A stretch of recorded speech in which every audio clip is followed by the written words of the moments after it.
enjoy transformation. Observers against all children, you go through our 2 seconds of the sound of the game channel. Here we go. Our report.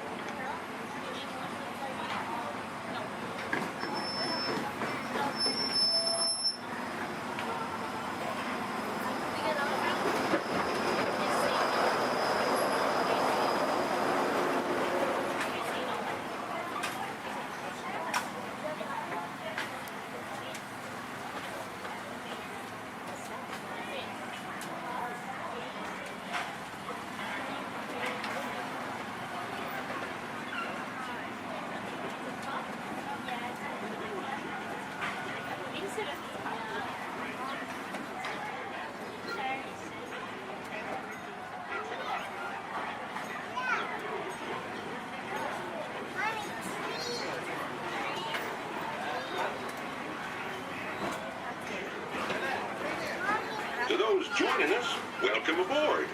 The next leg of our journey will take us along the rim of the Grand Canyon.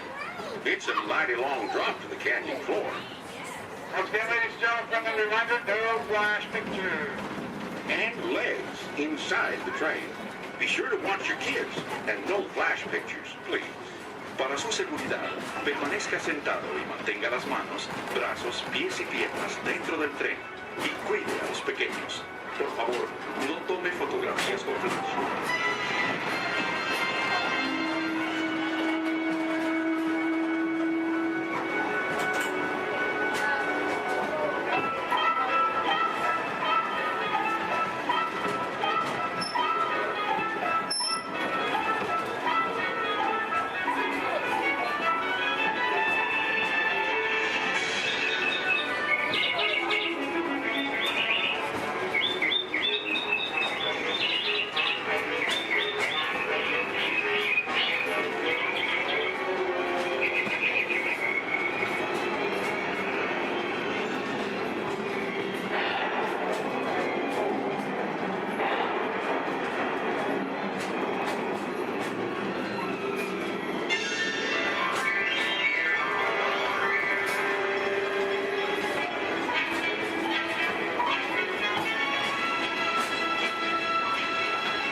That was the Grand Canyon as we know it today.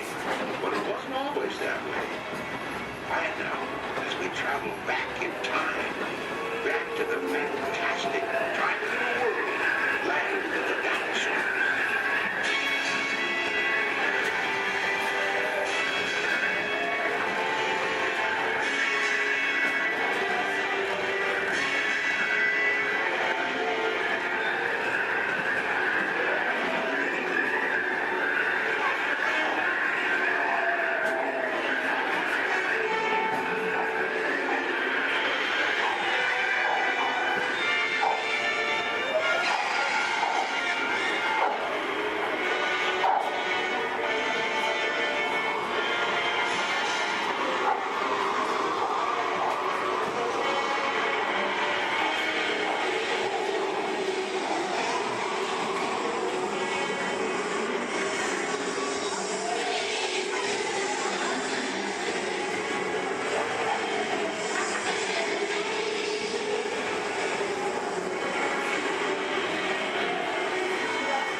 We're now steaming back to our own time and to Main Street Station, gateway to Disneyland. If you'll be leaving us here, stay in your seat till we come to a full stop. And remember to gather all your personal belongings, including the guns if you got any, and step carefully from the train. I'd especially like to thank those of you who've been with me for the Grand Circle Tour of Disneyland. We surely hope you enjoyed your travels with us and that you'll come back and see us again real soon. For those of you traveling on, we'll be on our way again in just a few minutes. This is Main Street Station, Main Street, USA.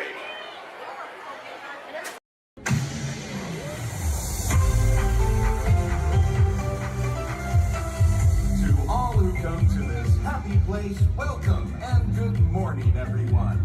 We have some extra special friends here to welcome you all today. Let's hear it for Mickey Mouse and Minnie Mouse.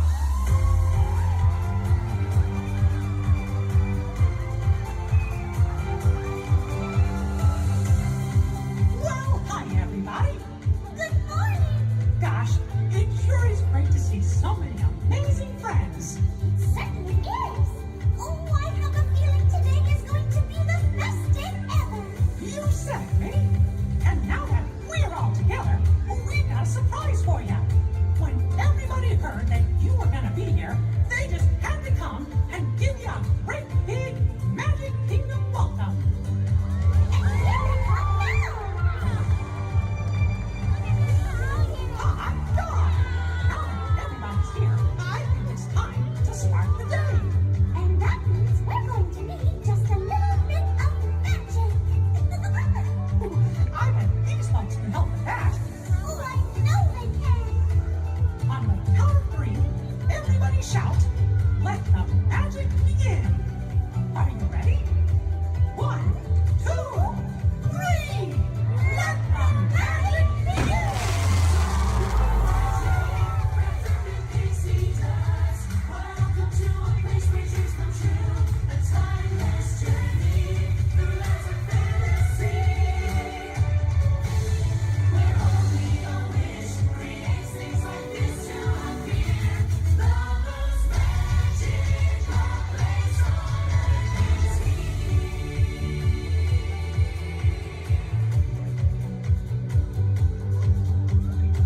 Well, what are we waiting for? Let's get going. Bye-bye, everyone. See ya real soon.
The magic is calling you.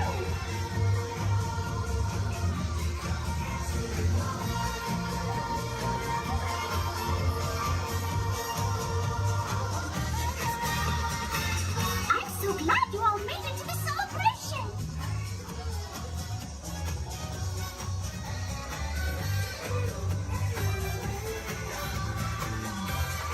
What a great day!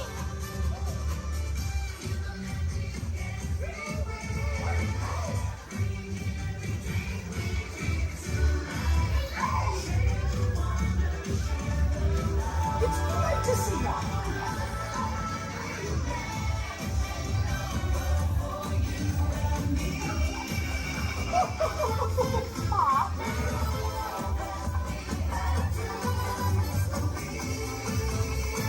There's magic everywhere.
To those who just joined us, welcome aboard the Disneyland Railroad.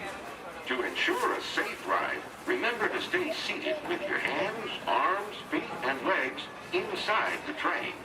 And please, watch your kids. Para su seguridad, permanezca sentado y mantenga las manos, brazos, pies y piernas dentro del tren. Y cuide a los pequeños. Gracias.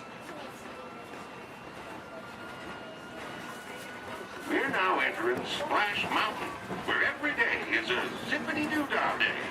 If you look real hard, you might just find your lap in the place.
Many of your favorite Disney animated characters and stories. If you'll be leaving us here, please wait until the train comes to a full stop. Remember your personal belongings, then step carefully from the train. You all have fun and say hi to Mickey for me. For those of you continuing on with us, we'll be resuming our trip in just a moment. This is Toontown Depot.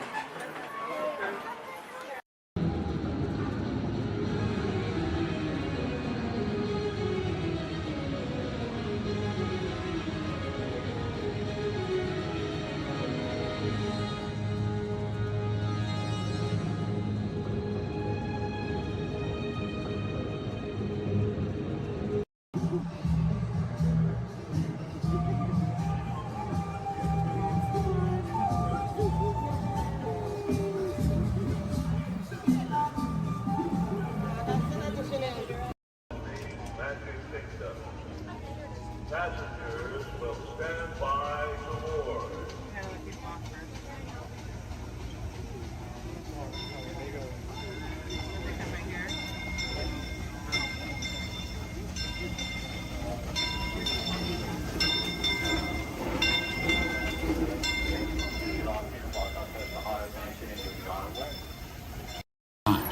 And please supervise children.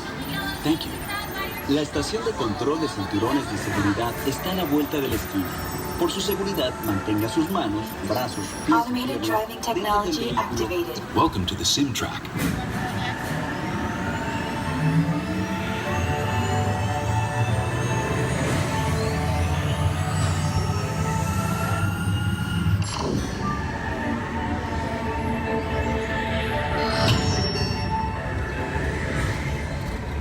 We'll begin with the capability test to see how your vehicle designs perform under challenging weather and surface conditions. Monitoring road surface. Connecting to OnStar. SIM car performance data acquired.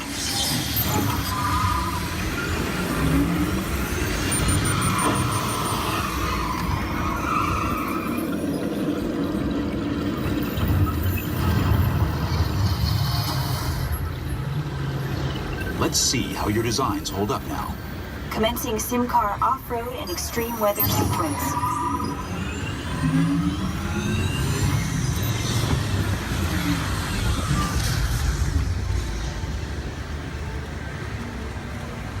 Capability test results displayed and verified. Now let's see how your vehicles compare when it comes to their efficiency. Scanning SIM car for optimal eco-efficiency.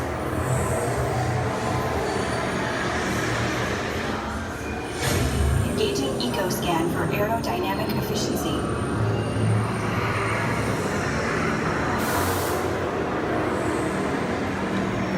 Drive systems analysis. Hyperspectral imaging in progress. Calculating total enviro impact.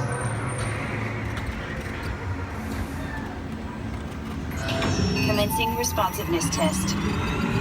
Okay, the responsiveness data is now being synchronized. Automated driving technology verified and active.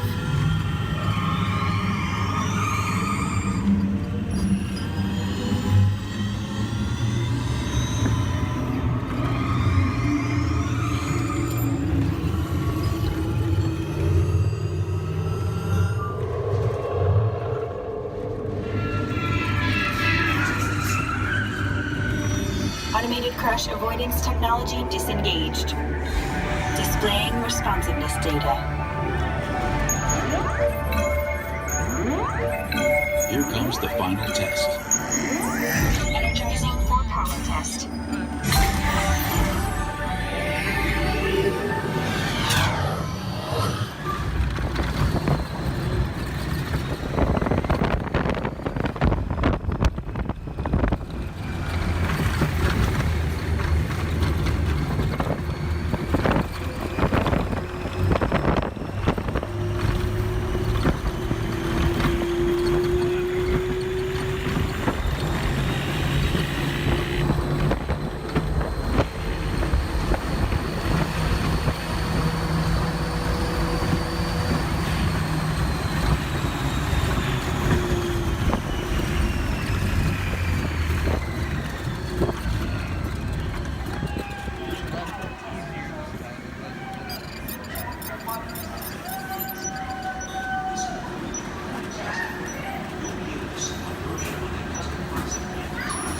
Displaying power test results. SimTrack performance testing complete. This concludes your performance testing. You'll be able to see how your Chevrolet custom concept vehicle designs compared with the sim car after you disembark. Please watch your step as you exit and remember. Welcome home. I'm supervising you. Now everyone pick up your favorite hand and wave goodbye to those people on that dock. Goodbye. Goodbye. Yeah, you're never gonna see them again. Pretty short. But you don't know them, so why would you see them again, right? Unless that was your family up there, then you know what? You're welcome. I just got you a 10-minute break from them. You probably need it. You've been at Disney World all day with them. But now let's see. Is this anyone's first time on the Jungle Cruise? Can I see a raise of hands? Perfect. Me too. Is this anyone returning to the Jungle Cruise? Can I see a raise of hands? Perfect. I can't wait to be a sore disappointment for all of you and exchange a lot of awkward eye contact has already started. How beautiful. But hello everybody, welcome in. My name is Skipper Kevin. First name Skipper, last name Kevin. I'm going to be your best friend, guidance counselor, dance instructor, tour guide, dragon slayer. If you don't laugh at my jokes, I'm going to be your swimming instructor. I said that just for you. I said that just for you because I knew you were going to interrupt me. Yeah, thank you so much. I really do appreciate it. Wow. But now here we are in the Amazon rainforest. If you look over to your left-hand side, you're going to see what I like to call an inspiration ball. I call it that because the longer you stare into it, the more it's going to inspire you to go. Oh, deeper into the jungle, of course. Yeah, I don't know about you guys, but that certainly does look like inspiration to me. So much that I now feel inspired to take you guys into the Congo River. So why don't we see how far this boat can go?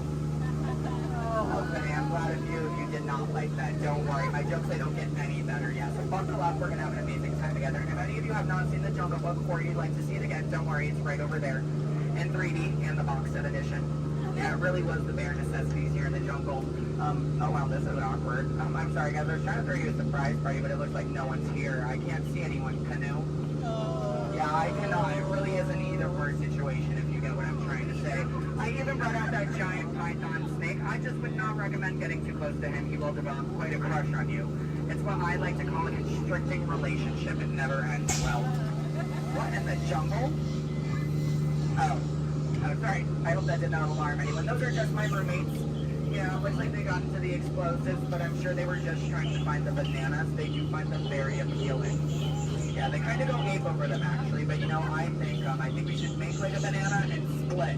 So we're now going to head down the Nile River, which is the largest river in all of the jungle. It goes on for Niles. And Niles.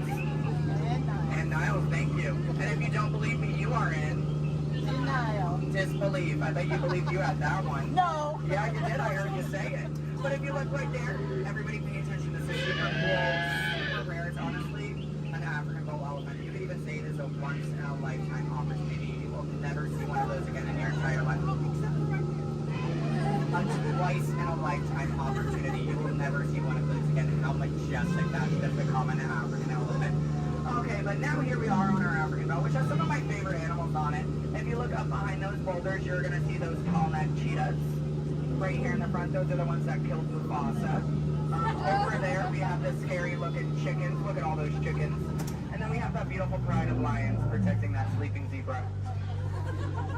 Yeah, who am I kidding? I can't lie to you guys. That zebra's dead. Those lions are chowing down on some lunch right now.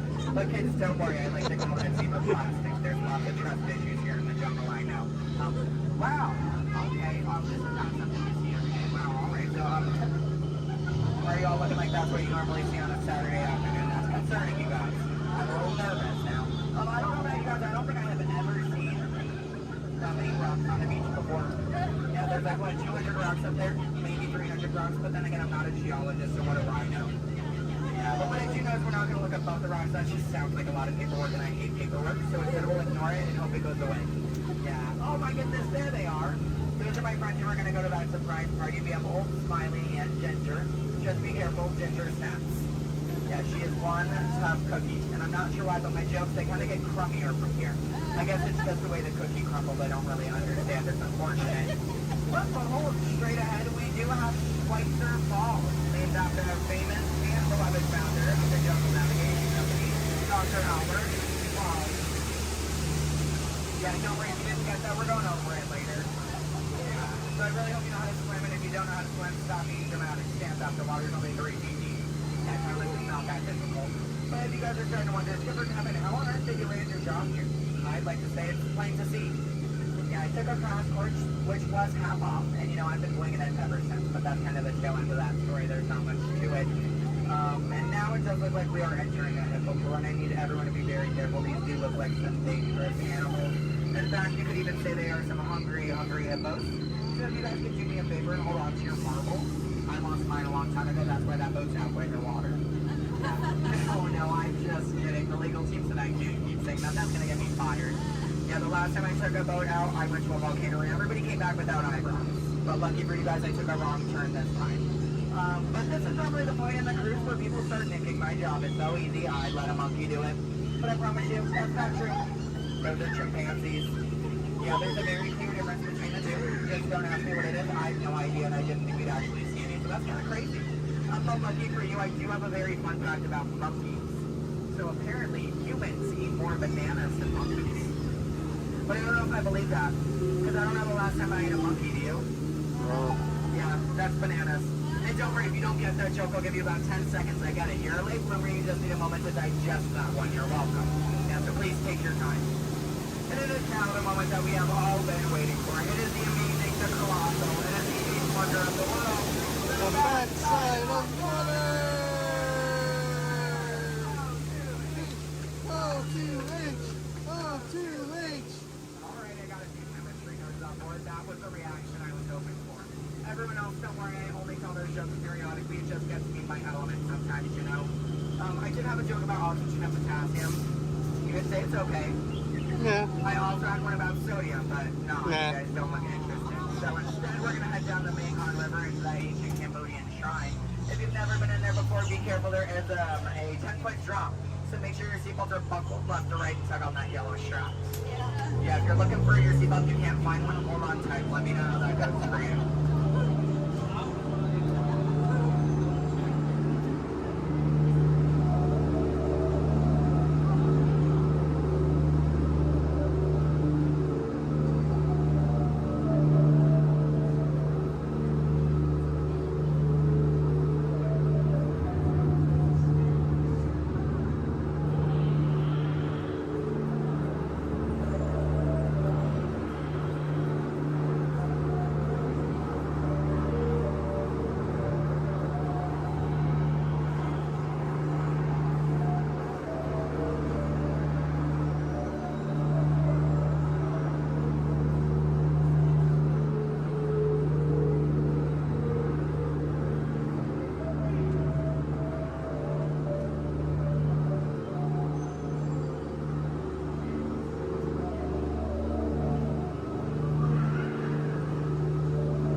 Here we are in an Indian elephant bathing pool, and I bet you guys even think that's water coming out of their trunks. But don't worry, it's not. Yeah, and as a double feature, if you look up ahead to your right, you're going to see those two baby elephants playing under a full moon. Yeah, I bet you don't see that very often, do you? No, I'm just kidding. Don't answer that. If you do see that often, I don't want to know why that's weird. Please keep that to yourself, okay? But you know, since we are here in the jungle and there are plants everywhere, I'd really like to take a moment and show you guys some of my favorites. So, that one.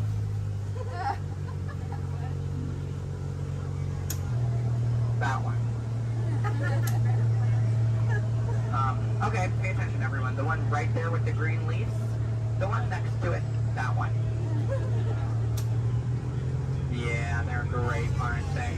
Yeah, sorry if you wanted their names. I don't know any of them. I barely know how to do this thing forwards. Yeah, so I can only give you so much. But what I can tell you is I'm sorry to let you know we're coming up to the end of our cruise. And you know that's happening because look to your left, now it's a gift shop. Everything at Disney ends with a gift shop. It's how we steal your money. Yeah. And it's our Lost and Found gift shop, which is sponsored by everything you've left behind over the last 5 or so years. So thank you so much for keeping us in business. I really do appreciate it. And if you're curious about who's in charge of this gift shop, I know it can be kind of confusing because there's a sign that says back in 15 minutes by Sam. That sign's been there for a few years. I have not seen Sam. I don't think he's coming back. It's also not those monkeys, because you know that'd be a monkey business. We don't monkey around here in the jungle. That's completely unacceptable. It's actually that elephant. Because did you guys know that elephants have the best memories in all of the jungle? I wish I had a memory like that. It'd really help me with my job. Oh, fun fact about elephants. Did you guys know that elephants can grow up to 4 feet? Which is super impressive. We only grow up to 2, one on each leg. And if you don't get that, look at your legs, look at theirs, you're going to see an extra pair. If you see any more than 2 legs on yourself, go to a doctor immediately. Yeah, that's not normal, okay? And then if you're looking in that gift shop and you see anything you like, you might notice we have a whole bunch of hats in all different shapes and sizes. Once you get off the ride, just ask one of those skippers about it because, you know, we're really great at capsizing. It's something I think we've honestly perfected. But what I can tell you is that if you did enjoy your time here today, my name is Skipper Kevin. I'm trying to give you my full name. And I do spell it a little weird, so I'm going to go ahead and spell it out for you. It is spelled H-E-L-P space M-E. Do it that way, you will, okay? If you did not enjoy your time here today, then you know what? That's unfortunate for you. You willingly got in my boat and wasted 10 minutes of your own time. My name is still Skipper Kevin. Thank you for leaving. And I think I would go one step farther to say that out of all of my cruises today, you've been the most recent. No, I'm just kidding. I'm just kidding. You've actually been outstanding. Especially those of you who just awkwardly stared at me for 10 minutes. It's been mutually awkward. Yeah, I'm not a robot plot twist. I'm not an animatronic. I can move my feet off the floor, and I can hear and see everything you haven't done since you sat down. And you know what? That makes us like a family. Because I did my own family after 10 minutes of quality time together. Look at that. She's even giving me a heart. This is why I have attachment issues. You're going to get out of my boat in about 2 minutes, and it's going to make me cry. You need to leave is what I'm going to say. So in just a moment, you're going to be outstanding on that dock. Yeah, it really is great. Oh, and while we're looking over at the dock, let's do a little bit of a dock orientation. Everybody on this side, this is where we're going to be getting out. So if any of your rebels are hanging out of the boat right now, leave them there, stay comfortable. But when we get over there, you might want to pull it in the boat because that dock is really hard to replace. Yeah, your elbow, I can send you to an urgent care lab dock. I don't have a contact card for it. I don't know how to replace it. But you're going to see those two docks in between the boat. I like to call them the paradox. Yeah. The two skippers, they're paradorks. Yeah, they really are adorkable, aren't they? And you can tell them I said that. They're going to hate it, but I love it. Yeah, and thank you for saying I'm so funny. You're really inflating my ego as we speak. Yeah. I'm getting some compliments from you. She's falling in love with me. She's stealing my jokes. He's recording me. This is like a reality TV show. I'm better than the Kardashians. Yeah. Oh my goodness. And what do you do? What's your story? Do you walk across the country? Yeah. You do? That's I have interesting. metal spreads. Do you? Yeah. What kind of metal? Golden ones, silver. Do you sell them? No, I just wear them. You just, but, so have you not won any? No. You haven't, yeah, you're not wearing any, so I kind of assumed. Yeah. When you get one, are you just going to wear it all the time? Yep. Oh, are you going to name it?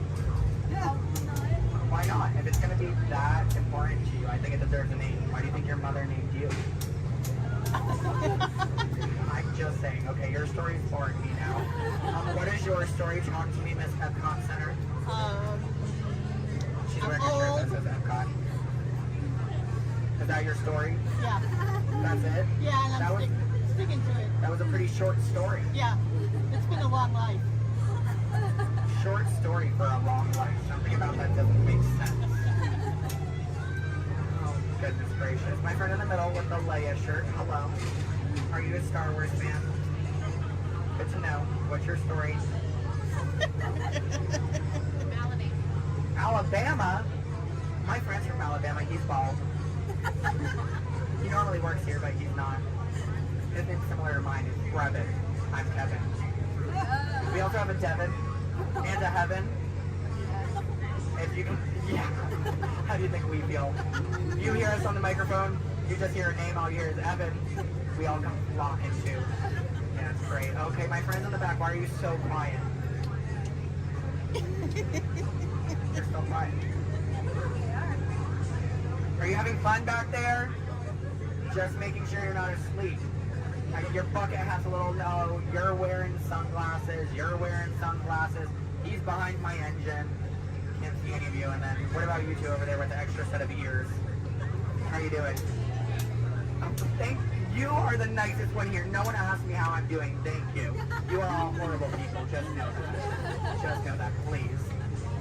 Except, well, no, you can love me all you want, but that doesn't mean you ask me how I'm doing. You know what? I think I'm ready to cut our time a little short together.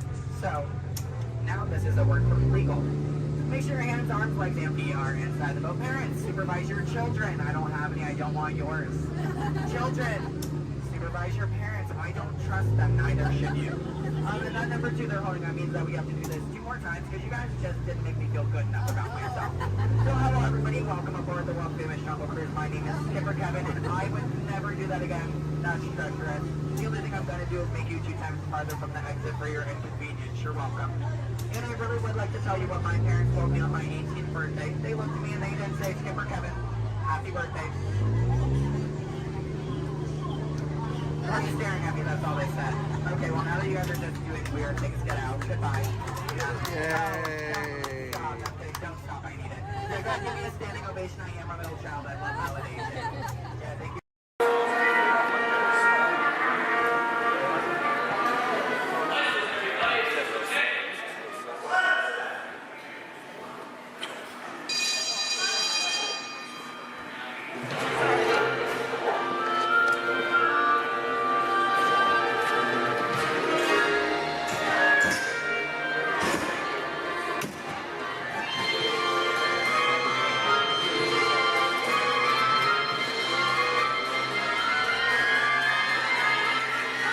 Welcome aboard. At this time, I'd like to ask everyone to please remain seated throughout our show, and please keep your arms and hands inside the vehicle at all times. For the safety of our cast, we ask that you please refrain from the use of flash photography and external video lighting. Now that we've taken care of business, let's talk about me. My name is Patrick, and I'll be your guide on this magical journey into the movies. It's the perfect job for me because I love movies. Is everybody ready? Yeah! Great, because it's showtime. Ready when you are, CB?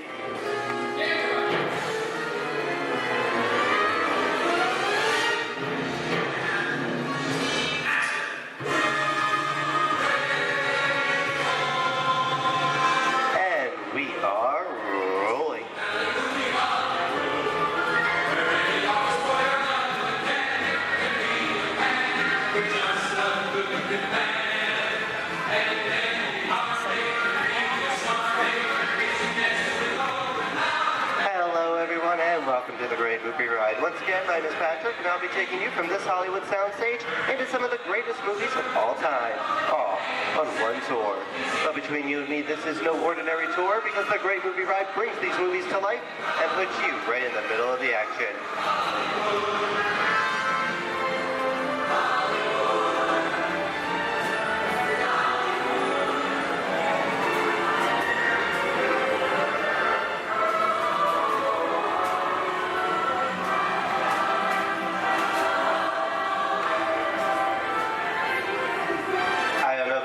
But I just love the great Hollywood musicals of the 1930s.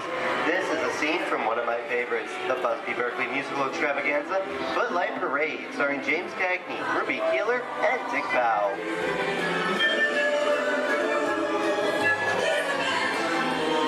In 1952, Gene Kelly was Singing in the Rain with Debbie Reynolds and Donald O'Connor. Did you know that Gene Kelly co-directed this movie? Who can tell me what movie this is? That's right, it's Walt Disney's Academy Award-winning film from 1964, Mary Poppins, starring Julie Andrews and Dick Van Dyke. Julie Andrews won an Oscar for her portrayal of the nanny, who was practically perfect in every way.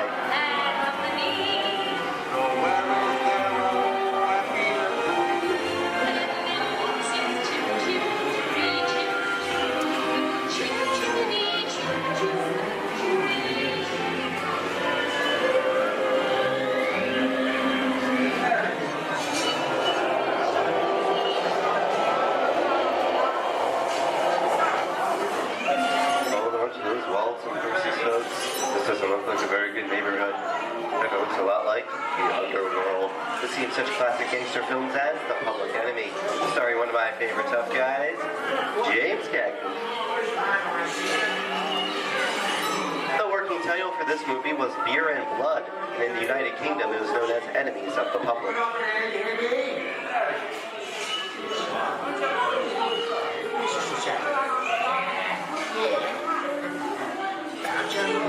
Very nice time. Judge comes around, he's going to leave you some beer. Go for a check it. And you're going to kick in with your dog. If you don't, Somebody's gonna drop by here and kick the G out one at a time. You me? I get you.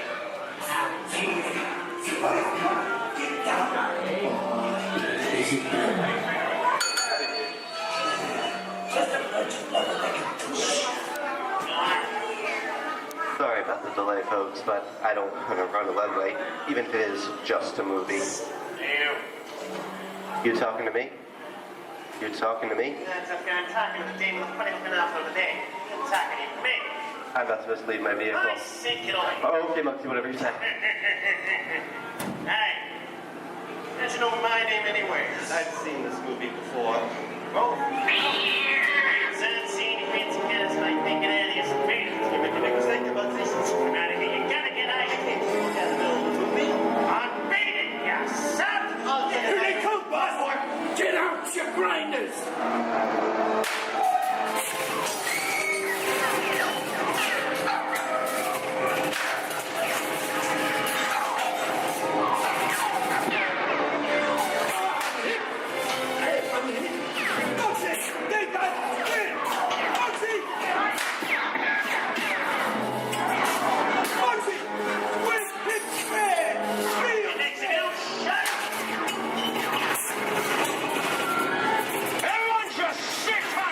Running a red light against the law, I never break the law. Lady, watch this.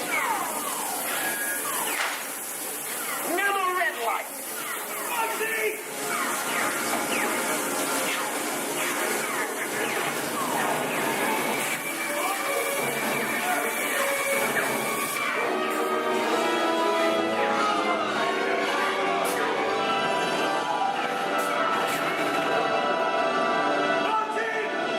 Sorry, boys, I'm making my getaway.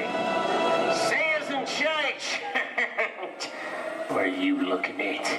Everyone mind your P's and Q's, and maybe you won't get hurt. What is this? Tracy? And now, the Old West, and two of Hollywood's legendary stars, Clint Eastwood and John Wayne.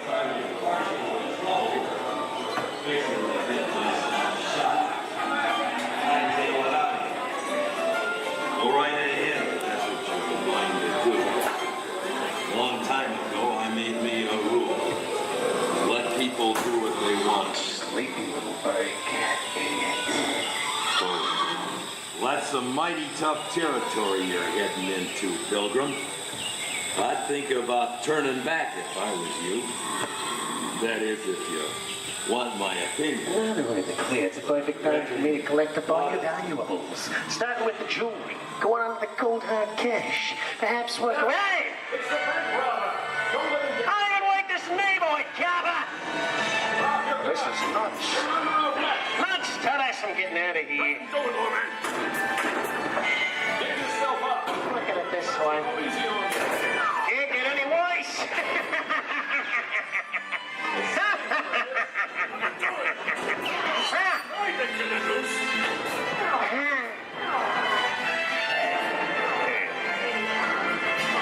Okay. It's worse.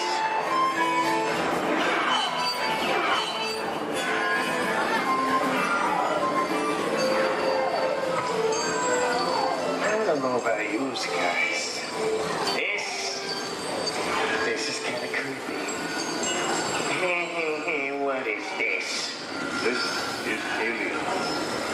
You are with Sigourney Weaver aboard the spaceship Nostromo. Something has gone wrong.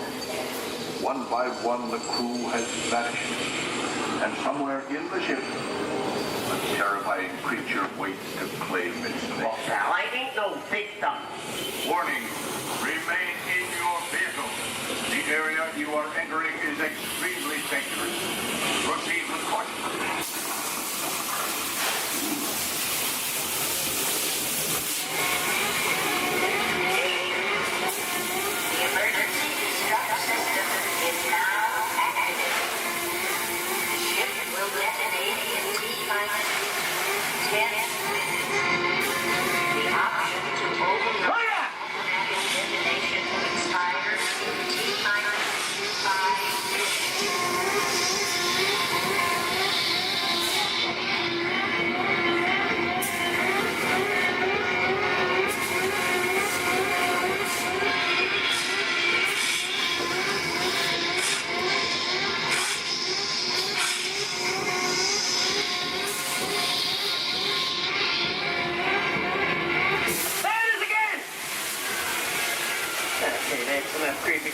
savings for one day, right?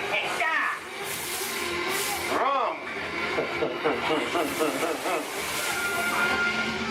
Here in Raiders of the Lost Ark, amid 1,000 deadly snakes, Indiana Jones honors the great treasure. Will Harrison Ford escape with his discovery? And what will be your fate? Beware. Snakes. Why did they have to be snakes?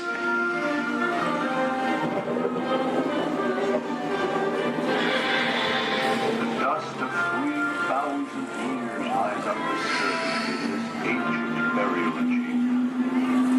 On the chest of the great stone god, a priceless Get a load of that chunk of ice. Time for me to get back to work. Don't nobody move while I go get the goods. I don't think they'd notice a few extra bodies around here. Know what I mean? But the jewel is guarded by a curse, and those who dare defy that curse must pay with their lives.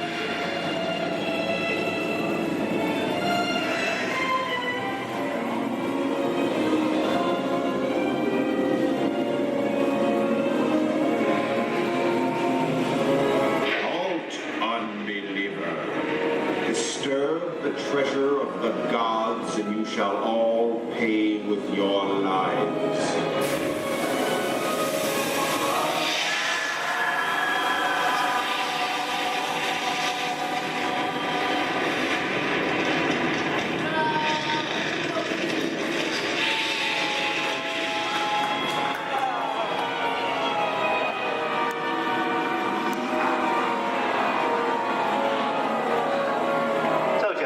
Popcorn. Well, this just goes to show anything can happen in the movies. Now, let's get on with the show.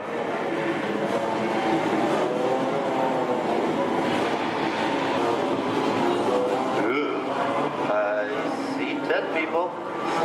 The horror movie is my all-time favorite genre. Some of the best horror films were made back in the 1930s and 40s, but monsters, mutants, and maniacs are still audience favorite and continue to haunt us today. And that's what I call a wrap.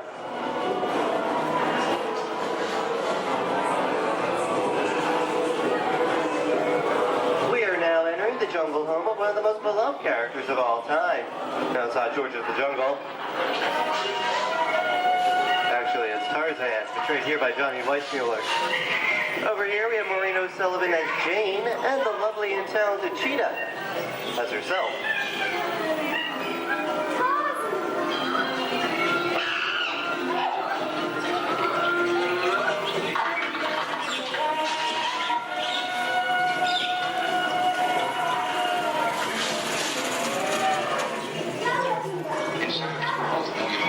Zoe, I think this is the beginning of a beautiful friendship.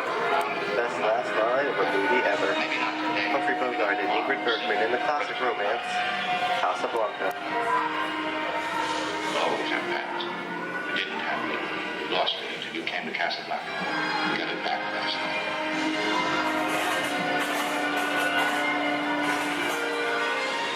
I've got a job to do too. Where I'm going, you can't follow. What I've got to do, you can't be any part of. Look, I'm not good at being noble, but it doesn't take much to see that the problems of three little people don't amount to a hill of beans in this crazy world. Someday you'll understand that.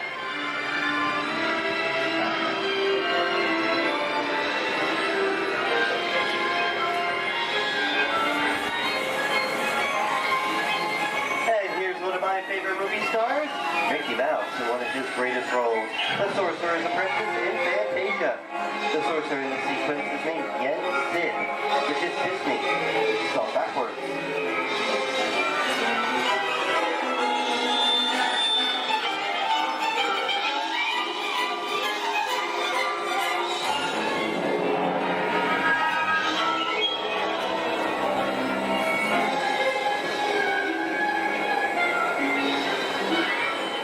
Toto, I have a feeling we're not in Kansas anymore.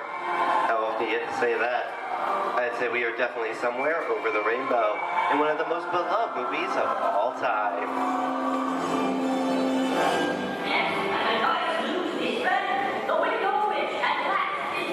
The Wizard of Oz.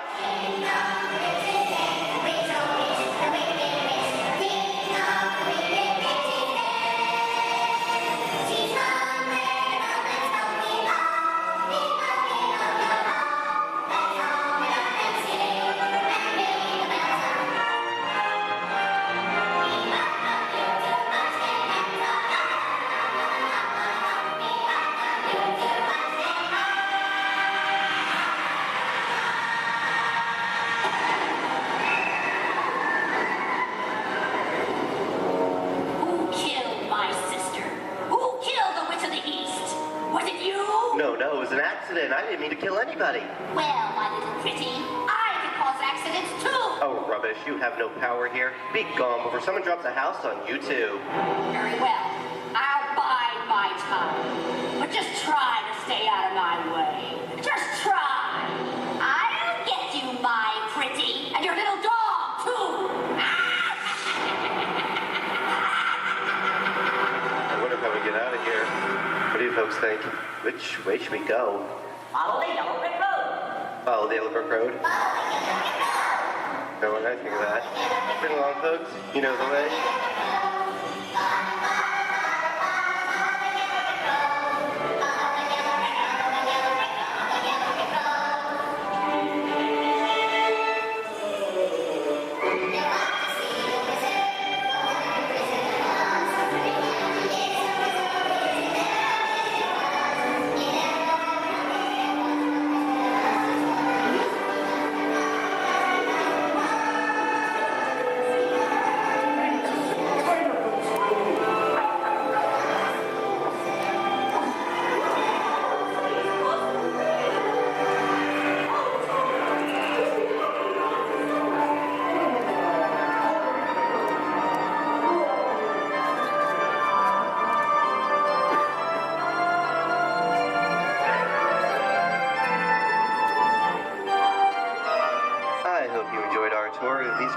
At the movies, but we've only scratched the surface of what Hollywood has to offer. There are thousands of great movies out there just waiting for you to discover. And here are just a few of my favorites.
Hollywood Studios, I'd like to thank you for joining us on the great movie ride. But before we wrap this production, there is still one more scene to do. It's called The Exit. The action begins with 3 main scenes until we come to a complete stop. Then gather all your personal belongings and take small children by the hand. When these doors open, rush dramatically to your feet and make a grand exit directly to the rear of your vehicle.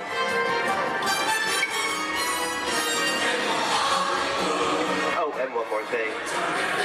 When I yell action, don't forget the thunderous applause for yours truly. All right, places, everybody, and action! Thank you, thank you. Have a wonderful day here at Disney Hollywood Studios, and we'll see you at the movies. This stuff movies are made of. Goodbye, everyone.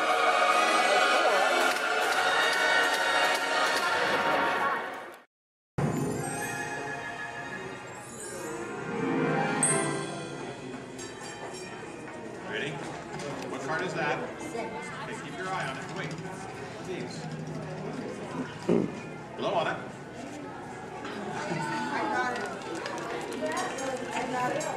Hello and welcome to Disneyland's 50th anniversary celebration. For this truly historic event, no ordinary host would do. No, the Disney folks wanted someone who's been here from the beginning. They wanted a household name. A name that means family entertainment. Donald, calm down. You're just too animated. I'm referring, of course, to me, Steve Martin. Oh, really? Well, I don't remember him calling that show the Donald Duck Club. Now just waddle along. As I was saying, the Disney folks came to me because I began my career right here at the magic shop at Disneyland. That's me, Disneyland class of 1960. Magician, prestidigitator, and seller of fake vomit.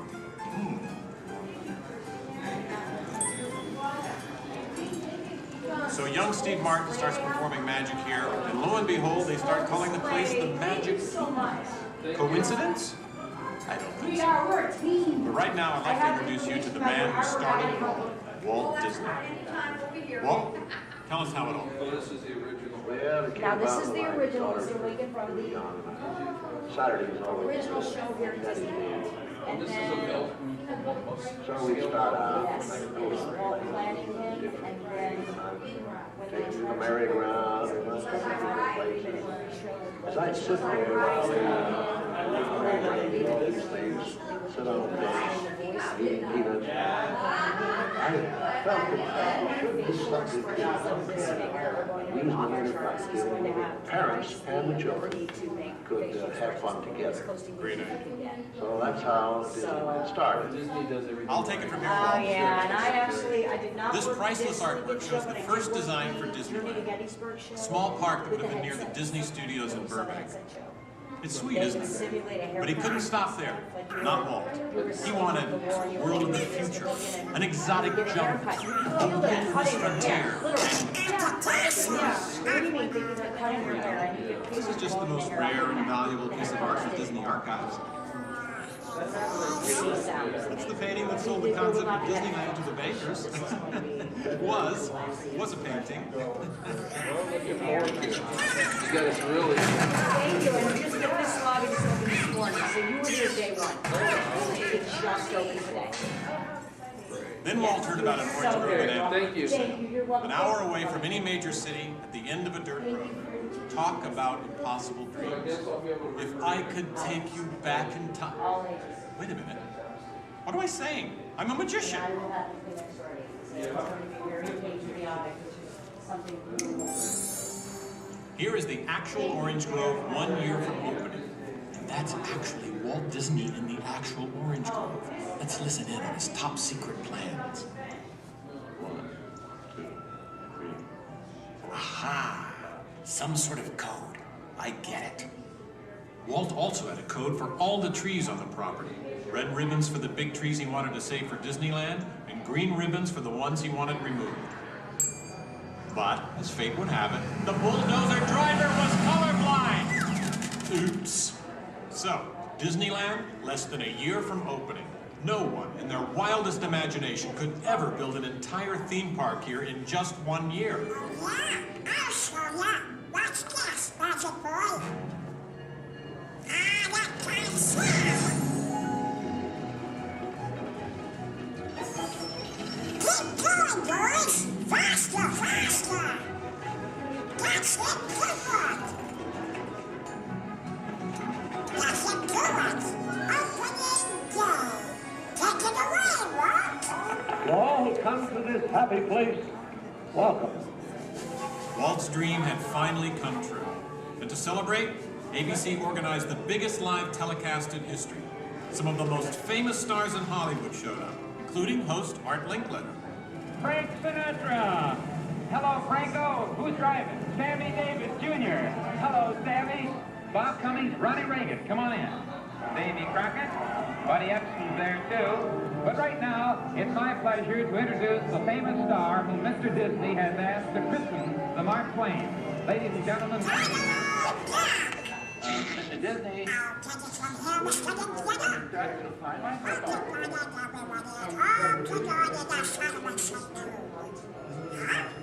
Hey, what's the big idea? I'm translating.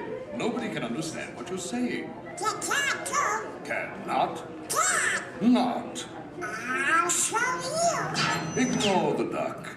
As I was saying, the lands that America saw on the Disneyland television show became free. I'll show you what's going on. Now, where was I? Oh, yeah. On opening day, we had Frontierland, Tomorrowland, Fantasyland, and Adventureland.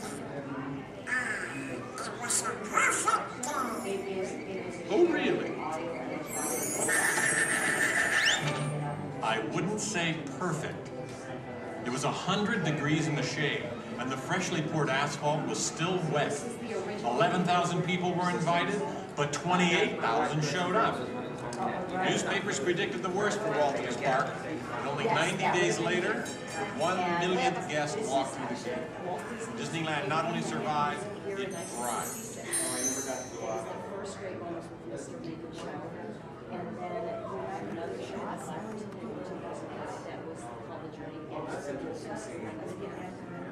We've been down since 2005, where we've been in the Steve Martin show. This is honoring Disneyland's 50th year. So this film is what's left. It's going to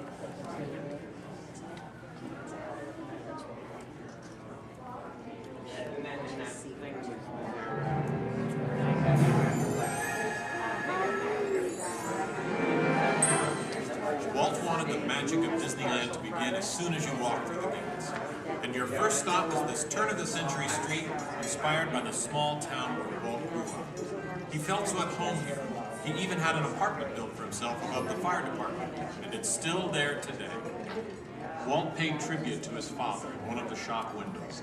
In others, you'll find some of Disneyland's most important contributors. Nice try, Donald.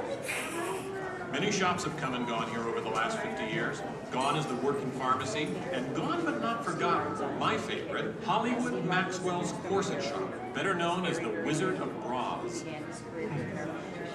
Yes, Disneyland is filled with nostalgia and memories, but that's only part of the magic. Let's not forget fantasy. Ah, hear that? When you wish upon a star, your dreams come true. For Walt, that was the very essence of Fantasyland. Of all the lands, this was closest to Walt's heart. He even placed the Disney family crest right above the castle gate. Fantasyland was created by the same artist who created Disney's animated films at the studio. And soon those storybook tales came to life in an orange grove in Anaheim. For the first time, we could step into those worlds and become a part of the adventure. In Adventureland and New Orleans Square, surprises happen all the time. In fact, Disneyland is the only place I can think of where you can be attacked by pirates, frightened by ghosts, and nearly crushed by a giant boulder, while keeping your arms, legs, and feet inside the vehicle at all times. And here's the adventure that started them all. remote rivers through a treacherous jungle. Could something go horribly wrong? Only a punchline. Over the years, the Jungle Cruise has become a showcase for handsome and witty river guides.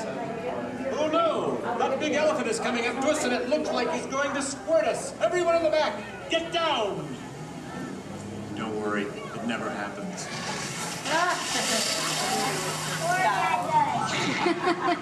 Yeah, Donald. It was the duck, right? The duck? You know, every time I get all dressed up in my cowboy hat and pearl-handled pistols, I think about the heroes of frontier.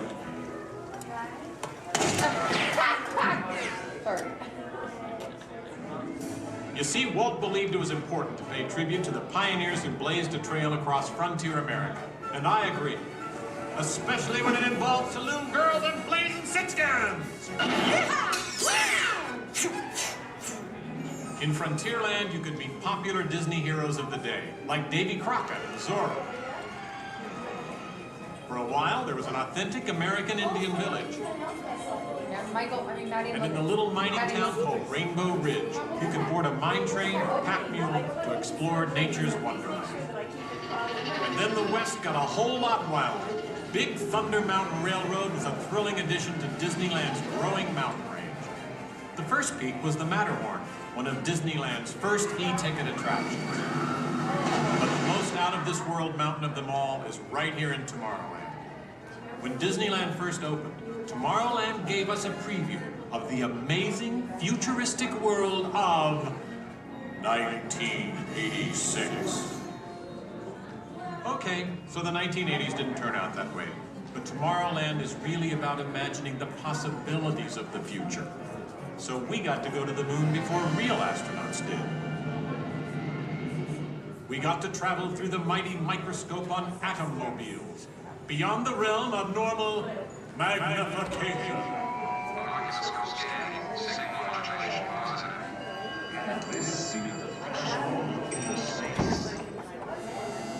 Tomorrowland has always been a showcase for new ideas and new inventions, including one of Walt's most famous. Audio animatronics? Right, audio animatronics. And this technology wasn't just for the birds.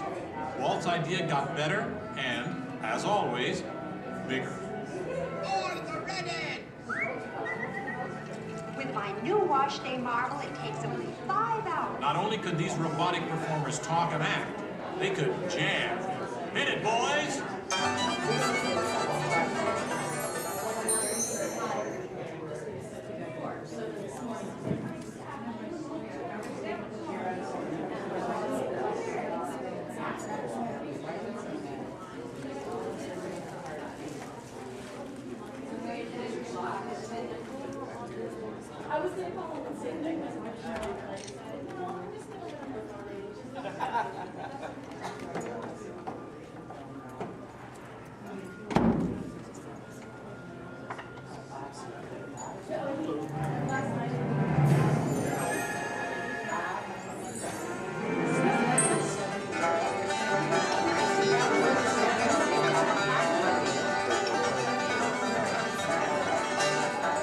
Yes, Disneyland has had thousands of great entertainers over the years, and not all of them have had servos and circuit boards. I learned a lot about comedy by watching Wally Boat, star of over 47,000 shows at the Golden Horseshoe Revue. And he was only one of the great homegrown acts that brought their unique magic to Disneyland over the years.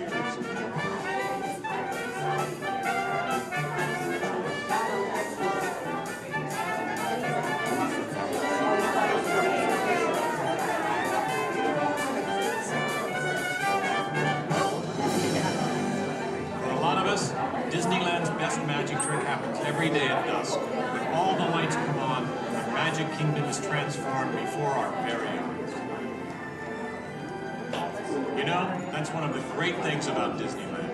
Everyone has their own special memories. For some, it's the first time they walk through these gates. For others, it's their first parade. And I'm sure for all of you, it's watching me, Steve Martin, host Disneyland's big 50th anniversary. But while shows and attractions are all great, I I think for most people, real magic of Disneyland is right here. It's you, Donald. Yes, it's you and Mickey and all the rest of the gang who always make us feel like home. Shall we? Let's do it! Goodbye, everybody. You know, I have to admit, you would have made a perfect host. Next to me.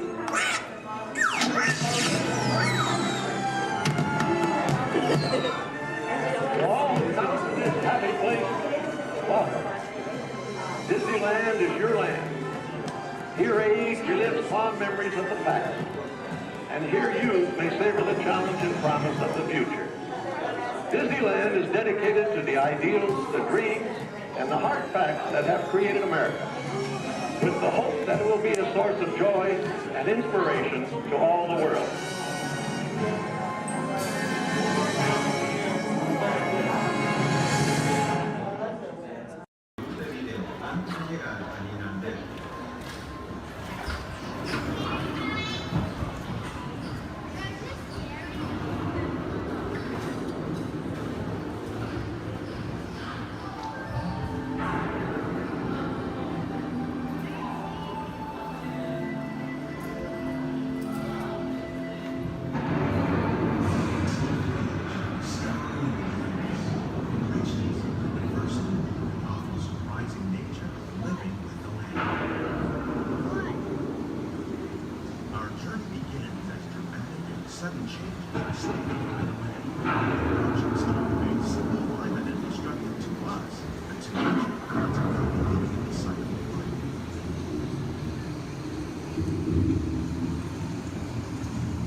nature has created a very different, no less beautiful living system. And while this arid landscape may seem lifeless, it is very much alive. The plants and animals that have learned to survive in these harsh conditions make use of what little water they can find and avoid the scorching rays of the relentless sun.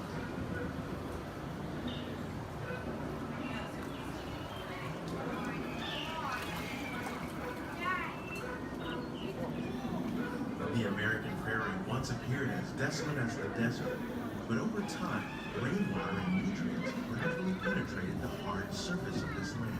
Even the hooves of the muddy buffalo helped create the rich soil one day become home to the American farm.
Discovering better ways to grow food that will assure human and environmental well-being.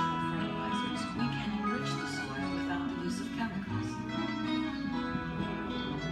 In Saudi Arabia and Mexico, we're learning to produce food on desert seacoasts by developing and planting crops that thrive on saltwater. Here at Epcot, we're learning to reduce the need for pesticides by using natural predators like ladybugs and wasps to control pests. In Japan, we're learning that by adding composted leaves and other plant material to our soil, we can reduce the need for fertilizers. In farmlands across America, we're learning that by plowing under vegetation containing natural fertilizers, we can enrich the soil without the use of chemicals. In Saudi Arabia and Mexico, we're learning to produce food on desert seacoasts by developing and planting crops that thrive on saltwater.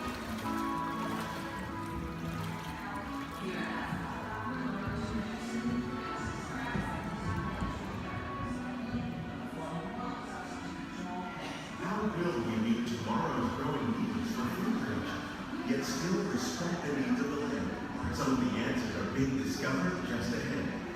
To help us maintain these carefully controlled ecosystems, and for your safety, please remain seated in your boat at all times.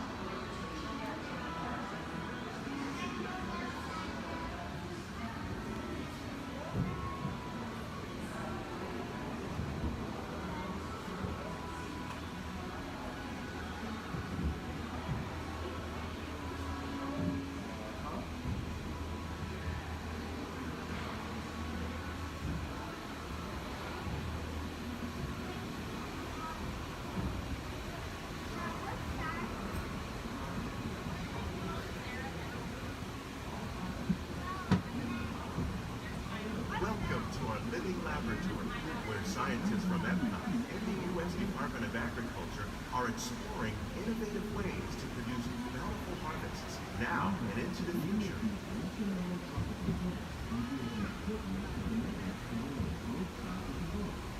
The tropics are home to the greatest diversity of plants on the planet. Many of these, like papaya, bananas, cacao, coffee, and rice, are well known around the world. These are just a few of the edible plants that have been an important source of nutrition for people living in the tropics. Many are rich in vitamins and minerals, while others are well adapted to growing in less than ideal conditions. Some, like the water lily, thrive in wet, swampy areas and waterways. All parts of this plant, even the flower petals, are edible. The starchy root of the plant has long been used to make flour for baking. One day, many of these lesser-known tropical plants may be as important as the bananas growing on both sides of the boat. More than 28 million tons of bananas are eaten annually, making it the most popular fruit in the world.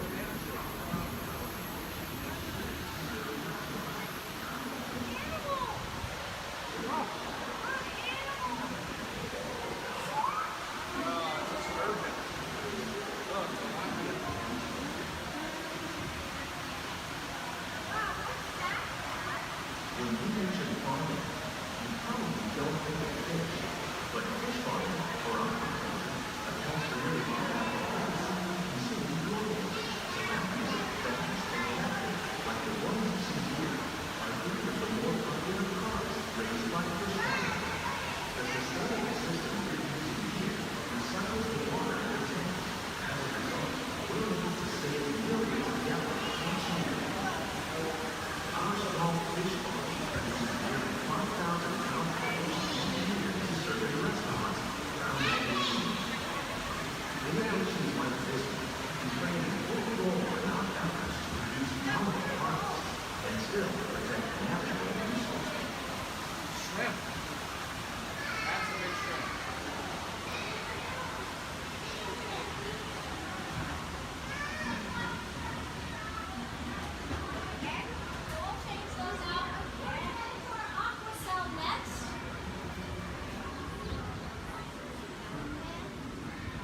Little sunflowers.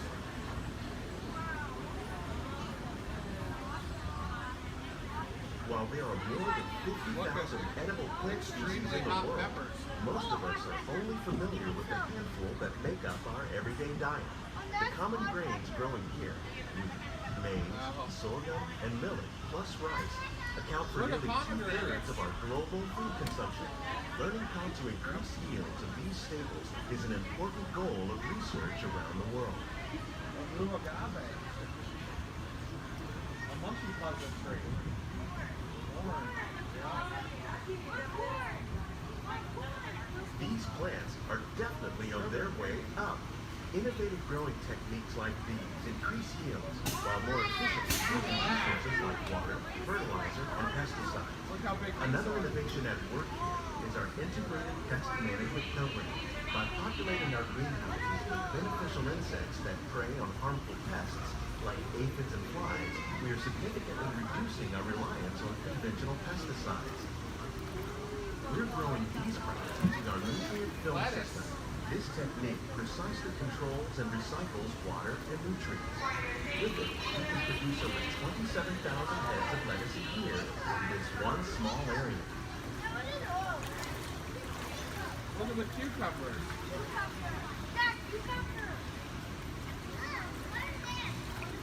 Yeah. Look at the strawberries. Some of our best ideas have been inspired by nature, like these fruit and vegetable trees. By growing these ground plants vertically, we can increase yields and better control diseases. These crops taste as good as they look. In fact, we serve more than 15 tons of produce from our greenhouses in restaurants here at the Land every year. Look at the jalapenos. That's a great idea.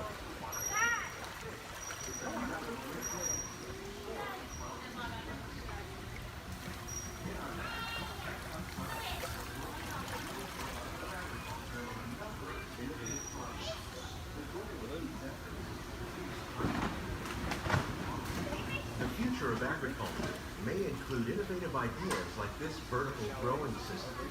Plants grown in this way use a fraction of the space required by traditional growing methods. That saves water and increases production. The aquaponic system on your left combines hydroponics with aquaculture.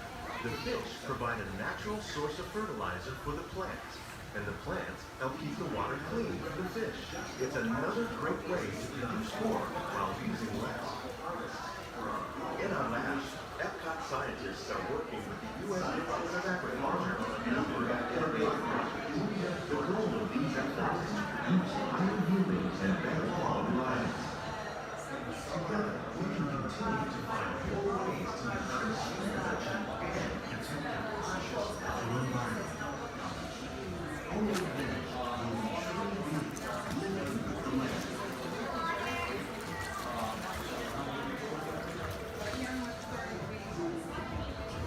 On behalf of Walt, these greenhouses represent just a fraction of the work we've done worldwide to produce bountiful harvests for our growing populations. Scientists, farmers, and even backyard gardeners are doing their part to improve the quantity and quality of foods that we all rely upon. Yet, we can continue to find more ways to increase food production and protect our precious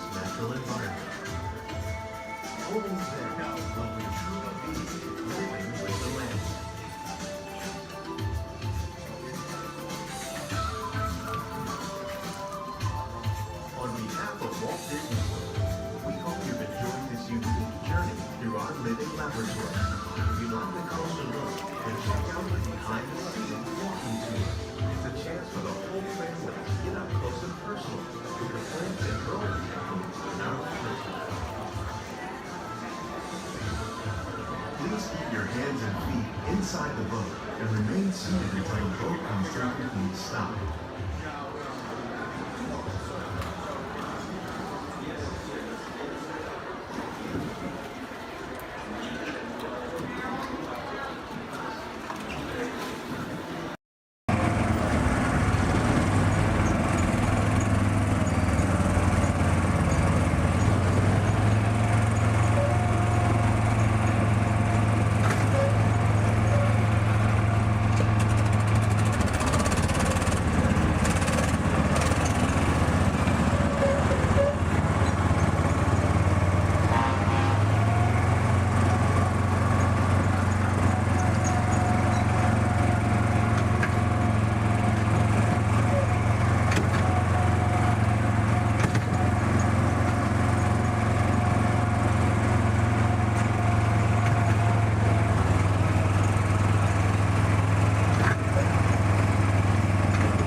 A young man from the American Midwest, along with his older brother Roy, started a cartoon studio in the back rooms of a small real estate office in Hollywood, California.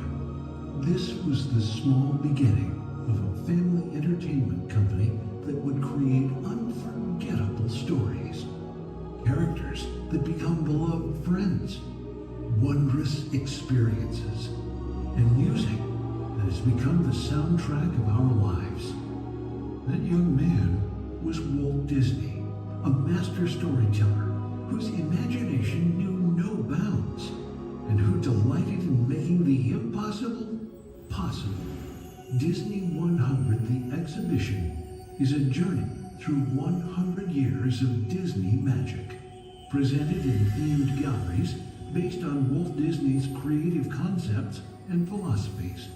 These include storytelling, creating believable characters, the spirit of adventure and discovery, the magic of sound and music, the world around us, real and imagined, curiosity, imagination, and technological innovation, the worldwide wonder of the Disney parks, and an everlasting sense of optimism about the future.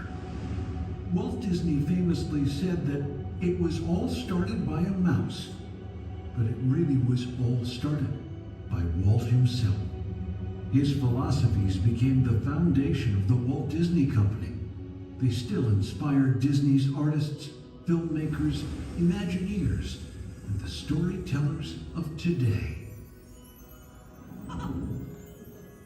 Oh boy! Oh, steady! Whoa! Hi, Mouseketeers! Well, here we go again, so hang on. Anything goes. You ready?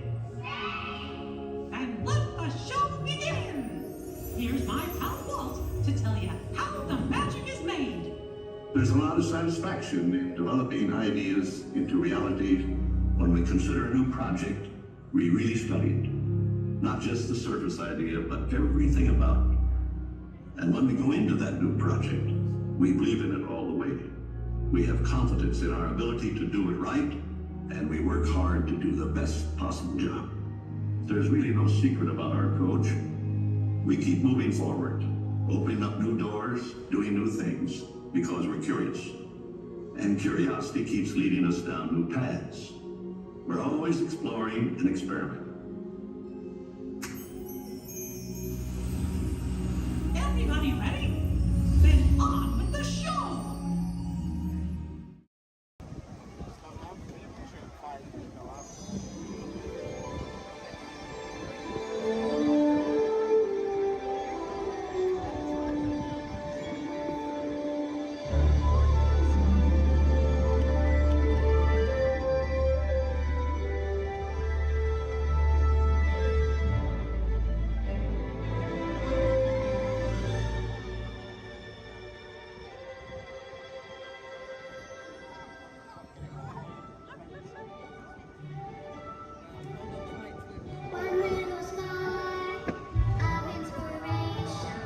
We call it F-Top.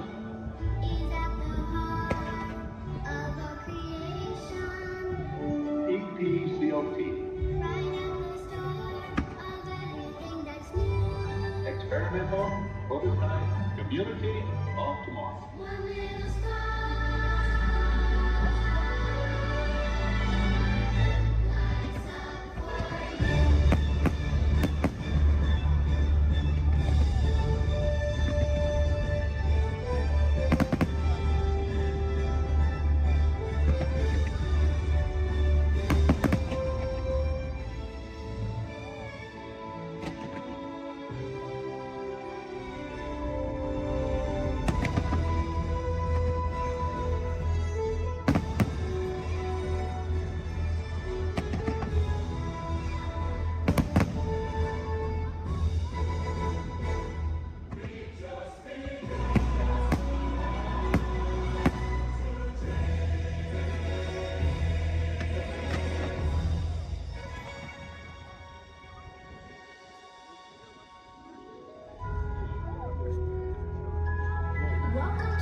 works best when it's set free.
May peace go with you forever and ever as you celebrate the future hand in hand.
cease to be a living blueprint of the future.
the technology that makes Xandar most famous throughout the galaxy is our universal neural teleportation network.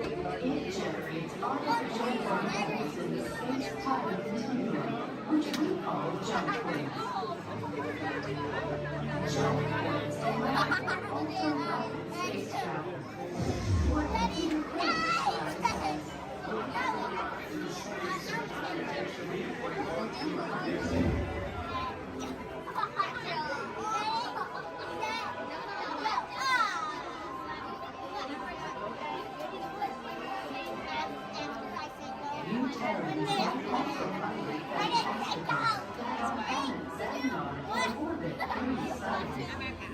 Did you know that more scientists discovered a planet with 3 suns in your own galaxy?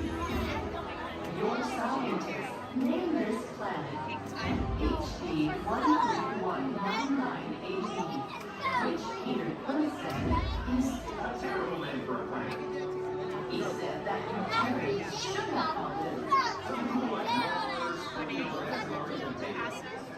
I am still trying to decipher exactly how a name makes a planet's temperature cooler. You may wonder what it is like to live on a planet with 3 suns. Observe.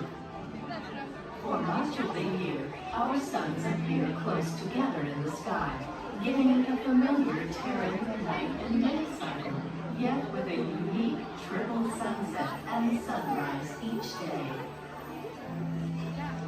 As our planet continues along its orbit, the suns draw further apart until they reach a point where the setting of one coincides with the rising of another. At this point, Xandar is in near constant daytime. Is that not wonderful?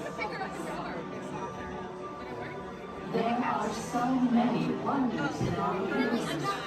You will discover more of them as you continue your visit here in the wonders of Xandar. We welcome you, Terrans.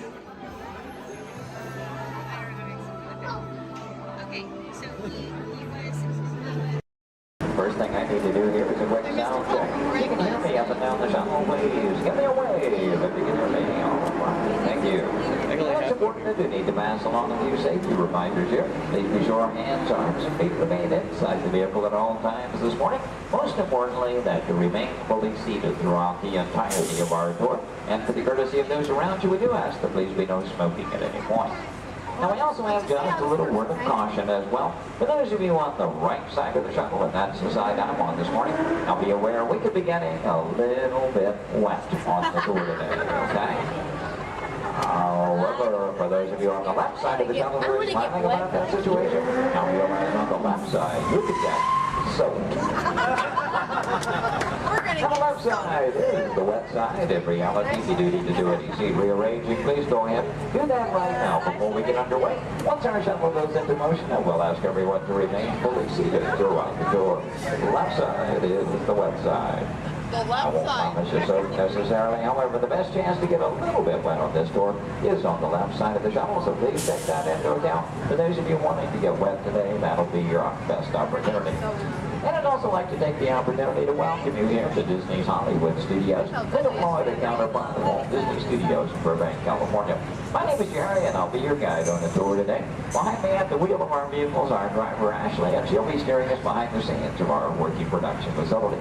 We'll be getting underway here in just a few moments. If you would, please listen to these additional safety announcements.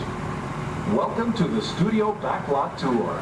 For a safe trip, please remain seated with your hands, arms, feet, and legs inside the tram. And be sure to watch your children. Thank you. Bienvenidos. Para que tengan un viaje seguro, permanezcan sentados, con las manos, brazos, pies y piernas dentro del tren. Y vigilen a los niños. Gracias. And with that, we are all clear. Thank you.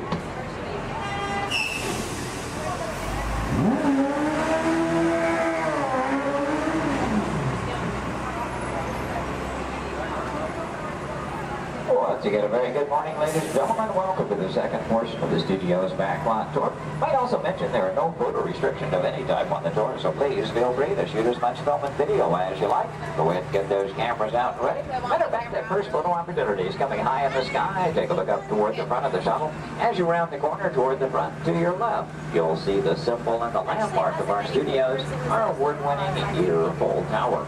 Now that tower takes its inspiration from the design of the water tank that Walt Disney had constructed for our Burbank Studios in 1939. The Yearful Tower stands in at 13 stories tall, topped off by a set of Mickey Mouse ears weighing 5,000 pounds apiece. And for anyone who might be curious, that's also a hat size of 342 3/8.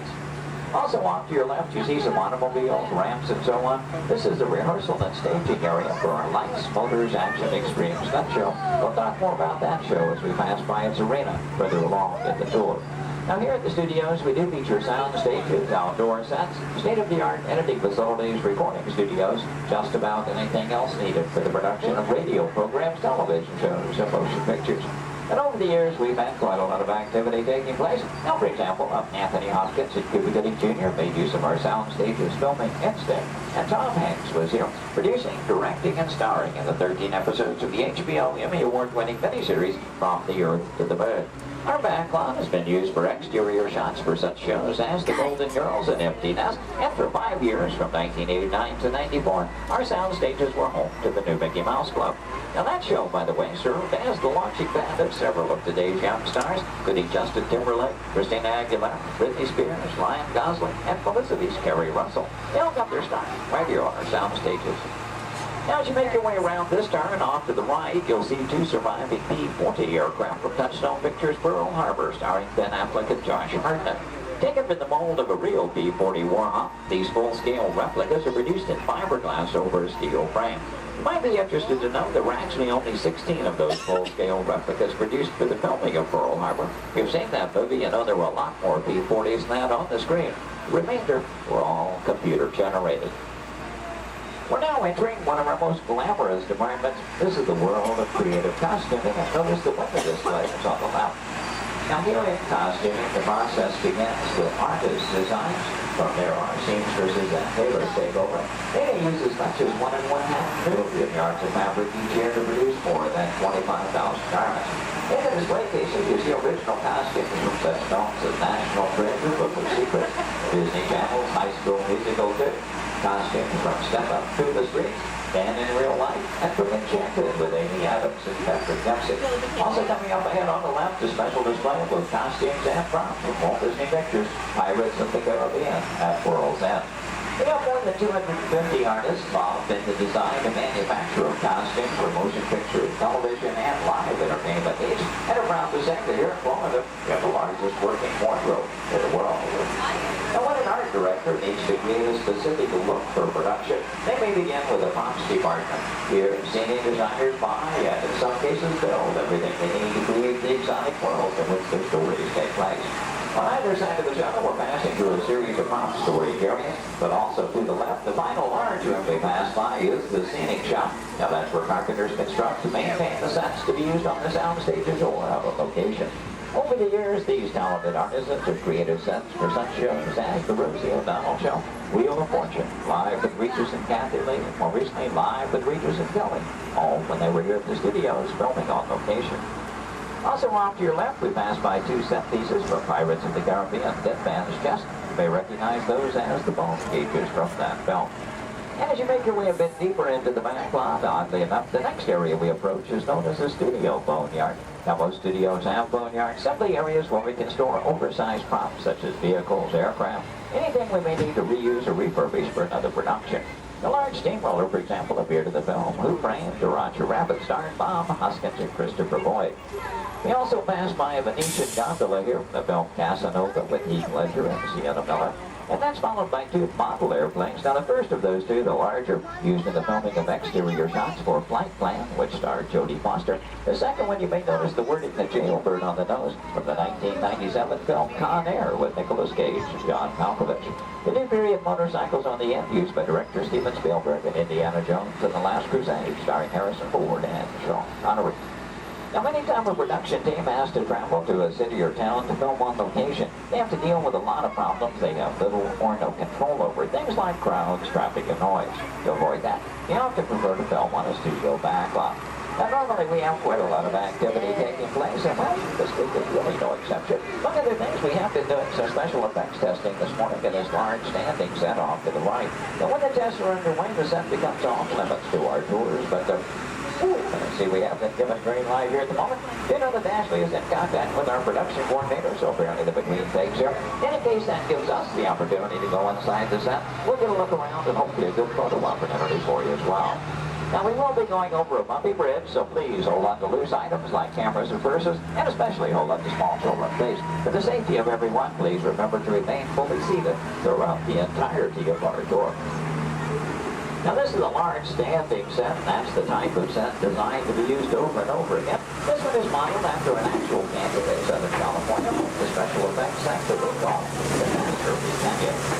The large tanker truck is another large spot like those out in the boatyard area. Not an easy task to get that truck into place. We actually had to hoist it up over the canyon wall and lower it with a crane. You know, one of the reasons that production teams like to film on a backlot is because of the things they can recreate and that even increase the weather. As a matter of fact, one of the effects they were testing earlier today was a rain effect. And I wonder, anybody still upstairs? You might run the canyon's rain effect for us? We would appreciate that.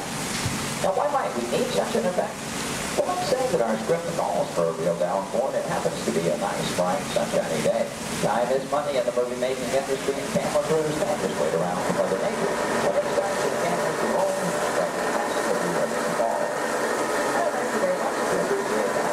Now, this effect is being created by some high-pressure water drops over it, just out of the camera rain. Bring it down water upward and upward, and it's switching the motion, giving it another downpour as it falls. Now, we wanted to create a comfort zone on that. We could add some drone flowers at one end of the other. No, I'm sorry. Now, wait a minute. Stop. Hold on, everybody. It looks like we're going to be in.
From behind, you'll see the canyon is really a steel structure covered in wire mesh and adjoined by a layer of textured cement and tar creates a natural rock formations up in the canyon.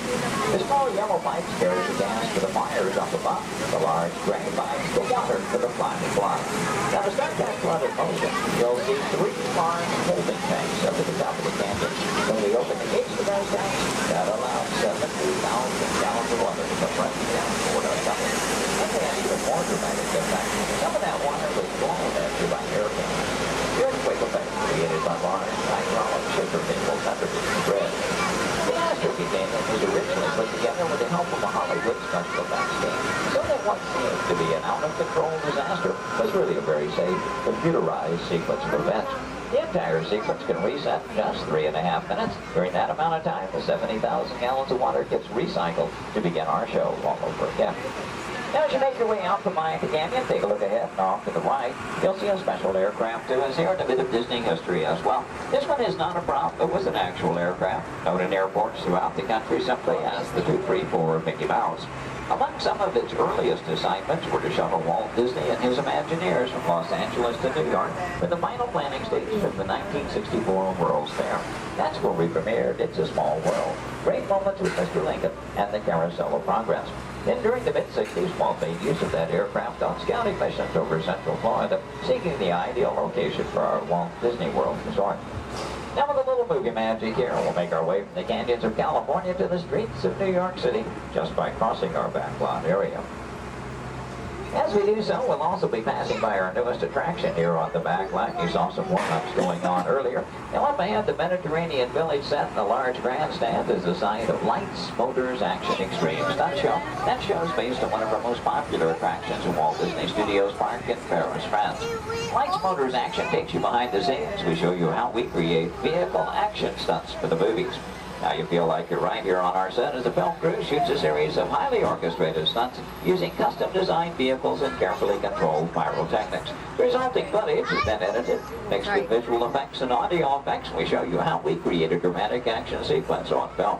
To make that all possible, we worked with some of the world's top stunt directors and designed some high-performance vehicles capable of some pretty evasive maneuvers.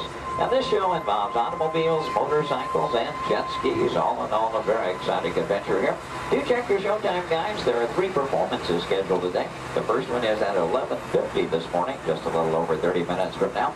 One at 2:45 this afternoon, and the final show of the day at 5:30 this afternoon. So if you've ever wondered how they create vehicular stunts for the movies, try to work one of those shows into your schedule today. Now they will start loading that show again 30 minutes before those scheduled showtimes. Off to the left, we'll pass by another series of props. Miniature cattle car and small jeep, both unique props from the filming of Mighty Joe Young. The Acme Waste Disposal truck from the live-action version of 101 Dalmatians, and the large silver space pod from the 1986 Disney film, Flight of the Navigator. Star Wars fans may recognize the sand skip from Return of the Jedi. The bright yellow submersible and mini helicopter both appeared in The Life Aquatic with Steve Zissou, which starred Bill Murray. This version of the Love Bug is Demolition Derby Herbie, currently appearing in Herbie Fully Loaded. And at the end of the grouping of vehicles, the large red space pod made its appearance in The Hitchhiker's Guide to the Galaxy.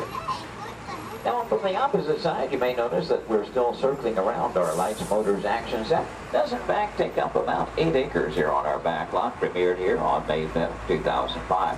Might also notice it looks very different from this side. From the opposite view, you were seeing all of the detailing of that Mediterranean village. And that, of course, was the audience or the camera's point of view. From this side, simply the steel structures that keep our backlot standing. We're only going to build what that camera needs to see. I might also take the opportunity here to mention our Fantasmic show tonight. That's our nighttime spectacular here at the studios.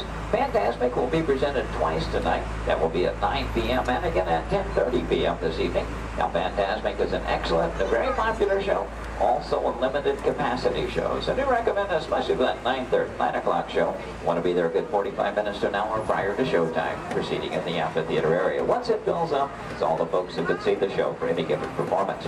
And as you make your way on around the turn, off to the right, see the entrance to Lights, Motors, Action. Looks like they're beginning to preload for that 11:50 show at the present time. You can work that one in your schedule. That'll be the easiest show to get into here today. And as you make your way on around the turn, take a look down the street, get a view of our very own New York skyline right here in Central Florida. And this illusion is created by an old movie trick known as forced perspective. The skyscrapers at the end of the street are actually just painted flat. The tallest of which are about 4 stories tall from a block and a half away. You might also be interested to know we've recently redeveloped this entire section of the backlot. In addition to Lights, Motors, Action, we've added a skyline of San Francisco, soon to come one of Chicago to join our existing New York City skyline, renaming the entire area Streets of America, but all with the idea, of course, giving producers more locales to choose from when they're filming here on our backlot. Now this also signals we are coming to the end of our tour today, so please take a moment, check around, be sure you have all your personal belongings gathered up. As you exit the shuttle today, you'll take a stroll through the American Film Institute showcase. There you'll see a themed exhibit titled Villains, Movie Characters You'll Love to Hate. Now if you're heading for that Lights, Motors Action Show, your one and only exit is still through the sliding blue doors. Head straight on through the showcase, then around the loop. The Lights, Motors Action. Once again this morning, your driver was Ashley. My name is Jerry. We both thank you very much for joining us today on the Studios Backlot Tour.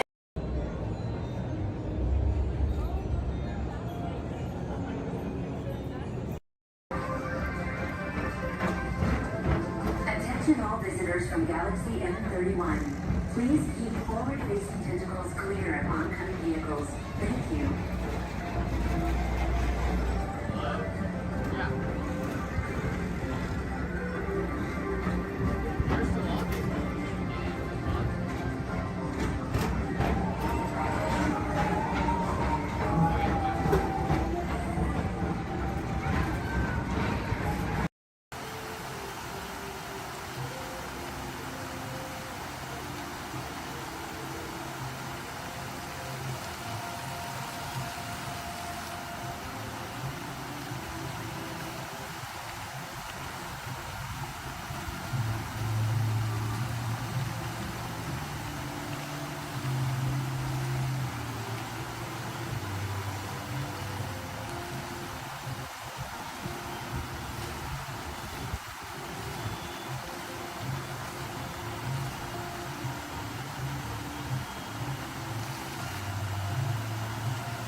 The chef Danny is waiting for you. This way. Qu'attendez-vous?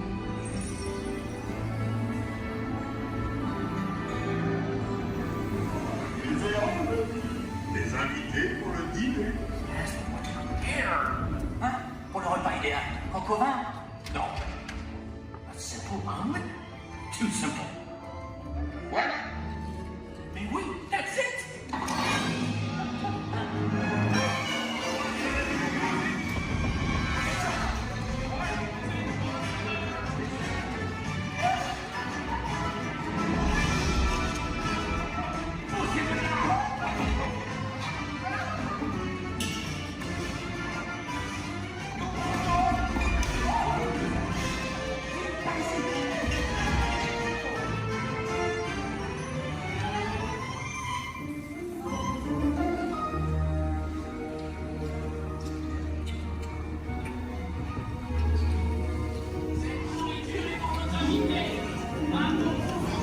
Hey guys, the food is for them, not you.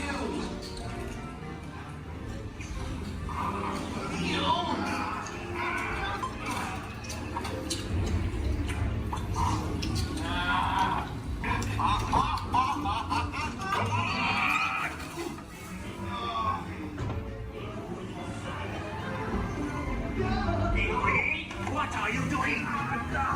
Que manigancez-vous? Out of my way!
Pingüino?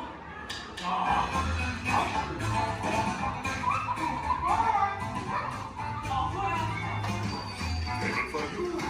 This way. You are always welcome at these crochets.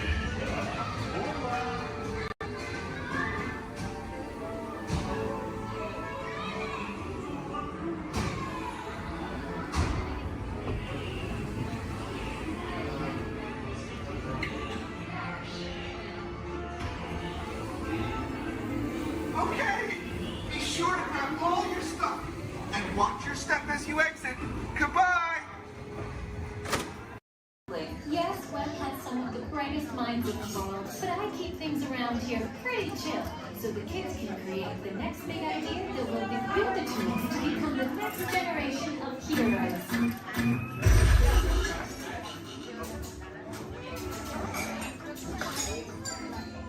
We hope you have a great time on your visit to the Worldwide Engineering Brigade Open House.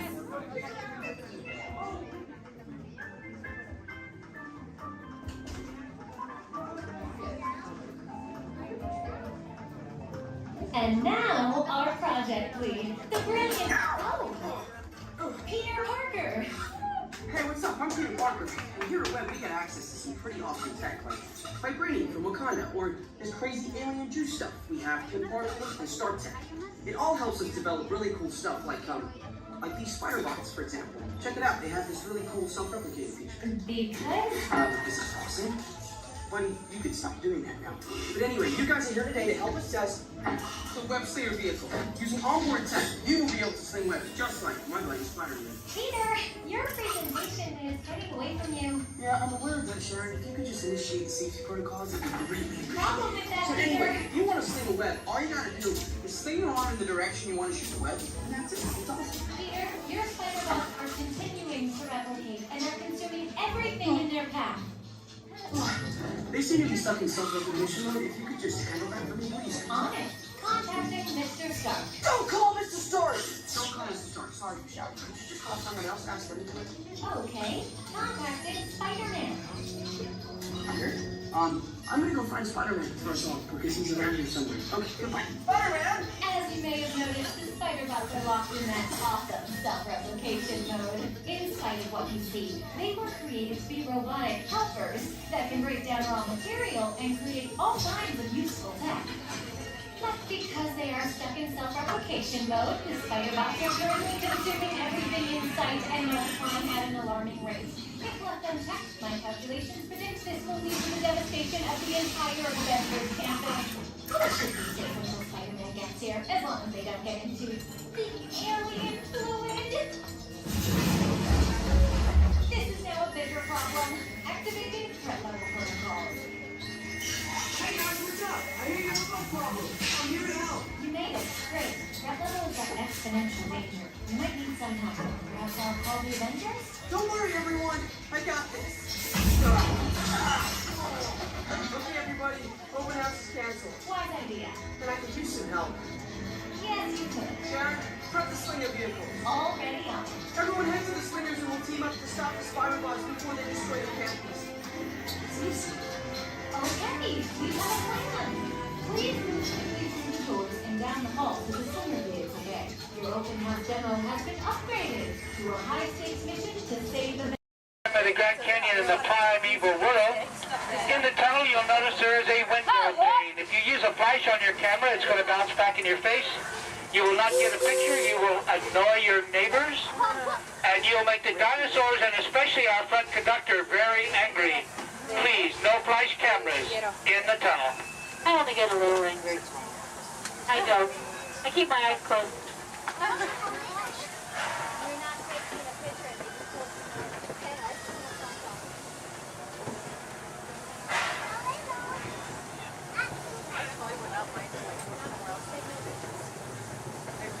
To those joining us, welcome aboard. The next leg of our journey will take us along the rim of the Grand Canyon. It's a mighty long drop to the canyon floor. So for your safety, stay seated with your hands, arms, feet, and legs inside the train. Be sure to watch your kids and no flash pictures, please. Para su seguridad, permanezca sentado y mantenga las manos, brazos, pies y piernas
We're now steaming back to our own time and to Main Street Station, gateway to Disneyland.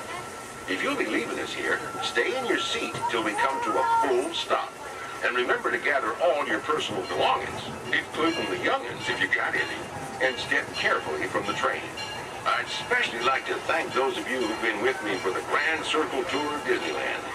We surely hope you enjoyed your travels with us and that you'll come back and see us again real soon. For those of you traveling on, we'll be on our way again in just a few minutes. This is Main Street Station, Main Street, USA.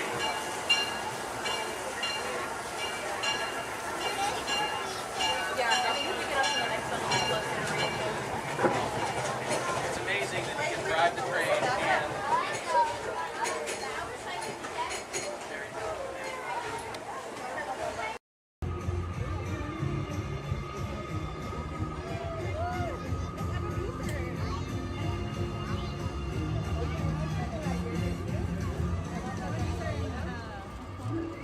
Attention explorers! Set your sights on the Discovery River, because he's at it again. Yes, famed billionaire and thrill seeker Scrooge McDuck is back in pursuit of high adventure. At the navigation helm, why, it's his personal pilot, chauffeur, and travel companion, Launchpad McQuack. This expedition will surely produce a grand ducktail!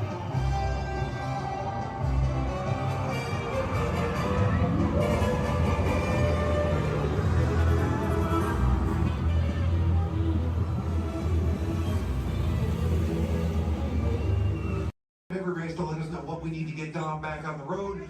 Spoiler alert, 9 times out of 10, it's either body work or a transmission. Guys, spread on over to this side, left side, left side. People on the left side, step forward, step on up, make a friend. Everybody here looks freshly laundered, okay? You'll be fine. Come on in, right this way, everybody. Keep on coming, folks in the hallway, let's go. I don't want to see anybody end up working on the transmission that doesn't know what they're doing. Come on in. Hey, oh, look at that, there's Mia. What's up, Mia? Hey Pat, I see our party goers have arrived. Yeah, they're still coming in, but say hey, everybody. Hey, I'm Mia, Dom's sister. Well, another race just wrapped, and it looks like my brother with another car for his collection. Anybody surprised? Honestly, I don't know why anybody challenges him. Hit me in the man. Well, we're meeting up at Sullivan's Garage for the after party, and while Tej works on your rides, you guys enjoy the break room. My brother calls this the family room. Oh, here we go. Dom says he doesn't have friends, he has Family. And the faces you see on these walls are our Family. When I'm in this room, I feel like we're all Family. So, welcome to our family. There it is. It's a thing around here. Hey, Tej, how's that Matthew McConaughey impression? All right, all right. What's up, Mia? Get better. Tej, just welcoming these good people to our family. Family. How are their rides coming along? The rides are ready to roll out and roll out inside. Perfect. Let's get the show on the road. I'll let Dom know. You guys have fun at the party. Bye, Mia. Bye. She just called. Okay. All right, Pat. Yeah. Let's get these people on their way. Send them over to the war room. Sounds like a plan. Are you sure, though, Jamie's kind of a piece of work? Right. And he hung up. Okay, so in a moment, those doors are going to open. When they do, head on into the war room with Jamie. That's Tej's new assistant, first day without Tej, so good luck. Be nice. Don't touch nothing.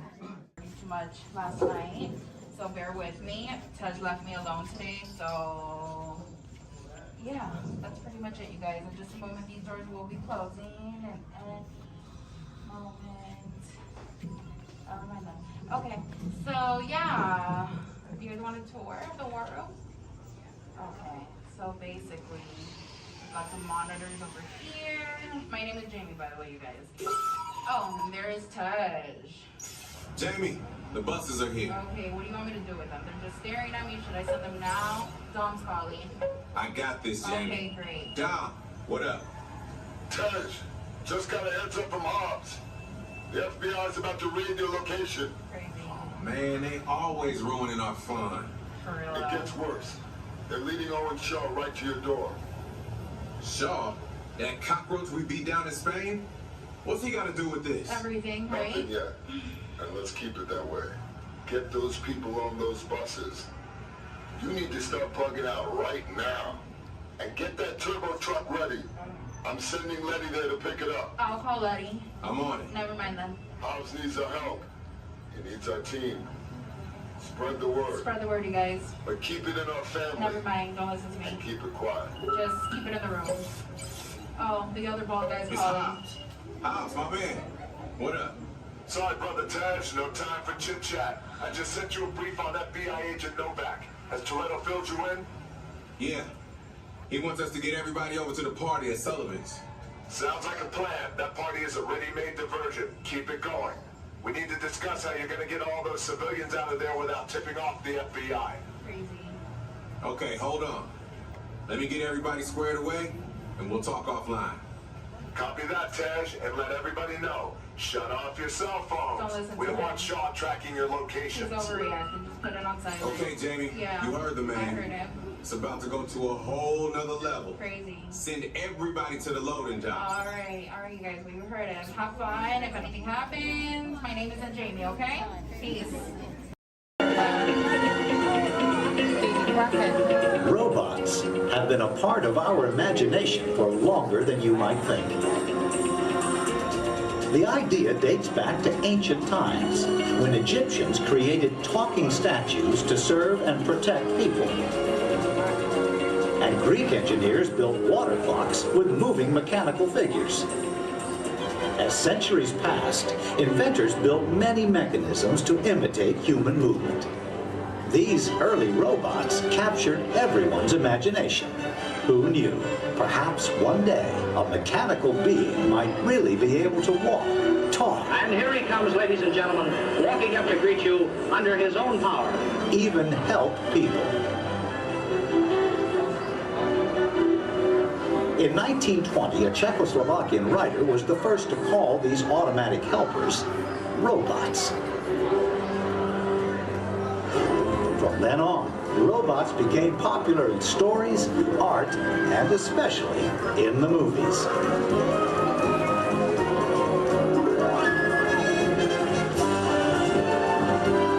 Movie robots often had fantastic abilities. And not all were helpful. Some were downright scary. Like most 20th century kids, Walt Disney grew up fascinated by robots. They quickly found their way into classic Disney cartoons.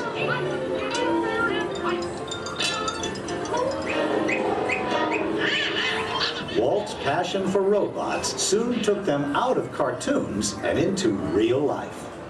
Whatever the man in the harness does, this figure will respond simultaneously in the same manner. Would you care for your life? I don't think we better. A little smoking on the stage. His magic kingdom became a welcome home for mechanical creatures of all kinds.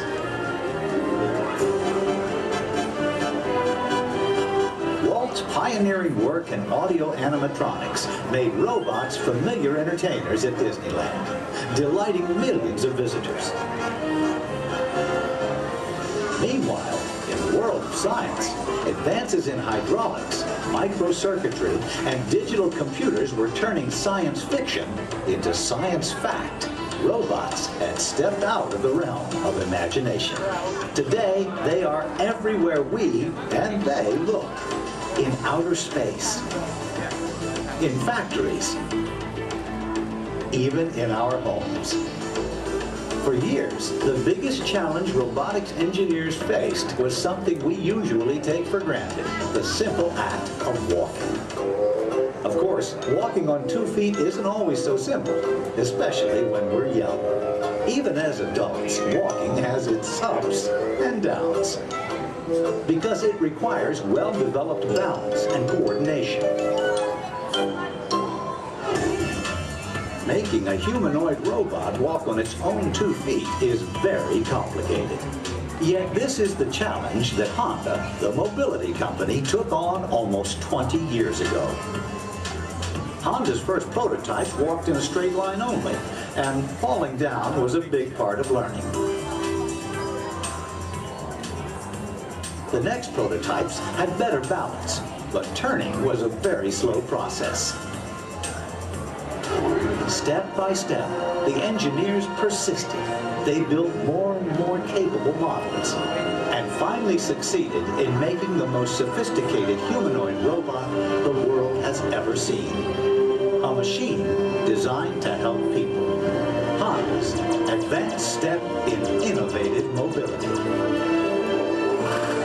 Osimo.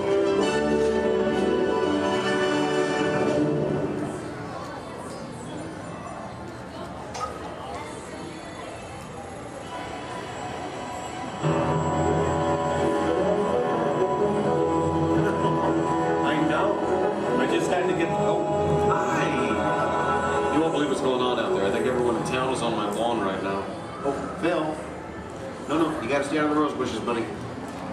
Okay. I'm sorry, I'm Kevin McGuire. Welcome to the McGuire household. You see, we've been chosen as the first family to test the new Honda Osimo robot, and I just sent it out to go check on the mail. It was so much fun watching the neighbors' faces when they first see Osimo. Like, they all... No, you can't borrow the robot. Just... Okay. Now, if you're not familiar with Osimo, you're going to be amazed at the way it... You know what? You're just going to have to see it to believe it. Of course, when we first met Osimo a couple of weeks ago, we learned that its name stands for Advanced Step in Innovative Mobility. Oh, here it comes now. Everyone, say hello to Osimo.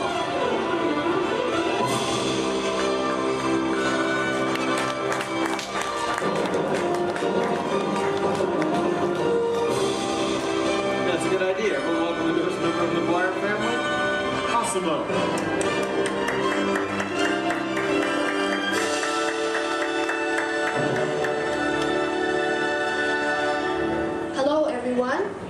Oh, Osimo, did we have any mail? No, but your neighbor gave this to me. Ooh, I wonder if it's from Phil. Oh no, it's an invitation to Cassidy's birthday party. My kids will be very excited, Osimo. Thank you, that was great. Well, I'm an amazingly capable humanoid robot. Yes. How can I help you? Well, actually, my parents are coming over later because my wife and I... Oh my goodness, I completely forgot. I was supposed to call my wife as soon as you got here. I was just having so much fun with the neighbors, but you know what? We should probably call her right now. Come on, I've got her on speed dial.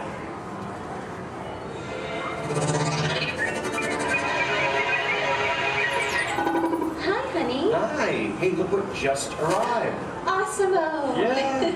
Can I keep it? Sure. Hello. Hi, Osimo.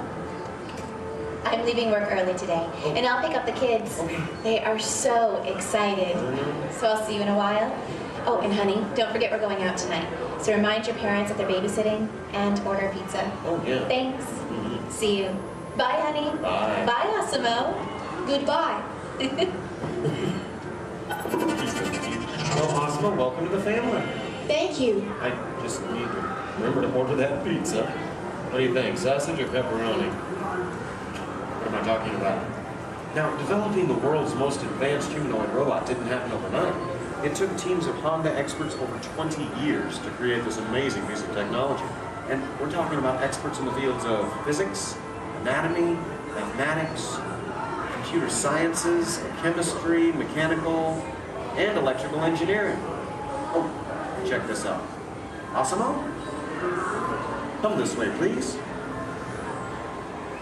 Now, if I'm sitting down, or in a wheelchair like my wife, Osimo's camera eyes are at about the same level as my eyes, and this makes communication very simple. In fact, if you take a look at the screen, you can see Osimo looking at me. Hello, Osimo. Hello, Kevin. Oh, Osimo, please turn out to all of our new friends. And everyone, wave and say, hello, Osimo. Hello, everybody. And there you are. Now, you might be wondering why Osimo isn't on wheels or treads or something like that. Well, Osimo is designed to help people and to be a helper in our world, a world where we need to reach for things and pick things up, or to navigate along floors and sidewalks, even just to climb a set of stairs. What better design than that of a humanoid robot? One that has 2 arms and 2 legs. And Osimo, how tall are you?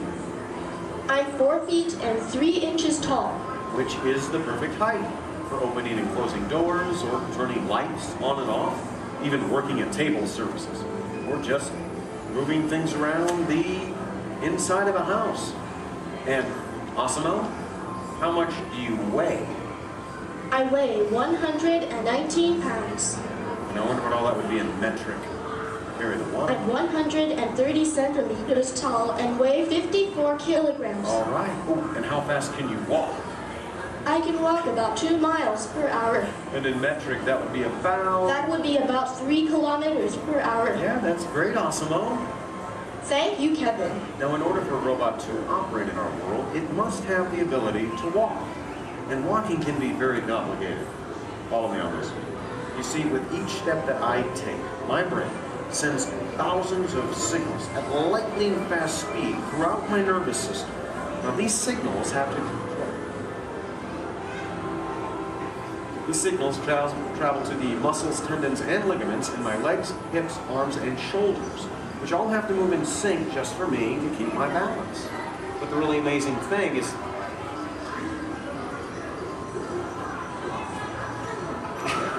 the really amazing thing is that Osimo does something very similar to this. It uses motors, sensors, and computers to keep its balance and walk like a human. Now, Osimo can also sidestep in a straight line or on a curve. And this makes navigating through a house with all of its constantly changing obstacles very simple. And believe me, Osimo, that move's going to come in very handy with my kids and all of their constantly changing obstacles.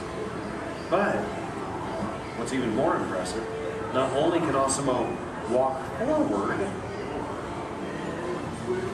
but Osimo can also walk backward as well, constantly adjusting its center of gravity with each step, just like us. And Osimo's balance is so good, you know what? Let's just show them. Osimo, please balance on one foot, like this. Yeah. Now Osimo makes it look easy. How about the other foot? All right. And Osimo must constantly analyze the data from all of its sensors and 34 separate servo motors. Well, Osimo, I guess it's true. There's really nothing you can't do, except fly, right? But I could play soccer. Yes, you can. You know, I think Molly left her soccer ball here, so yeah. Why not show everyone? Oh, hold on just a moment. Let me get some goalposts so we can make it official. All right, Osimo. Bend it like Beckham. And that's a goal! Very nice, Osimo. Yes. Now, it looks simple, but kicking the soccer ball actually requires some technically advanced balance, stability, and coordination. But you know, Osimo, with your ability to understand vocal commands and navigate effortlessly through the environment, it's easy to see how helpful you're going to be around the house. Oh, telephone. Okay, Osimo. I'll get it. Hey. Hey, is Osimo there? Yeah, right here. Hello. That is so cool. Osimo, we'll be home in like 5 minutes. Osimo, I told everyone in school they can come over and meet you. And I invited everyone in the neighborhood. Hold on. Also, your video. Yeah, Osimo, you're a star. Bye, Osimo. Okay, my kids. I know. How about a bye, Dad? Bye, Dad. Love you. You're cool. Well, Osimo, looks like you're pretty popular with my kids. Oh, come on. You know what I'm talking about. Actually, what my kids are talking about is Osimo's DVD, Step to Safety with Osimo, in which it shows how we can use Osimo's unique walking ability to help teach young children safe ways of crossing the street. But Osimo can be helpful in many different ways. In fact, Osimo, did you use your wireless networking capabilities to go online and look for tonight's weather forecast? Yes, I will go online. Great. My wife and I are going out for our anniversary tonight, so good. Yeah. Partly cloudy, with a high in the mid-60s. Perfect. I'll just remind her to bring a sweater. We can have dinner on the patio. Now, even though Osimo's current role is to help her in the home today, someday Osimo might be able to work in dangerous situations, like fighting fires or working in unhealthy environments, cleaning up toxic spills. And there's even the possibility... But I'm not only designed to help, I can also have fun. I think I know what you're talking about. Everyone, would you like to see Osimo dance? Yeah? All right, how about this, Osimo? You lead, I'll try to follow. Go ahead and kick it.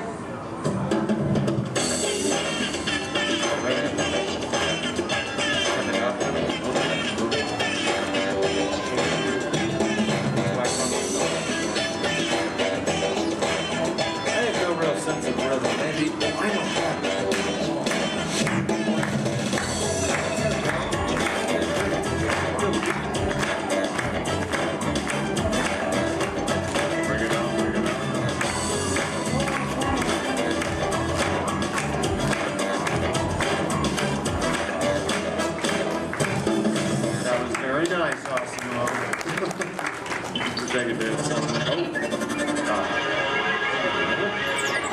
Hey guys.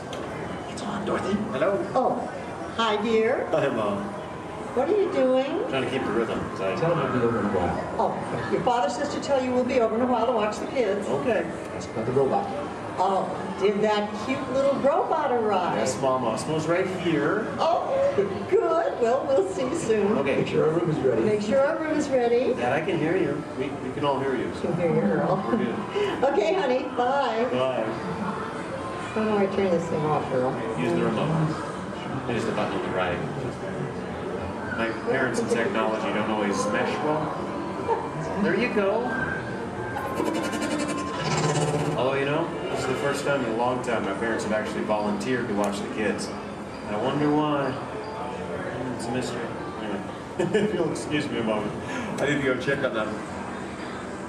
A second. Osimo, could you do me a favor? Yes, Kevin. Could you go upstairs and look into the room on the right to see if it's ready for my parents? Of course. Great. Now, what you're about to see is one of Osmo's most challenging maneuvers, made possible by combining all of its onboard technology. The ability to climb a set of stairs with balance and precision is a culmination of over 2 decades of research and development. Now, first, Osmo stops momentarily at the foot of the stairs and adjusts its position by reading a mark on the floor using the sensor in its torso. Oh, are you all ready, Osmo?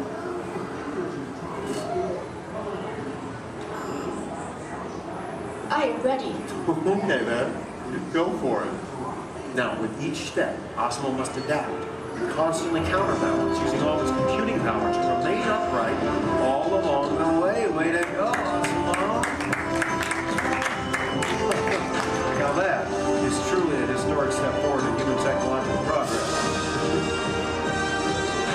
Okay, Osmo, go ahead and take a look into the room and see if it's ready for my mom and dad, please.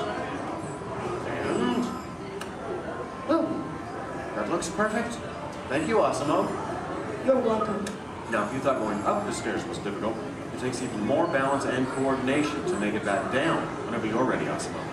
Once again, Osmo will find its position by reading a mark on the floor using the sensor in its torso. And when it's ready, it will descend the stairs, constantly adjusting with each step.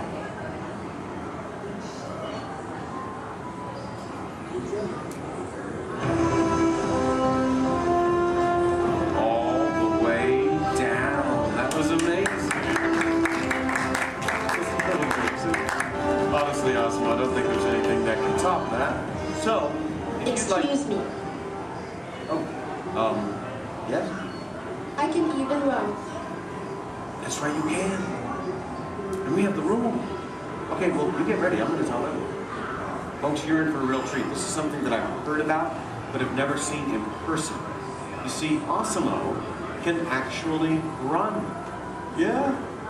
Okay, oh, and it looks like Osmo's getting warmed up, which is something we all need to do before any physical activity. I mean, no one wants to get a cramp in a servo motor. Now, in order for Osmo to run, both of its feet must leave the ground at the same time, if only for a moment. And Osmo is the only life-sized humanoid robot in the world that can accomplish this, moving at speeds of nearly 4 miles per hour, or in metric, 6 kilometers per hour. Okay, Osmo, you just let me know when you're all warmed up and ready.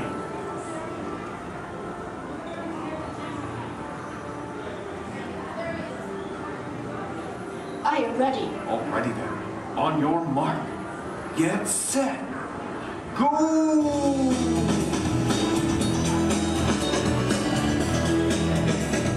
That was incredible. Watch me turn around. I want to show this to you in slow motion. Now this is truly an amazing accomplishment. Osmo's airborne, meaning both of its feet leave the ground for about 0.08 seconds, running very similar to that of a human. Very impressive, Osmo. Thank you, Kevin. Now, if you'd like to learn more about Osmo, please visit the website, osmo.honda.com. As for you, I think it's time we get you ready to meet the rest of the family. So, why don't we say goodbye to all of our new friends. Excuse me. Yes? Please do not forget to order the pizza. Pizza for the... That's right. Thank you, Osimo. You're welcome. You know what, Osimo? I think this is going to be the beginning of a beautiful friendship. All right. And the kids are home. I hope you're ready to meet them. But before we go, let's say goodbye to all of our new friends. Goodbye, everybody. And everyone, let's hear one more time for Osimo.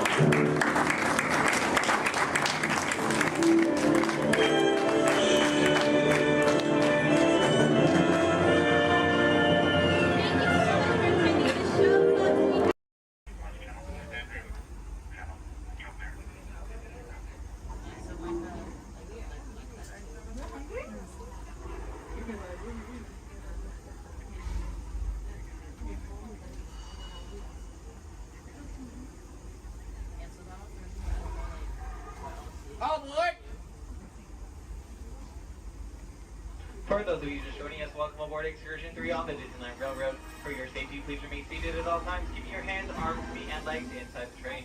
Please supervise all children, making sure they're seated away from the train openings, either fully on a lap or on a bench. Our next stop will be the Land of the Future, Tomorrowland Station. Oh, they're doing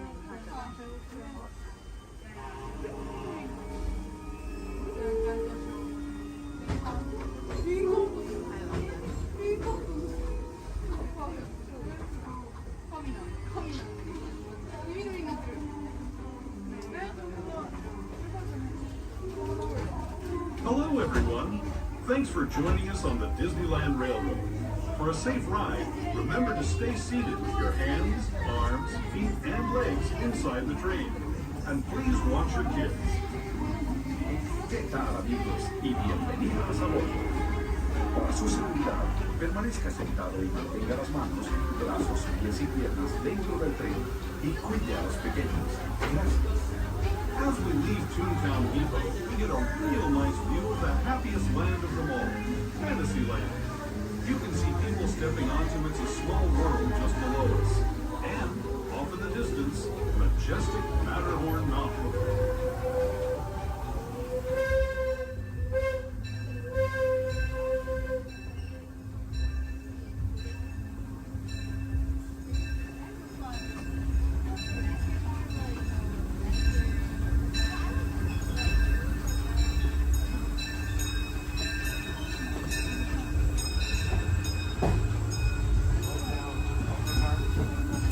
Steaming forward into the future to a land inspired by visions of tomorrow, both practical and imagined.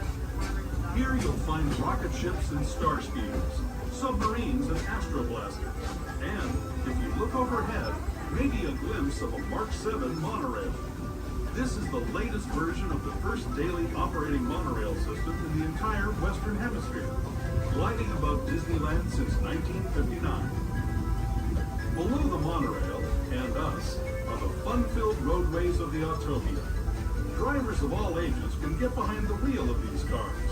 No experience or license required. If you're into soaring spaceships or doing battle with evil empires and emperors, Tomorrowland is definitely the place for you.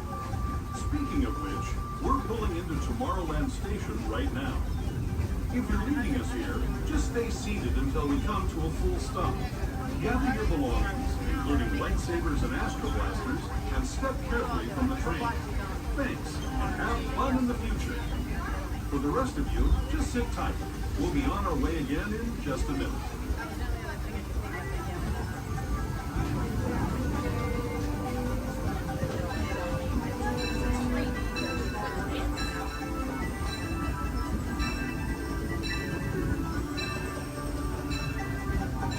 As we make our way into Tomorrowland Station, we do ask that you please remain fully seated until the train has come to a full and complete stop.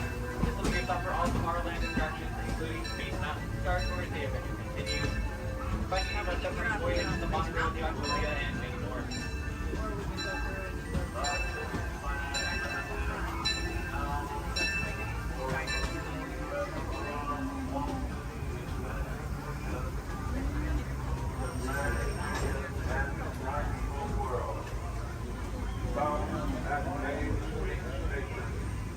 Frontierland and Mickey's Toontown. Land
under the authority of General Hux.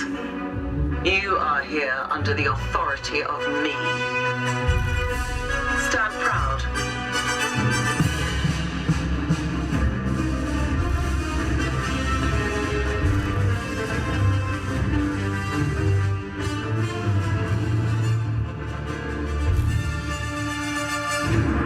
Troops in this division are held to the highest standard. Mine. Show me fearless.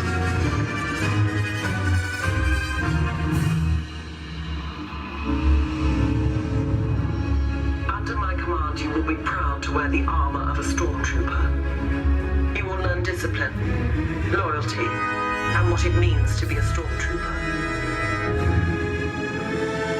Battle starts.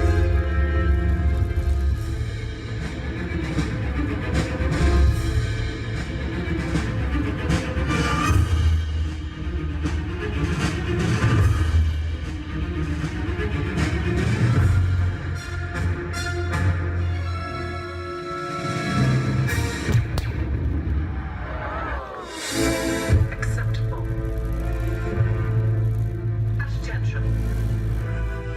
We do not tolerate traitors.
Lord. He just goes around telling everybody everything. And now look at you. Oh, you're frozen. Now he doesn't even talk. It's perfectly dreadful. Isn't that right, Archimedes? He's a little shocked if you can't tell.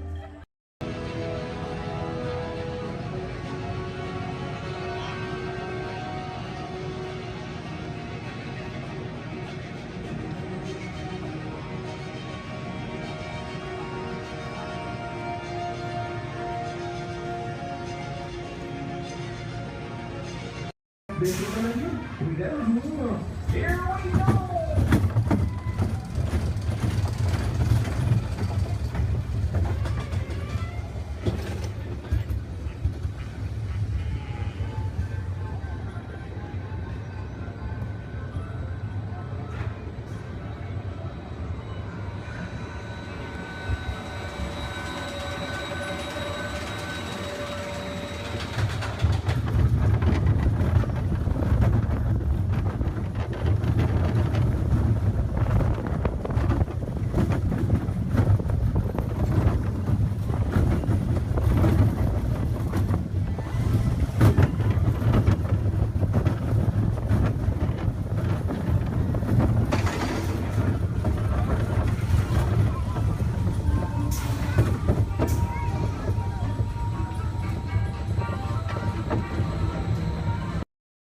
Transmission coming in.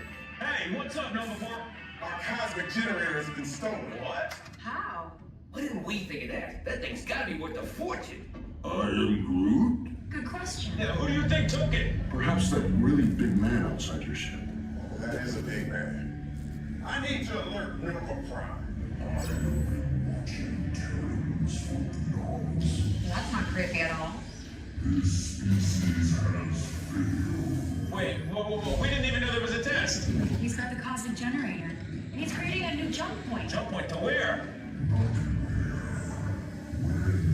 It's some kind of mutant jump point. It's going back to the dawn of time. Dawn of time, why? To erase the error. Well, that doesn't sound good. Your time is over. Wait, what do you mean? What do you mean it's so vague? The jump point is closing. Hey, Nova Dude, your Nova Corps need to follow that whatever it is until we get there. We can't.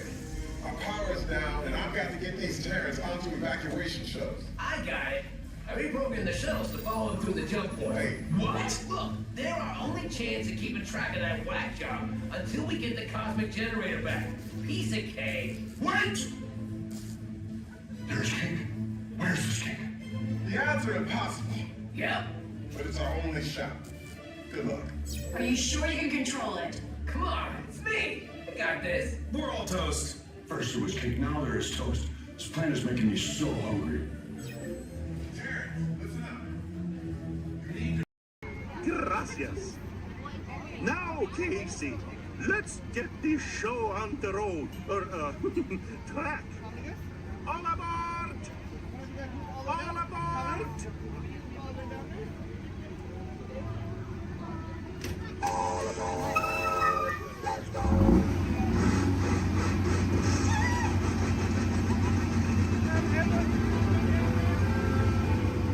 Casey Jim is coming down the track, coming down the track, with the smoke and snack. Big and Marvin coming round the hill, Casey's here.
the end of the lion.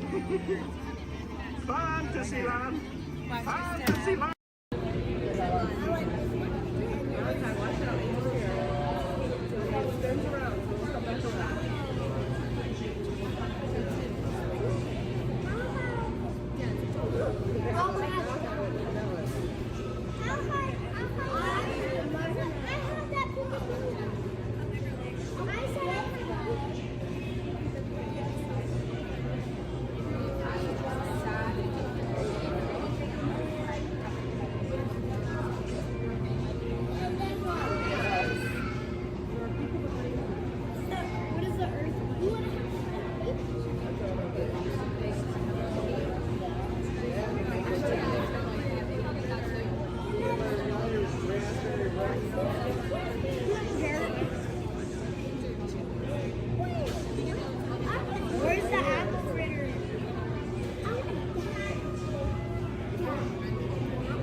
In the life cycle run, there are winners and there are losers.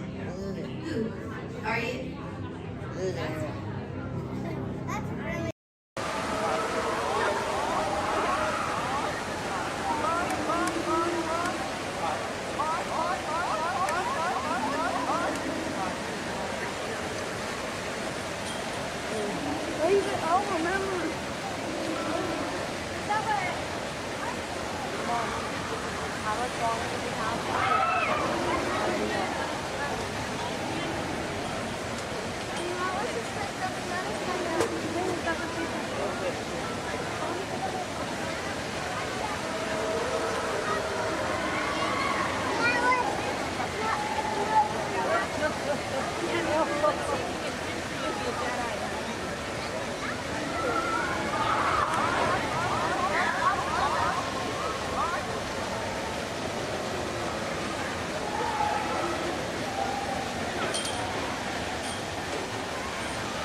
Disney's Polynesian Village Resort, Aloha. Since 1971, the electrical water pageant has lit up the shores of Bay Lake, entertaining generations of dreamers from the young to the young at heart. As we celebrate 50 years of magic here at Walt Disney World Resort, we invite you to join us in this time-honored tradition. Enjoy the lights, the music, the magic of Disney's electrical water pageant.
To everyone who's ever answered the call of this magical place, mahalo. We have shared the breath of magic. For 50 years, you have trusted us with your dreams, and tonight we hope you feel them twinkling in your eyes, enduring like the sparkle of Disney's electrical water patches. From all of us to all of you here at Disney's Polynesian Village Resort, we bid you aloha and hope you wake tomorrow to find your dreams are even brighter in the light of a new day.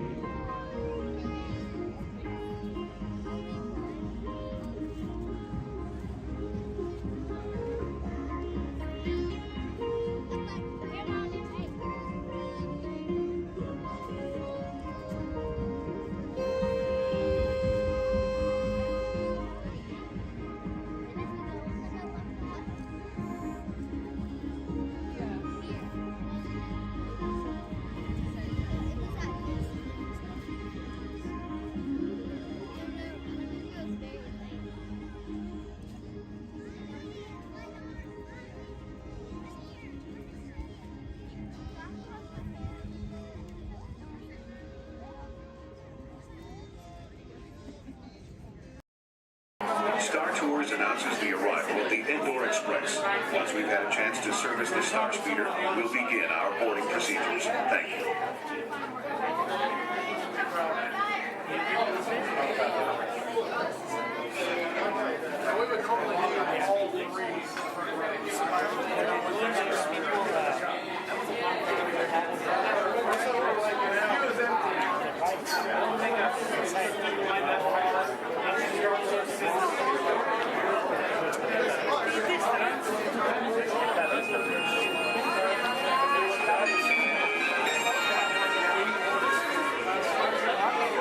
May I have your attention, please?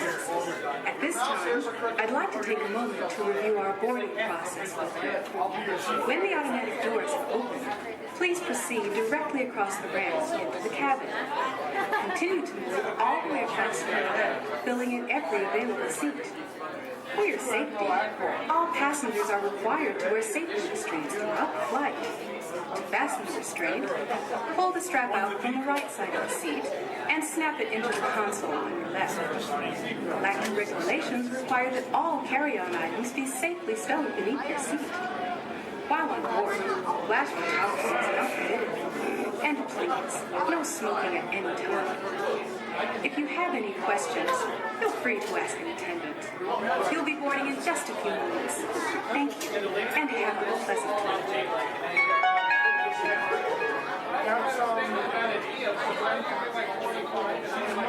Welcome, space travelers, to the Indoor Express. My name is Eric, and I'll be assisting you this afternoon.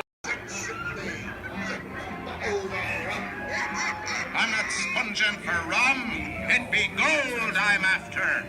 Strike your colors, you brazen wench. No need to expose your superstructure.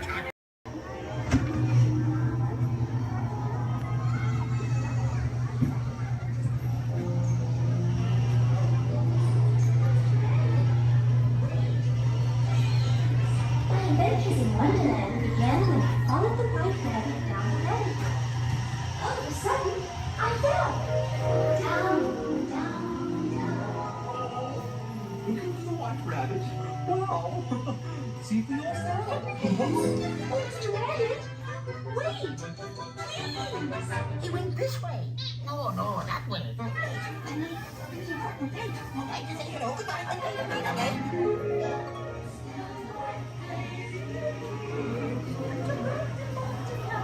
Okay.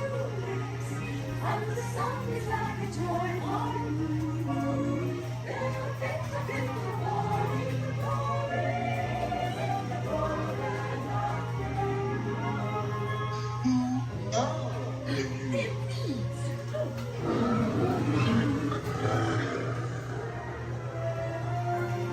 Now this is curious. I wonder if the rabbit came in here. I'm not sure. Well, I am.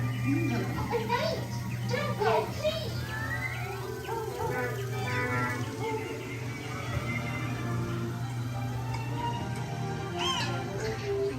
Try this way. They're making the roses red and make a cheery shake. Because we know they'll cease to grow. In fact, they'll soon be dead. No, and yet we go ahead making the roses red.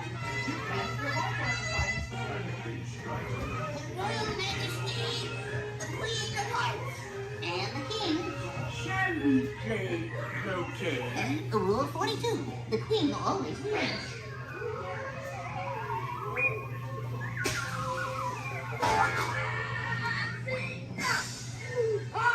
With their heads! Oh, with their heads!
way down and not sitting on feet or anything else? All right.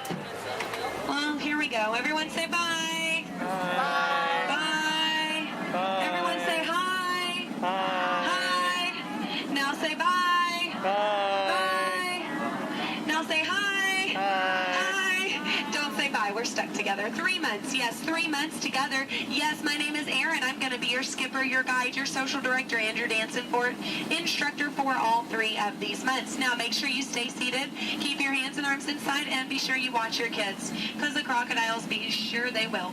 Now, we begin our adventure here in the Amazon rainforest. On the left and on the right, you see those beautiful butterflies. Now, they can grow to have a wingspan anywhere from 12 inches all the way up to a whopping 1 foot. Yes, we call them the rulers of the jungle. Over here, we have Inspiration Falls. If you're wondering why it's called Inspiration Falls, it's because if you stare into it long enough, it'll inspire you. Yeah, watch this. Everybody say, ooh. Everybody say, ah. Congratulations, you have now been inspired. Now, if you look right over here on the left, then you'll see nothing on the right. Yep, made you look. We are now in the Congo River in the deepest, darkest part of Africa. Guys, I have a very special treat for you. A pygmy welcoming party to welcome us here to the jungle. Take a look right over here on this beach, and they're gone. Okay, something must have scared them off. So keep your eyes open, guys. Whatever it is could still be around. Yeah, something scary. Something probably like a, it's right behind me, isn't it? Uh-oh, okay. Just a 30-foot python. Nothing to be afraid of, guys. They are actually very, very friendly creatures. Yeah, but they can develop a crush on you. So we're going to stop here by my camp and pick, oh no. Uninvited house guests. That is the worst. But you know what? On the flip side, couldn't get that Jeep started this morning. Looks like they got it to turn over. Oh. Yeah. Well, we are now on the longest river in the world, the Nile River. It is over 4,000 miles long. Yes, if you don't believe me, well, then you are obviously in denial. Up ahead on the left, we have a beautiful African elephant. You can tell that he's an African elephant because his ears are shaped like Africa. Yeah. He actually knows a, oh, he's not going to show off? What about this one over here? Do you feel like showing off? This one over here knows a great trick. We'll see if he decides to take attention. Speak. There we go. Louder. Stay. Good elephant. I want to point out this sandstone here. You know, many people just take it for granted. Yeah. But I definitely think it's one of our bolder attractions. This is the belt, yes, the African belt where all the animals come down for water. They won't all return to their herd, yeah, thanks to that pride of lions. Now, up here, this demonstrates the basic law of the jungle. Never, ever be a zebra. Now, another basic jungle law states that a safari on foot cannot outrun a charging rhinoceros. Yeah, I tried to warn them, but they didn't listen. But you know what? I feel like they got the point. In the end, you know, when you hate to be the low man on that totem pole. Now, danger lurks around every bend in the jungle. As we come around this next corner, we are entering crocodile country. The big croc on the left, that's Old Smiley. Old Smiley is 75 years old. He just lays there all day looking for a handout. Yeah, I had an English teacher on my boat. Try to give him one time. Now she's teaching shorthand. Up ahead is Schweitzer Falls. Now, Schweitzer Falls is named for Dr. Albert Falls. Those of you in the back, you might want to lean in. Lean in, guys. Lean in, lean in. It's going to be close. Lean in, or don't move a single muscle. That works too. Paralyzes fear, sir, I understand. Now, people ask me all the time how I landed my job here at the world-famous Jungle Cruise. I think it's plain to see. I took a crash course. Because when you've been here as long as I have, you just start to smell. Smell danger, that is. Like up ahead, this full of hippos. Guys, I know they look cute, but they can actually capsize the boat. I'm going to use my gun to scare them off. Cover your ears, guys. This is going to be loud. Shoot! Shoot! Shoot! Shoot! Shoot! Shoot! There we go. Yeah, it's actually a little known fact about hippos. They are terrified of shoes. Now, up ahead, headhunters. This is bad. This is bad. This is a very bad place to be headed. All right, stay calm, guys. Don't lose your heads. Yeah, there's my last crew in that boat over there. Bunch of numbskulls. Now that dance that they're doing, that does mean they are going to attack, but they only attack from the right-hand side. Stay focused on the right and they can't ambush us. Over the top of the hill. They're on the left. Get down. Get down. Get down. Get down, sir. Don't worry about looking stupid. I'm doing it for you. Get down.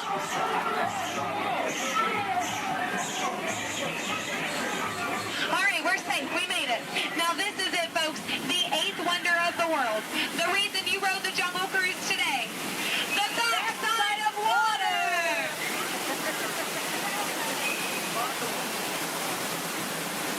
Woo! Yeah, you feel that mist? Kind of nice, kind of cool. That is the largest concentration of bacteria in the jungle. You're welcome. Well, we are now in Southeast Asia, deep in the heart of Cambodia. Up ahead, we have a temple. Uh-oh. Guys, I was going to take you in this temple. I think there's been an earthquake or something. This is a new entrance. I don't know where it leads. It could lead to danger.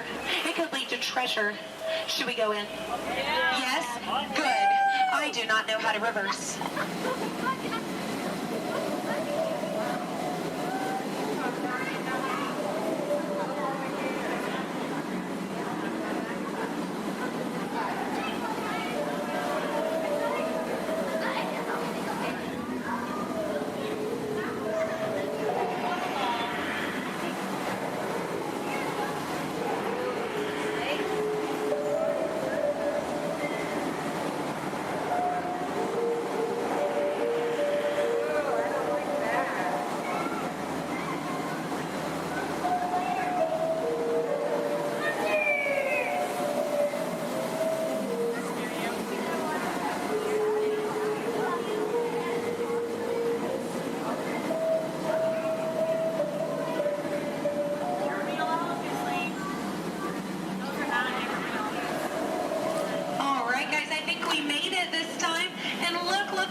Bathing pool. Now guys, I know this is their bathing pool, but feel free to take as many pictures as you like, because look, they all have their trunks on. It's fine. Now some of these elephants are very, very friendly, and they might try to spray the boat. So we are just going to scoot on through. Oh no, up ahead. Up ahead. Get down. Duck, duck, duck. Goose. All right. No, oh no. Oh no. Both sides. Oh no. Get down. You fell for it twice. Yeah. No, that one over there, don't worry. He always forgets to pack his trunk. Now, guys, I'm going to take this time to point out some of my favorite jungle plants. That one. That one. And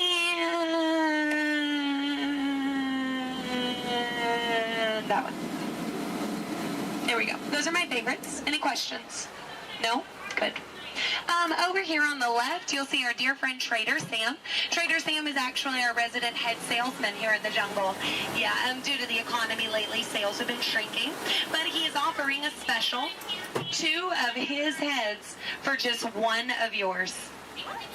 Yeah, think about it, because, you know, any way you slice it or dice it, you're going to come out ahead. Yeah. All joking aside, Sam is a really lucky guy. He was the only man from his entire tribe to go to college. Yeah, he actually got kicked out, though, before getting his degree. He got caught trying to butter up one of his professors. Yeah. But he's a nice guy. He actually threw a dinner party last night. Yeah, he invited all the skippers. I got there 20 minutes late, though. All I got was the cold shoulder. Nothing left but finger foods. Yeah, and I was looking forward to it. I mean, his wife makes a great stew. I told him so, and he said, I know. I'm going to miss her. Yeah. You know what Sam's favorite Disney song is? You Got a Friend in Me. Yeah. I'm not making these up, guys. They're actually written in the script. Yeah. Yeah. Now we are approaching the dock, yes, which means it's the most dangerous part of our journey. My attempt to dock the boat. So make sure you stay seated. Watch your elbows over here on this side. We don't want unnecessary peer pressure up ahead. Now, when the boat and the dock reach the same speed, you'll exit out the same way you came in.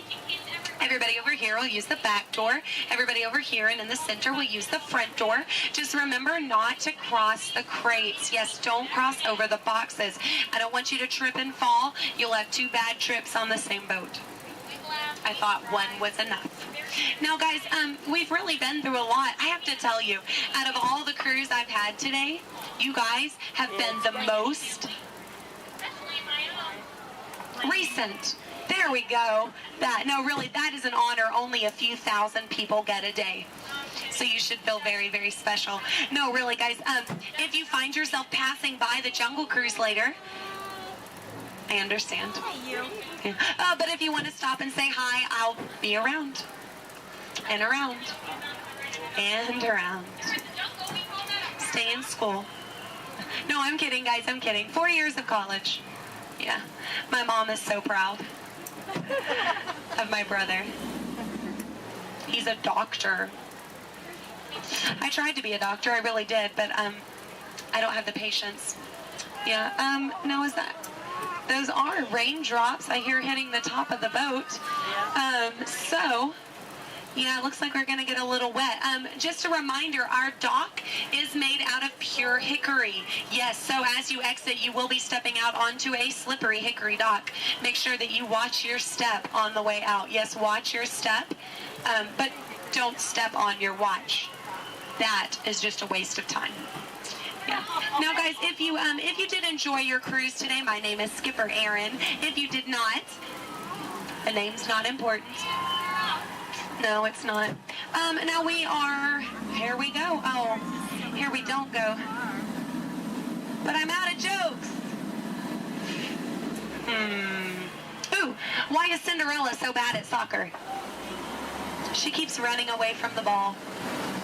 Yeah, but I mean, can you blame her? She had a pumpkin for a coach. Yeah. Why does Peter Pan fly everywhere he goes? Because he can never land. Yeah. Why does Tigger bounce everywhere?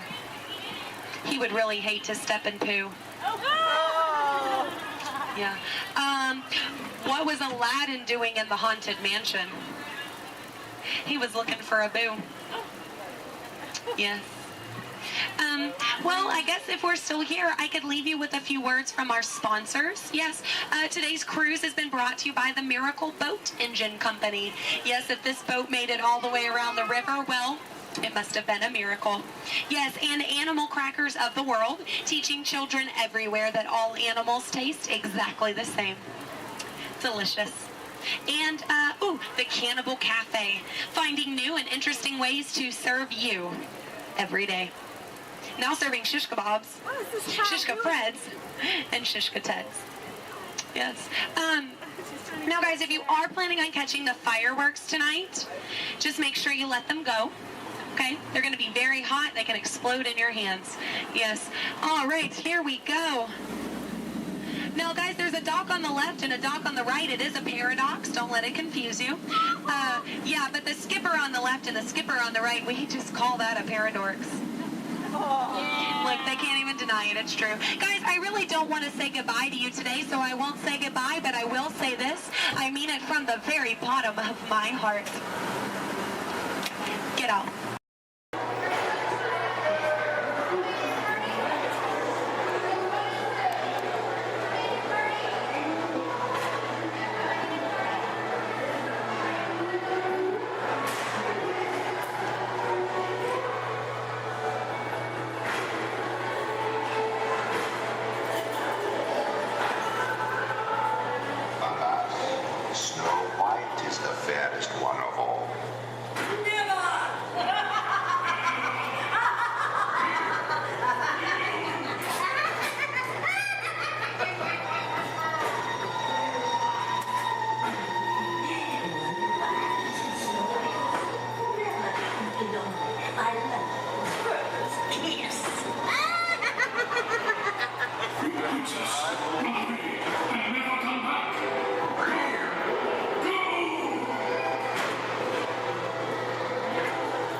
At the center, Goofy in the left, Minnie in the right, and the happy driver in the bus, Carlos. We want to give you a very warm welcome to Walt Disney World. Welcome, everyone. If you are ready, give me a big yes. Yes! All right, you ready?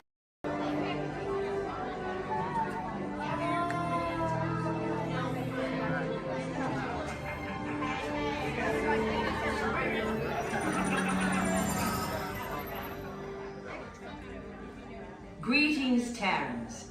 I am Nova Prime Irani Rayal, Commander of the Nova Corps. On behalf of all Xandarians, I hope you have enjoyed exploring the wonders of Xandar. As you have seen, your world and ours were born of the same moment, one which you refer to as the Big Bang. As such, we are all galactic neighbors in a vast universe which we and countless others share. For you to travel to Xandar would take 2.5 million years, assuming you had a ship that could fly at the speed of light. So we decided to come to you. But even we could not have reached you so easily were it not for the Cosmic Generator, an advanced piece of Xandarian technology that creates jump points, artificial tunnels that act as shortcuts, linking distant points in space. It is our desire to share this wondrous technology with your people so that together we might explore new worlds and create a brighter tomorrow. And now, as the culmination of the wonders of Xandar, you will be teleported to a Nova ship above your planet for a demonstration of the Cosmic Generator. I trust you will find it an unforgettable experience.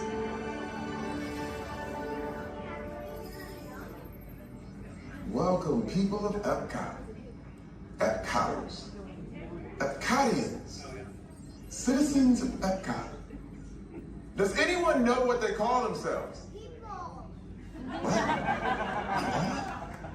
Someone needs to tell me when I'm on. Welcome, Epcot Terrans. I am Centurion Tal Merrick, and we're just about ready to teleport you up to the ship for the demonstration. As you're about to enter a secure Nova area, I must ask you to put away your Terran communication devices at this time. Recording of any type is strictly prohibited. I am very serious about this. Now, please step forward into the chamber. You're gonna love this. You're on! That was the best. That was like probably highlight. You're on!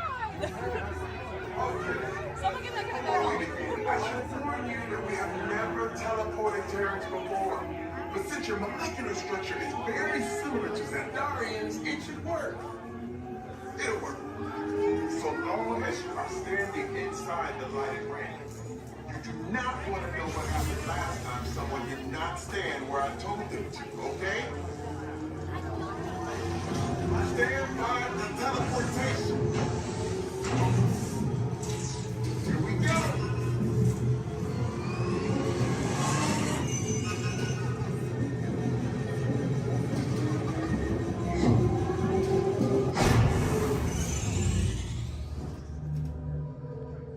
You made it. I mean, of course you did. Nova Prime, they're ready. Excellent. What you see before you is the cosmic generator. And in just a few moments, we'll be activating it so you can experience for yourself what's happening. I'm not sure. Our power's out. And the cosmic generator is gone. Interior Mark, go to Code Red. Prepare the fleet. And call the Guardians. Now. There is no cause for alarm. Turn off that alarm. I've got an important transmission coming in. Hey, what's up, Nova Corps? Our cosmic generator has been stolen. What? How? Why didn't we think of that? That thing's gotta be worth a fortune. I am Groot. Good question. Yeah, who do you think took it? Perhaps that really big man outside your ship. Oh, that is a big man. I need to alert Nova Prime. I've been watching Terrans for eons. That's not creepy at all. This species has failed. Wait, whoa, we didn't even know there was a test. He's got the cosmic generator. He's creating a new jump point. Jump point to where? Not where. When? It's some kind of mutant jump point. He's going back to the dawn of time. Dawn of time, why? To erase some error. Well, that doesn't sound good. Your time is over. Wait, what do you mean? What do you mean that's so vague? The jump point is closing. Hey, Nova Dude, your Nova Corps need to follow that whatever it is until we get there. We can't. Our power is down, and I've got to get these Terrans onto evacuation shuttles. I got it. I reprogrammed the shuttles to follow them through the jump point. Wait, what? Look, they're our only chance of keeping track of that whack job until we get the cosmic generator back. Piece of cake. What? There's Steve. Where's the Steve? The odds are impossible, Yep. but it's our only shot. Good luck. Are you sure you can control it? Come on, it's me. We got this. We're all toast. First it was cake, now there is toast. This plan is making me so hungry. Terrans, listen up. We need to make our way to the evacuation shuttles now. We'll follow the fleet and get our power. For those of you standing, please hold on to the handrails throughout our journey and stay clear of the doors. For the comfort of others, no smoking, please. Thank you. As we turn south, you can catch a glimpse of the spires of Space Mountain in the Magic Kingdom. Nearby is Disney's 8th-ranked contemporary resort.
your group is together, now is a great opportunity to pick a time and place to meet and become separated in the park.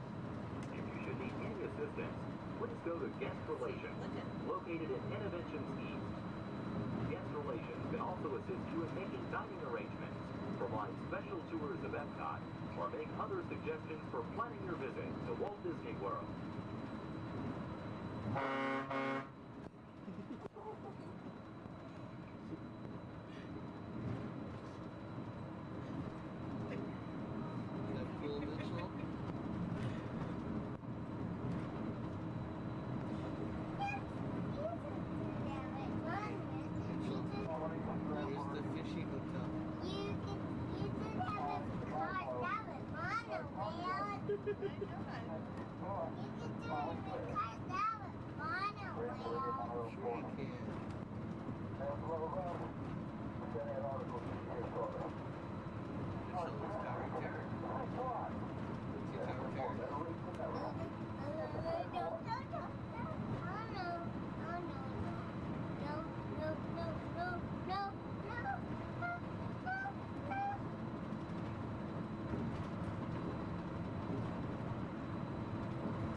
Traveling to Epcot, where nations celebrate human achievement and potential. Its 300 acres are divided into two worlds, Future World and World Showcase. Future World offers fascinating explorations into realms of energy, transportation, and imagination. You'll also find adventures in communications, sea exploration, food production, and other vital topics. World Showcase is a community of nations, highlighting the accomplishments and cultures of people around the world. On the banks of the 40-acre World Showcase Lagoon are Mexico, Norway, China, Germany, Italy, the American Adventure, Japan, Morocco, France, United Kingdom, and Canada. Young adults from each nation represented in World Showcase are among your hosts, making this a true international exchange.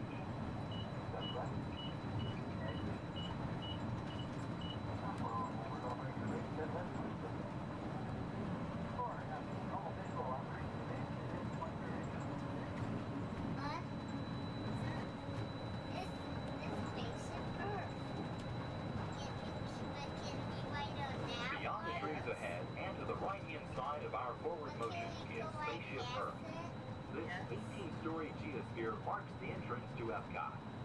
Inside Spaceship Earth, time machine vehicles take you through the evolution of human communication, from a distant yesterday to the dawn of tomorrow.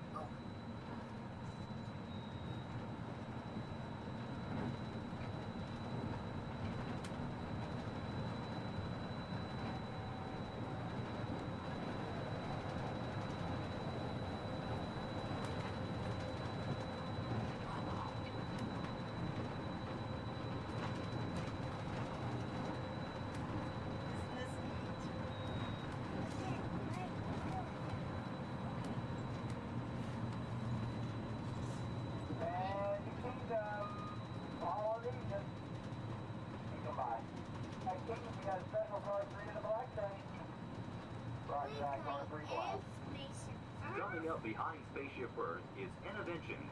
Inside this hands-on area, you can explore and interact with the ever-changing technologies and products for everyday living in the near future. To the opposite side is the Universe of Energy. Inside you'll find Ellen's Energy Adventure, hosted by Ellen DeGeneres and Bill Nye the Science Guy. Next is the Wonders of Life, where you'll discover Body Wars, which takes you on an amazing trip through the human body. No, we are not going In to Test Track, you can experience the acceleration of test driving a vehicle on the fastest and longest ride ever created for Walt Disney World. Coming into view is World Showcase.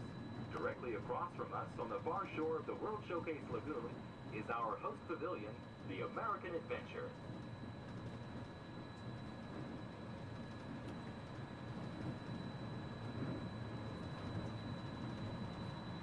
I'm still thirsty. Well, I'm sure we can find something for you to drink.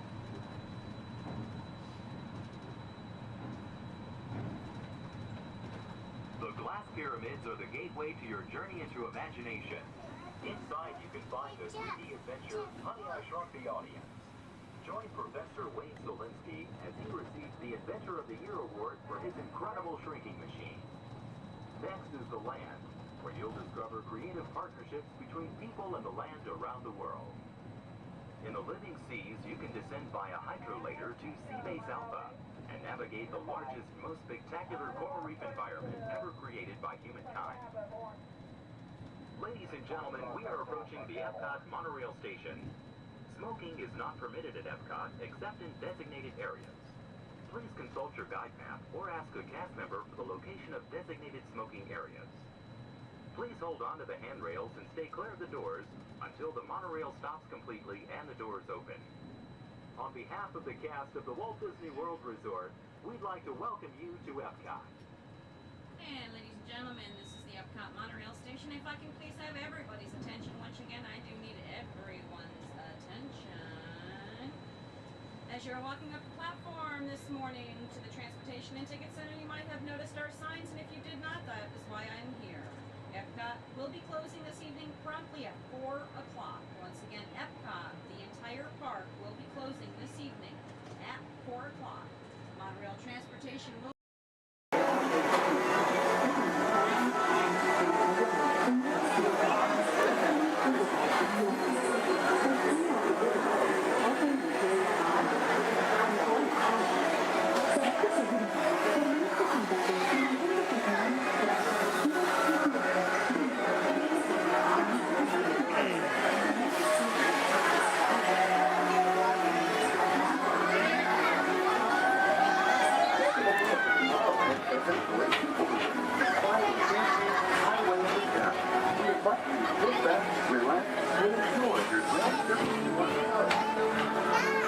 Along the way, you can preview many of the exciting places you want to be sure to enjoy today while visiting this land of tomorrow.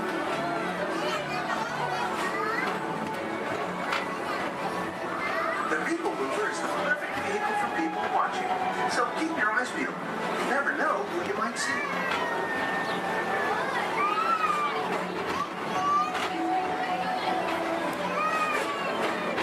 Coming up, Stitch's Great Escape, where you can report for duty as a security agent for the Galactic Federation.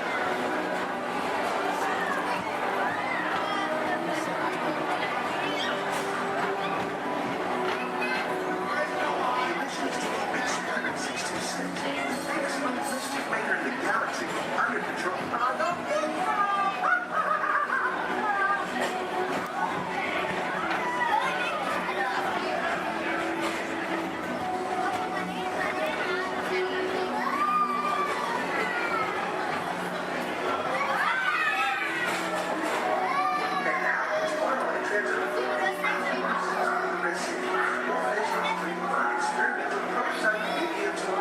Progress was the inspiration for Epcot and many of its forward-thinking ideas have been born throughout Walt Disney World.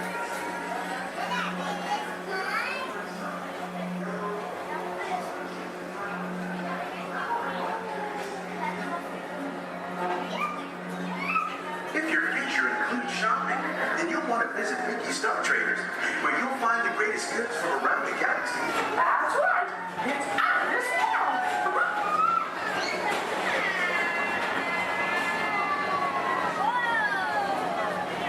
At this Disneyland Speedway, put the pedal to the metal and speed towards the checkered flag in your very own race car. Young or old, this is your chance to drive in the fast lane without worrying about getting a speeding ticket.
Paging Mr. Morrow. Mr. Tom Morrow.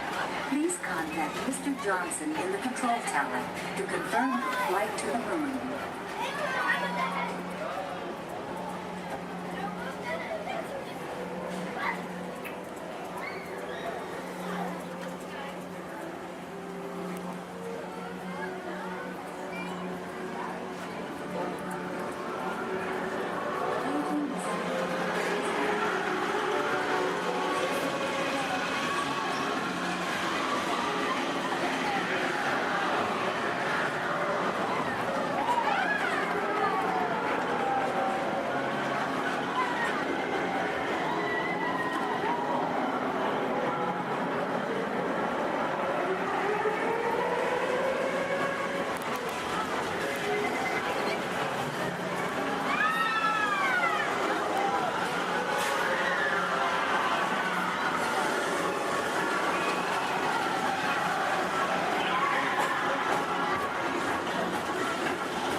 Welcome back to Tomorrowland. Be sure to visit Space Mountain while you're here for an adventure that's out of this world.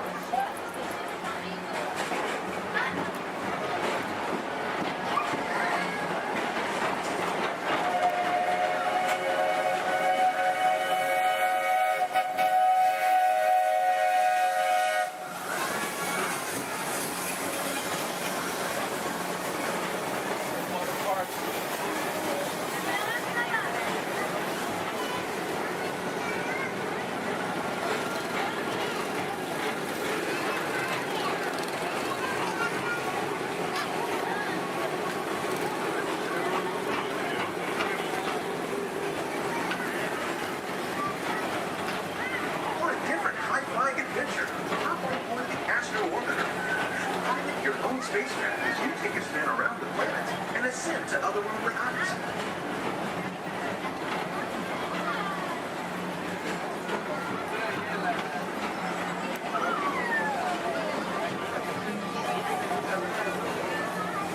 We're now approaching Walt Disney's Carousel of Progress. Inside this rotating theater, whole families welcome you into their homes of yesterday and today, starting way back at the turn of the 20th century. First presented at the New York World's Fair, this legendary circular theater celebrates the progress that has made our lives better. It's a perfect reminder that there's always a great, big, beautiful tomorrow shining at the end of every day.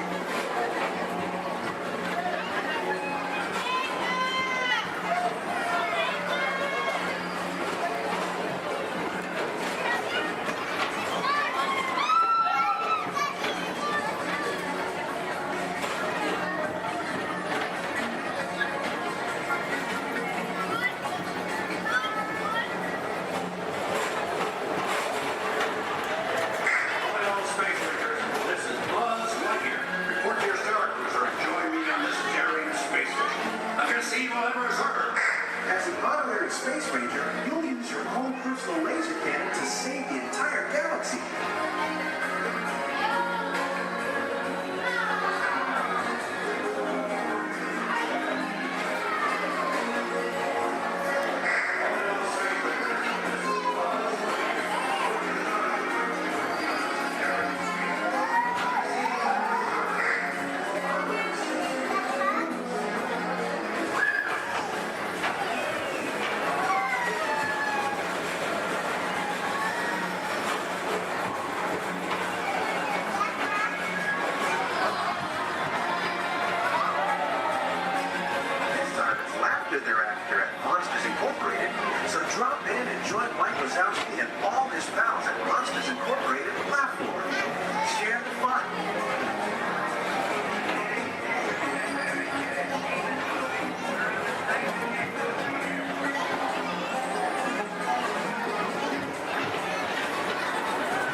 away from the car.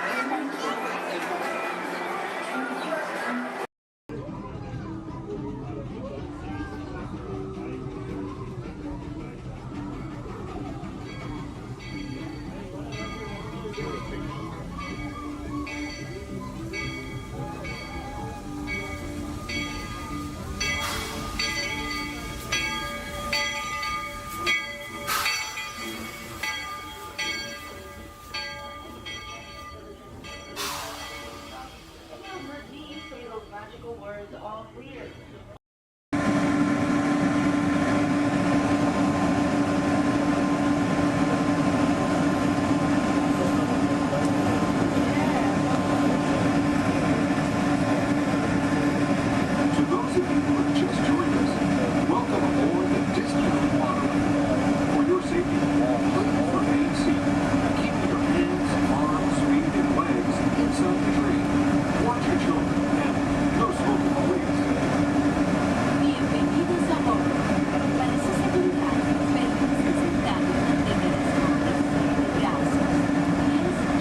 Disneyland Park is open until 9 o'clock tonight. Meantime, a monorail train is departing every 5 minutes from the Disneyland station back to downtown Disney. If you would like to leave the park and return later today, please make sure you have with you your valid Disneyland passport ticket and a hand stamp so you can re-enter the park anytime up to 1/2 hour prior to Disneyland Park's closing. You can get your hands stamped whenever you depart today. Today here at Disneyland Park, we'll have Celebrate a Street Party down Main Street USA at 5:30 p.m. And also tonight, as part of Halloween time at the Disney Resort, we'll have Halloween Scream, a bonus surprise in the sky at 8 p.m. Thank you, and have a pleasant day here at the Disney Resort.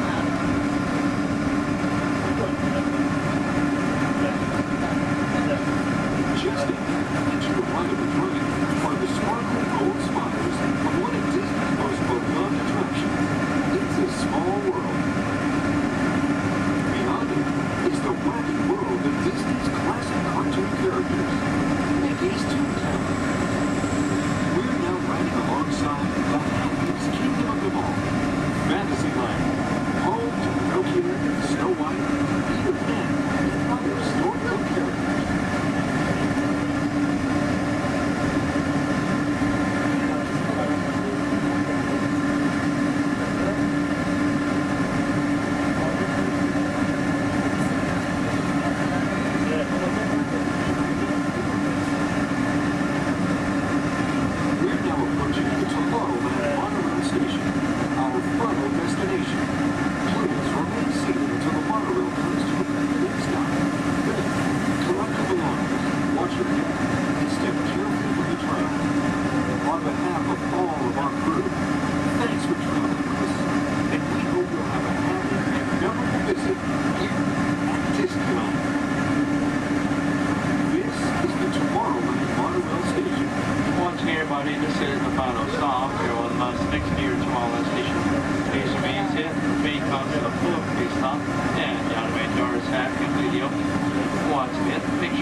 Users, prepare to be digitized into the world of Tron.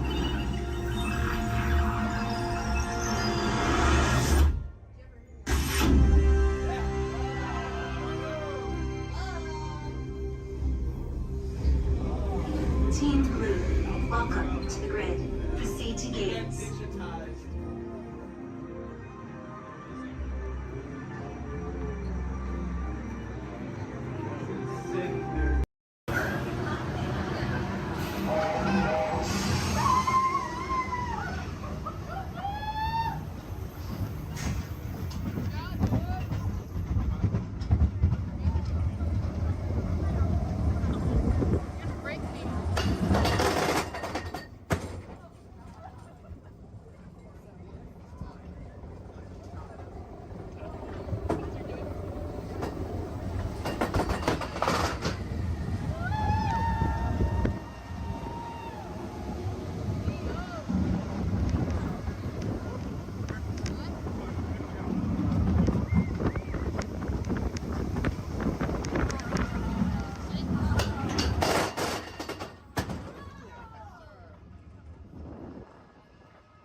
are you guys still doing here? Tour's over. The cages are open and the creatures are loose. You gotta get out of here. Wait. Don't get out of here. I could use a hand. My little pal Groot is lost in the fortress somewhere, and I need to find him before he gets ate. I found his tiny little heat signature, see? All those other heat signatures are, well, don't worry about them. Listen up. You guys can be a big help while I look for my pal. A gantry lift full of warm parents makes a really great distraction. I just need you to wave your arms, scream, whatever it takes, and then all these things will, never mind. You in? It doesn't matter. That was rhetorical. Now let's move. Meet me at the gantry lift. Yep, I'm gonna go back that way.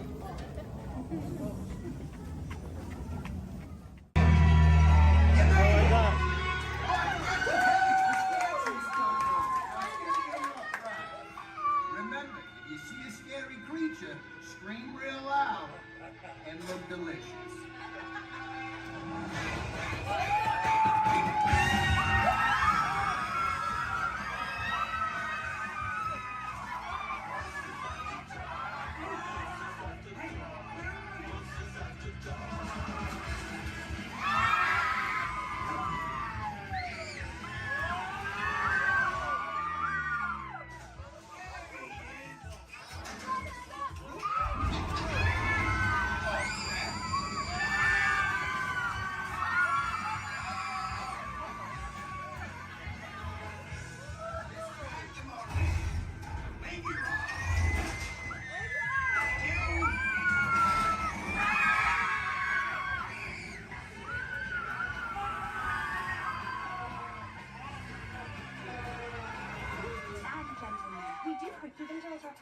Please gather your press souvenirs.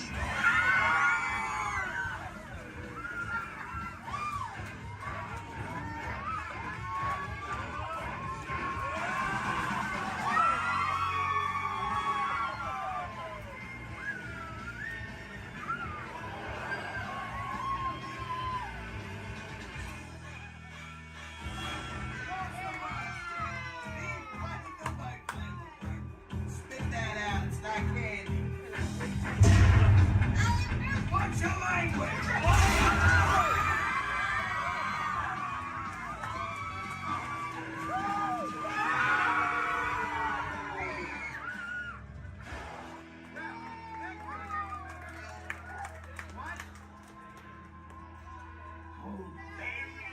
Very still.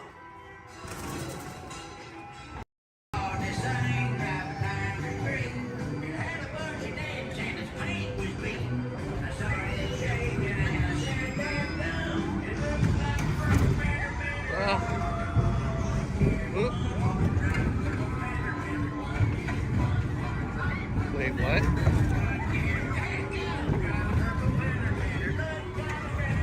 What?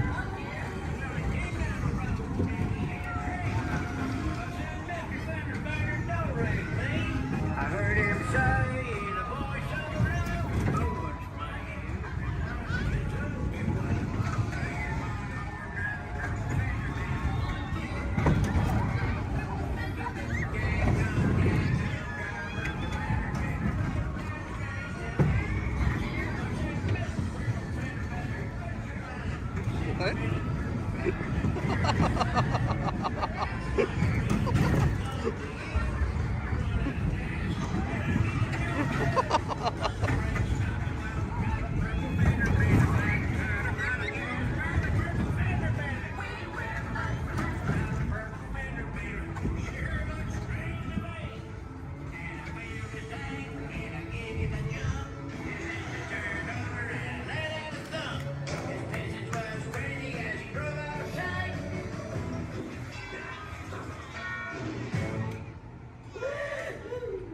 Can you believe that?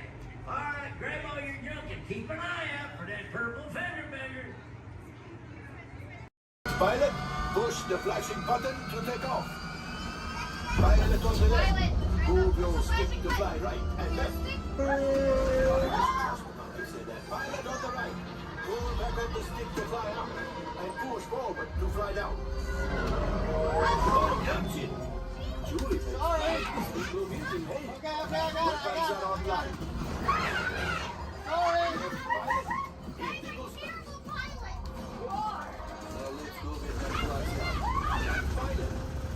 up to light speed.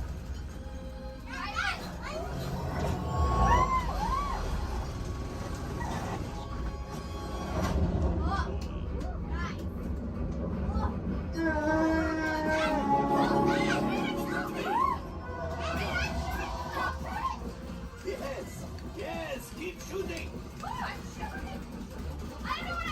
They've locked onto us. Take evasive action.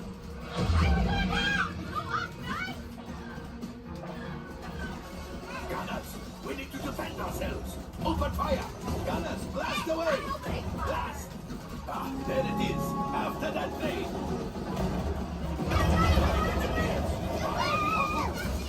Excellent. Now, gunners, shoot the target free. The pilot breaks. I can't stop. That could have been much worse. Okay, it's much worse.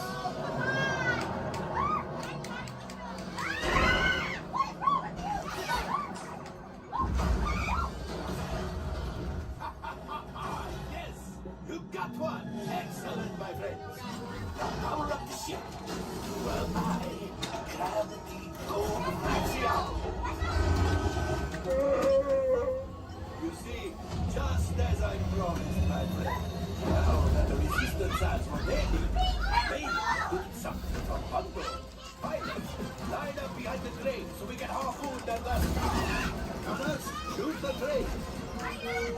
Engineers, reel us closer. Bungo's pretty, keep shooting. Good job, my friends. Yes. We got the two axiom. I will grab it. You keep after the train. A gunship? Oh, that's ridiculous. Things are getting too hot.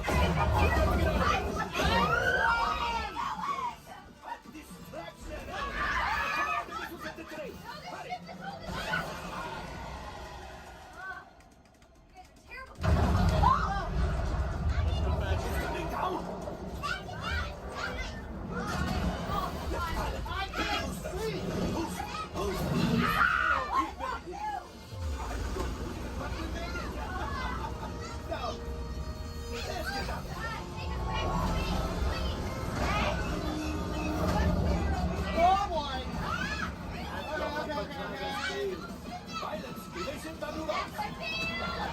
We've got company.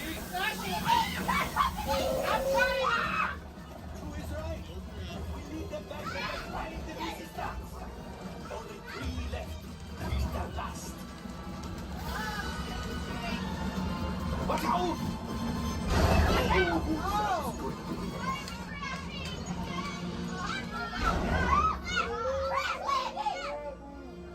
Yes, Chewie will pilot us. This will greatly help the resistance. You will earn the first order and made Chewie proud. Now, after my modest profit, your cut minus what you owe me for damaging the Falcon. Not bad. You are 35%. This thing doesn't work well. Awful. Fired. That's not too bad. R5, damage report. I'm driving next Engine time. failure. All right. Hyperdrive leak. That is not too good. Multiple hull ruptures. Well, it could be worse. Life support failure. Okay, that's something. Yeah, I'm just going to cut you off there. It might be faster if you list the parts that are not damaged. You know, the ones that help us to breathe.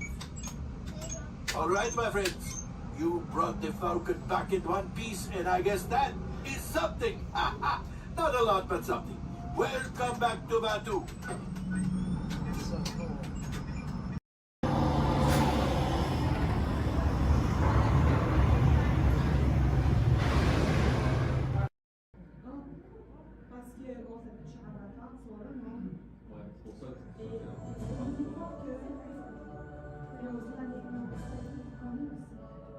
Hello. I I'm Dr. Marsh, director of the Dino Institute, and I hope you enjoyed those quaint exhibits in the old wing. That's how dinosaurs have been presented to the public since the study of fossils began over 150 years ago. Today, that bare bones approach is about to become extinct. In a perfect blending of science and technology, the Dino Institute has created the Time Rover, an amazing vehicle that will literally transport you to the age of the dinosaurs. How? That's proprietary. But the result is a breathtaking journey through a prehistoric world where you will witness the most spectacular creatures to ever walk the earth. In a moment, you'll be going live to our control center for a comprehensive safety briefing, and then it's on to the tour that will convince you forever that the future is truly in the past.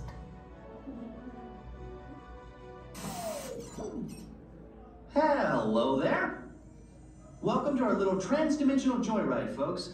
I'm Dr. Seeker, your friendly controller, and a heck of a paleontologist, if I do say so myself. But let's not talk about me, let's talk about you, and how you can help me make history today with the Time Rover. It's like this. If I can bring you back from the Cretaceous period, it stands to reason that I can bring back a live dinosaur with you. And not just any dinosaur. Take a look at this guy. He's an iguanodon, and I'm certain that he is the key to understanding these magnificent creatures.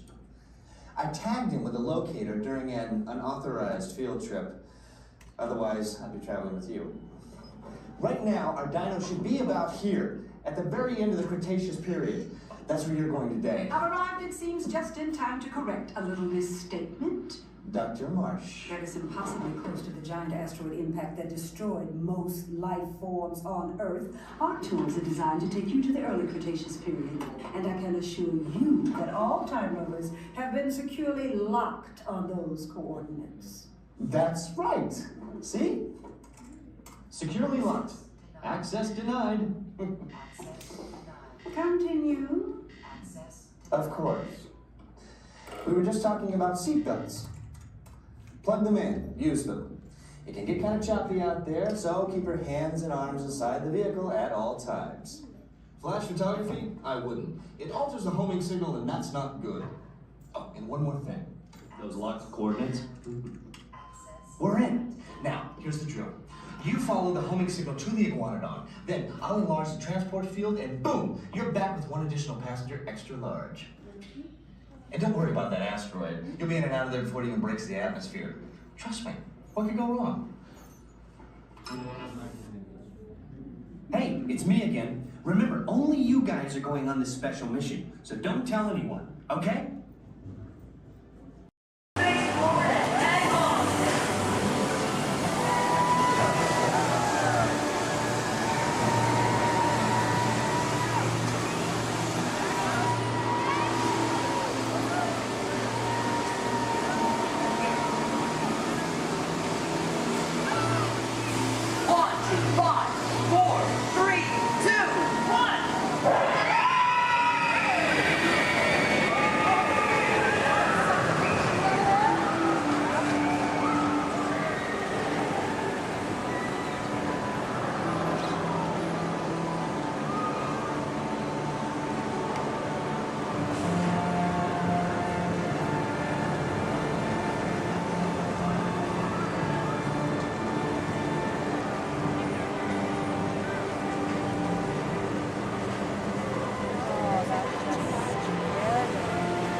this here's the wildest ride in the wilderness.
Bienvenidos.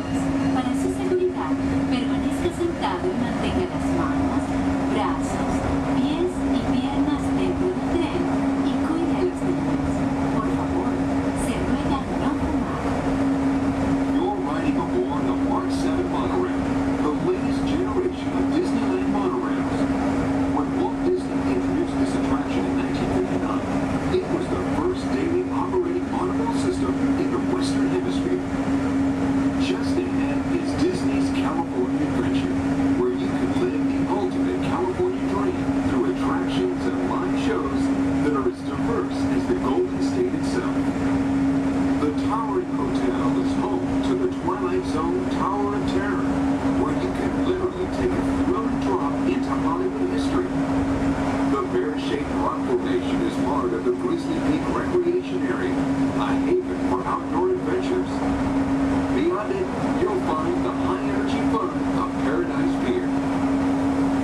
Station, gateway to the downtown Disney District and the Disneyland Resort Hotels. If you will be leaving us here and returning later today, please hold on to your park ticket and have your hand stamped as you leave the station. You may reboard the monorail for a return trip to Tomorrowland up until 1/2 hour prior to Disneyland closing. Please remain seated until the monorail comes to a complete stop and the doors have opened. Then, gather your belongings, lower your head, watch your step, and exit to the left of the monorail. Thanks for traveling with us today, and we hope you enjoy your visit to the Disneyland Resort. For those of you continuing with us,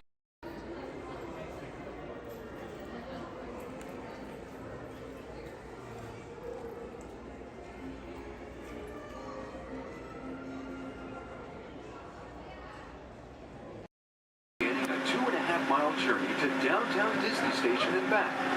For a safe trip, remain seated, keeping your hands, arms, feet, and legs inside the cabin. Be sure to watch your children, and no smoking, please. Bienvenidos. Para su seguridad, permanezca sentado y mantenga las manos, brazos, pies y piernas dentro del tren y cuide a los niños. Por favor, se ruega no fumar. You're riding aboard a Mark 7 monorail, the latest generation of Disneyland monorails. When Walt Disney introduced this attraction in 1939, it was the first daily operating monorail system in the Western Hemisphere.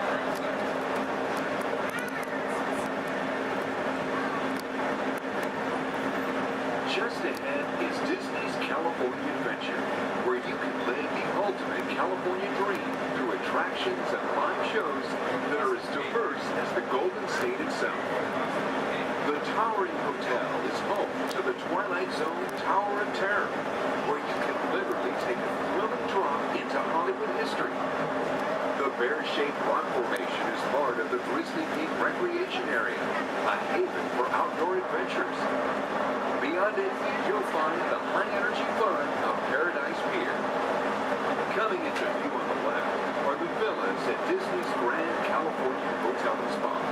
It's the first Disney Vacation Club resort on the West Coast and shares the same arts and crafts style as the famous hotel, which we are now entering.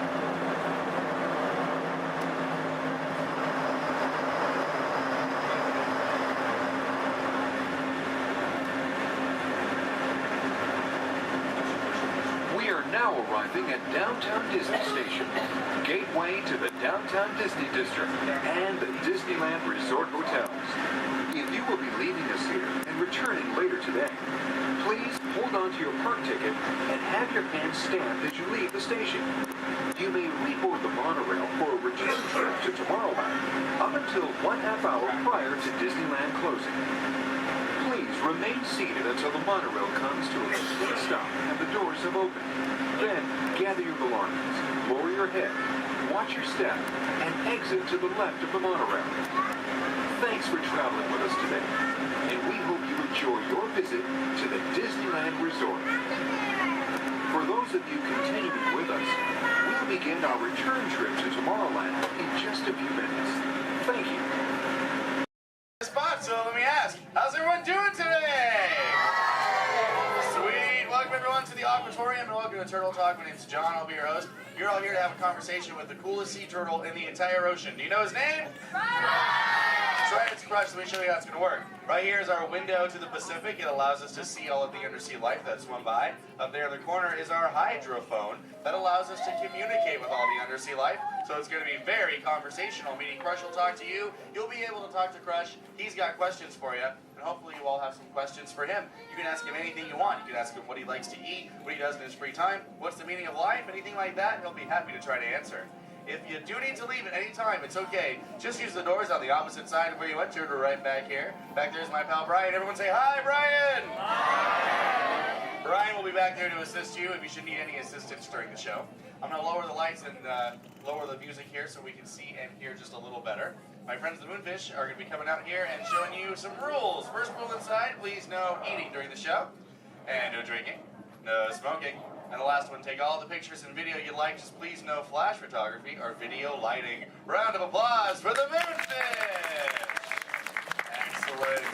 All right, Crush is up there surfing. He said when you're ready, just call him down. So on the count of 3, yell, "Hey, Crush." Ready? 1, 2, 3.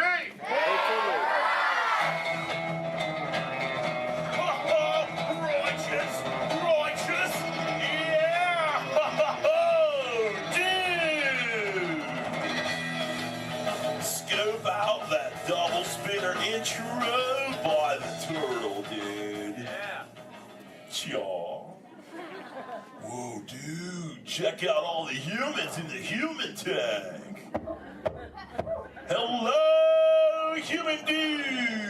Oh, hey, dudes!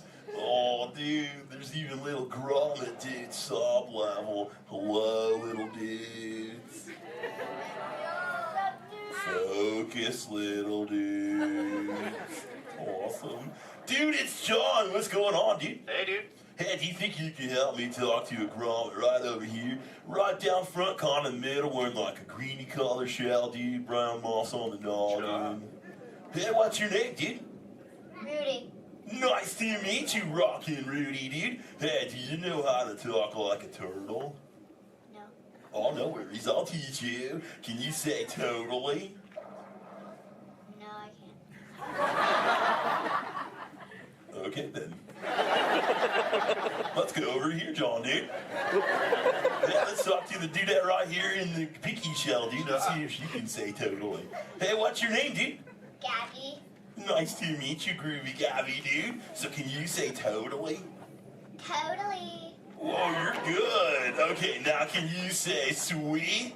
Sweet. Okay, put both those words together, Groovy Gabby, and say totally sweet. Totally sweet. Whoa, dude, human dude, put your fins together for Groovy Gabby for totally talking turtle, dude. Dude, you're like bilingual. Hey, so like, where do you come from, Gabby, dude? Where do you live? Canada.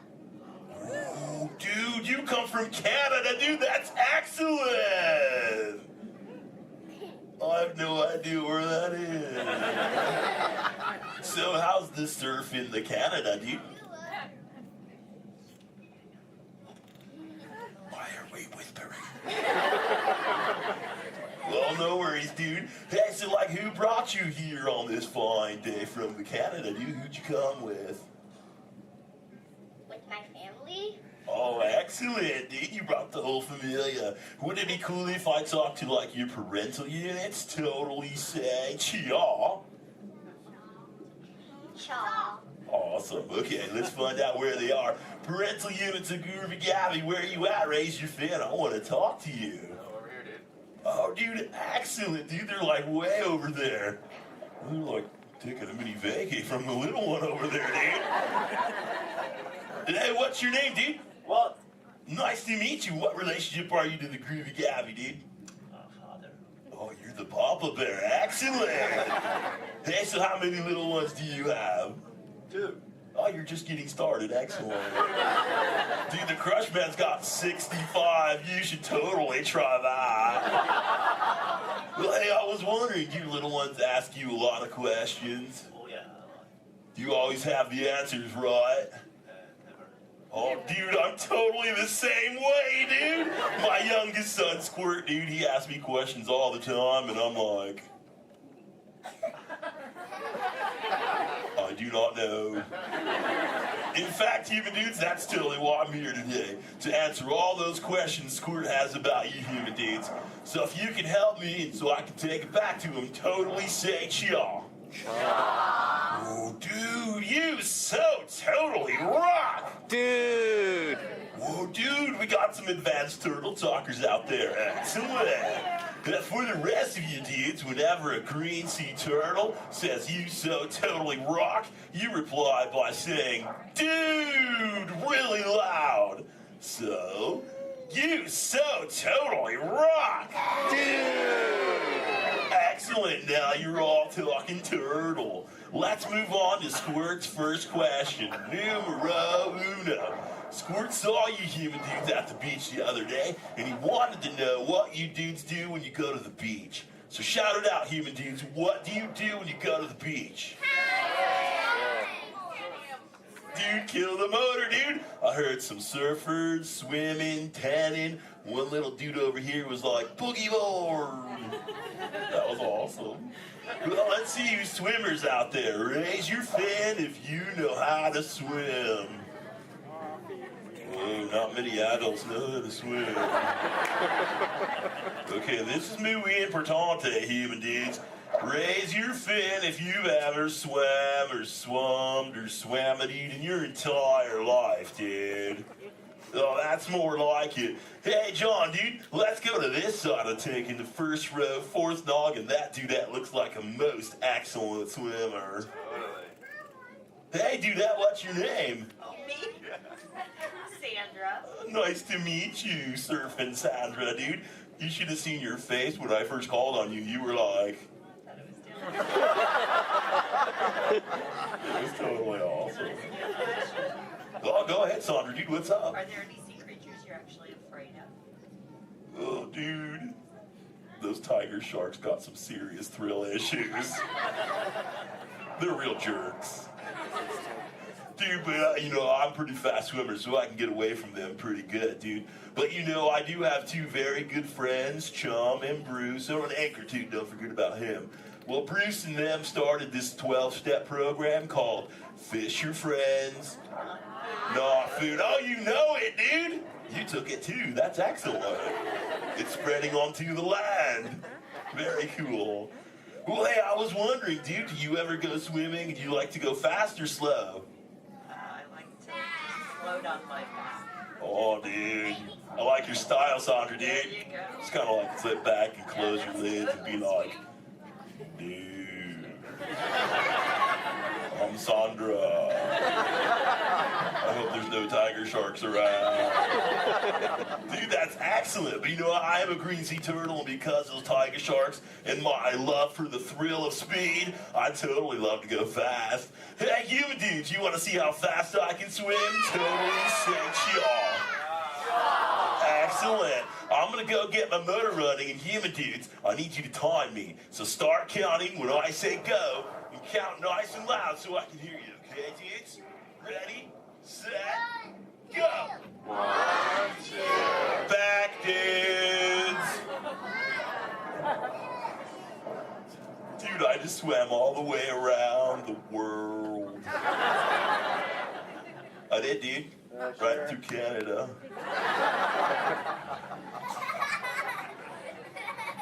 Dude, I can't even keep a straight face. I'm totally pulling your fin, dudes. Actually, dude, we can swim up to what you human dudes call 20 miles per hour, dude. But if I'm totally riding like a gnarly, awesome current, like the EAC back there, the East Anaheim current, I'll totally go up to like 45, John will tell me, dude. It's excellent. Oh, dude, but where are my manners, human dudes? I'm totally doing all the talking. So if you have a question for me, dudes, totally raise your fin nice and high, human dudes. And keep your fin high so I can totally see it. Excellent, dude. All right, hey, John, dude, let's go to this side of the tank. Right in the top part of the lily pad looks like a little dude with a stripy colored, multicolored shell, dude. Totally, dude. Excellent. Hey, dude, what's your name? Robert? Nice to meet you, Rockin' Robert, dude. So what's your question? Do you have a favorite toy? A toy? Dude, what's a toy? I don't know. Something you play with? Oh, dude. Yeah, dude, when I first got into the ocean from the beach, dude, I totally loved to play with this sea star, dude. It was excellent. We used to, like, totally have fun together. Do you have a favorite toy, dude? Yeah. What is it, dude? A stuffed animal?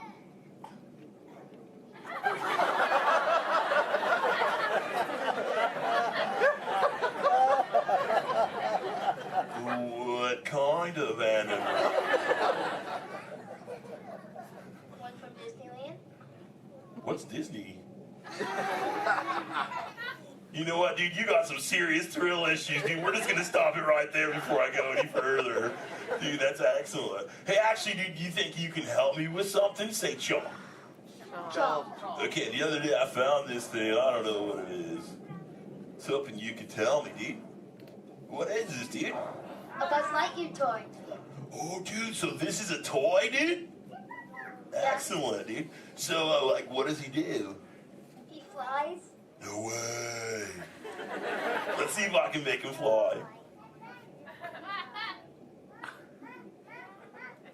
Dude, that was awesome! Dude, the other day when I found this little mini man, he started talking to me, dude. He was like, I don't know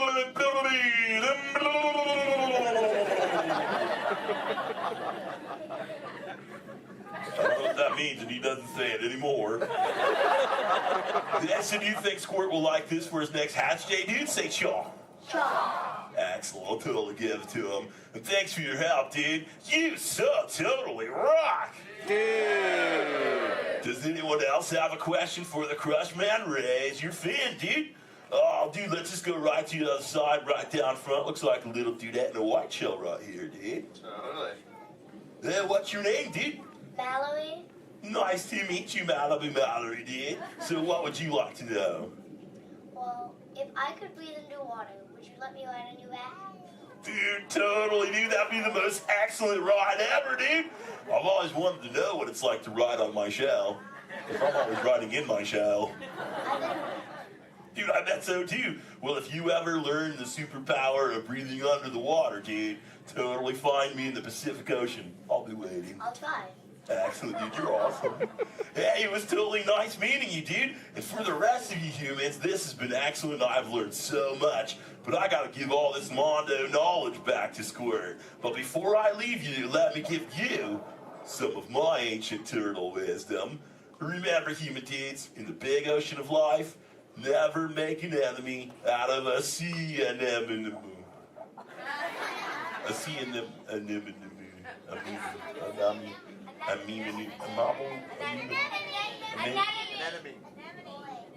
Stay in schools, dude! And remember, you so totally rock! Give it up for the Crush Man!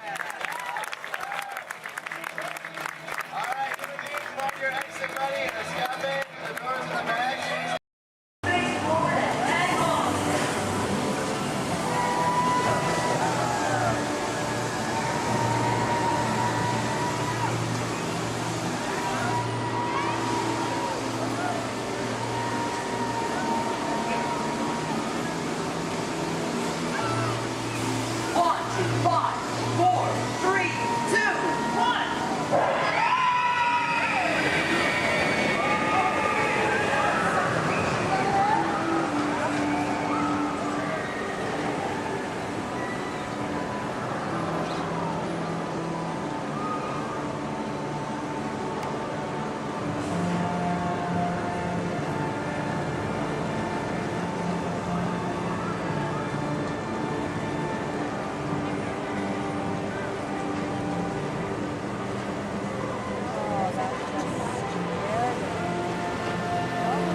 Hello. The seatbelt check is around the corner. For your safety, remain seated with your seatbelt fastened and your hands, arms, feet, and legs inside the vehicle at all times. and please supervise children. Thank you. La estación de control de cinturones de seguridad está a la vuelta de la esquina. Por su seguridad, mantenga sus manos, brazos, pies y piernas dentro del vehículo y cuide a los niños.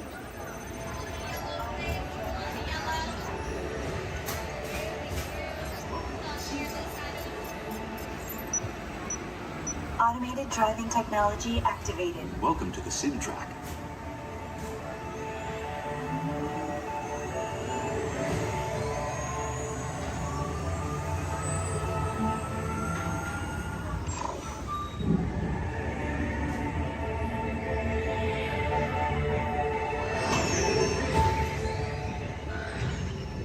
We'll begin with the capability test to see how your vehicle designs perform under challenging weather and surface conditions. Monitoring road surface. Connecting to OnStar. SIM-car performance data acquired.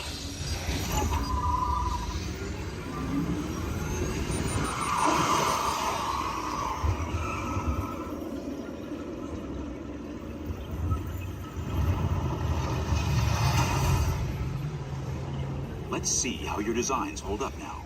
Commencing SIM-car off-road and extreme weather sequence.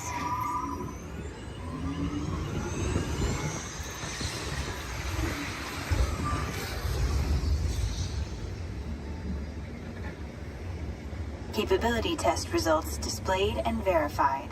Now let's see how your vehicles compare when it comes to their efficiency. Scanning SIM-car for optimal eco-efficiency.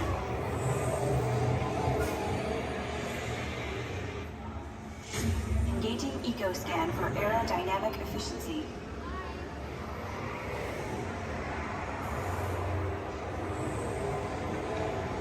Drive systems analysis. Hyperspectral imaging in progress. Calculating total enviro impact.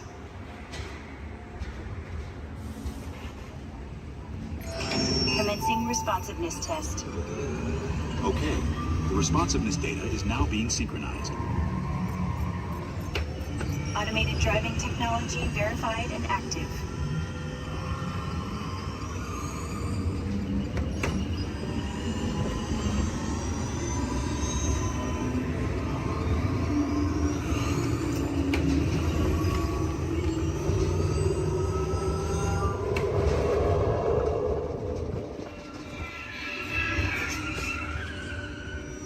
Automated crash avoidance technology disengaged.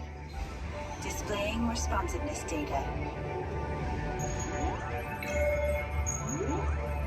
Here comes the final test. Energizing for power test.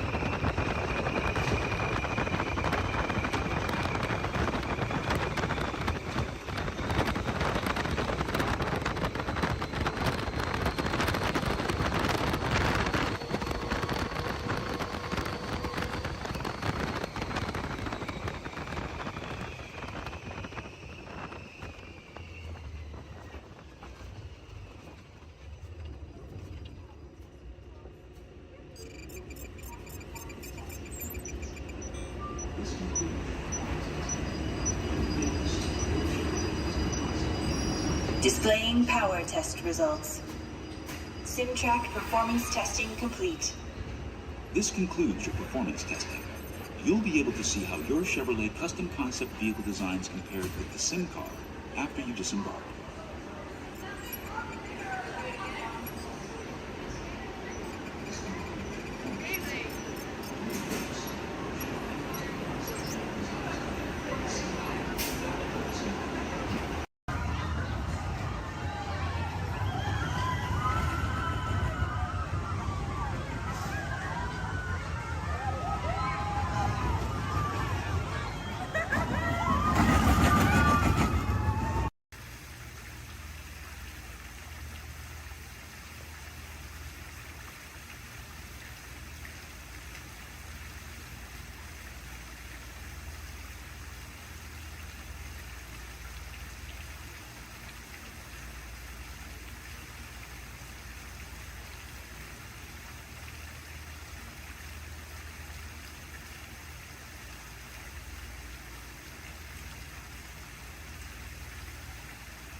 Sit back, relax, and enjoy the Grand Circus Tour tomorrow. Along the way, you can preview many of the exciting places you'll want to be sure to enjoy today while visiting Disneyland of Tomorrow.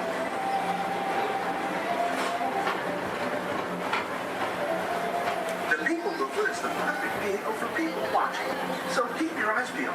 You never know who you might see.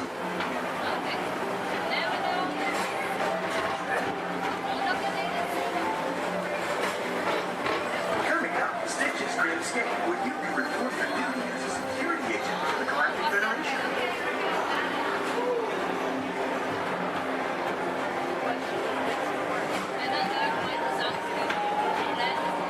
Your missions to keep Experiment 66, the biggest little mischief maker in the galaxy, under control.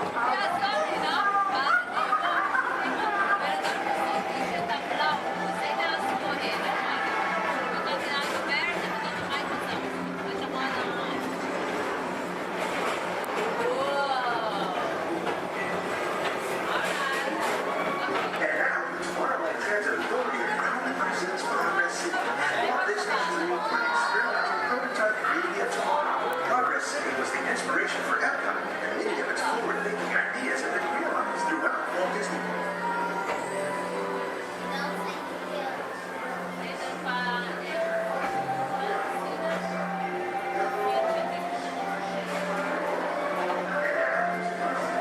If your future includes shopping, then you'll want to visit Lindy Star Traders, where you'll find the greatest goods from around the galaxy. That's right! It's out of this world!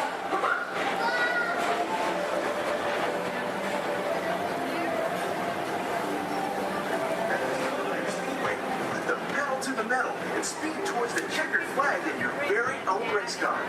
Young or old, this is your chance to drive in the fast lane without worrying about getting a speeding ticket.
Paging Mr. Morrow, Mr. Tom Morrow.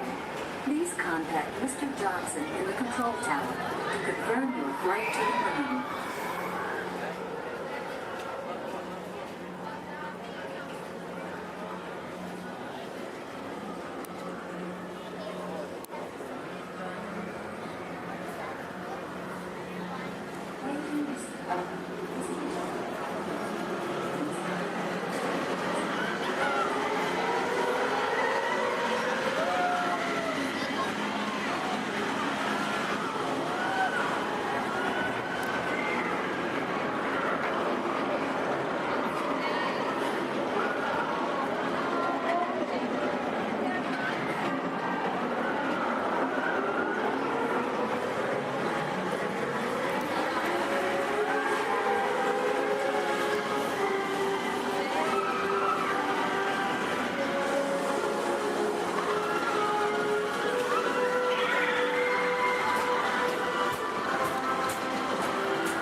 approaching Walt Disney's Carousel Progress. Inside this rotating theater, Walt families welcome you into their homes of yesterday and today, starting way back at the turn of the 20th century. First presented at the New York World's Fair, this legendary circular theater celebrates the progress that has made our lives better. It's a perfect reminder that there's always a great, big, beautiful tomorrow shining at the end of every day.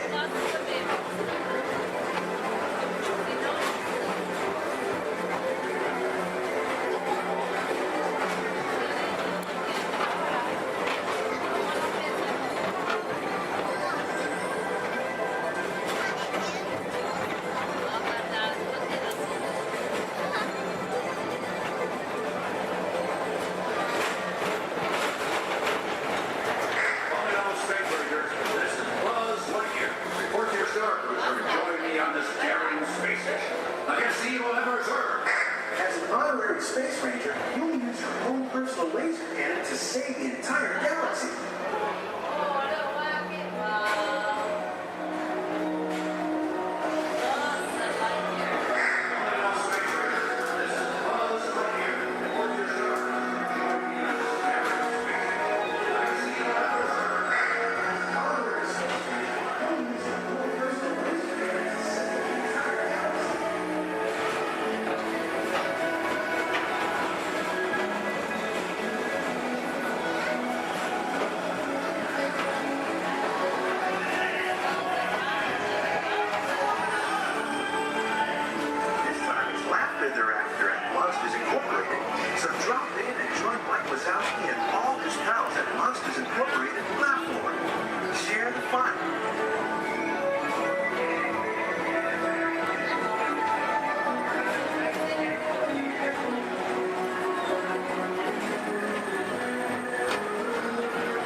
Enjoy the rest of your day and have a great, big, beautiful tomorrow.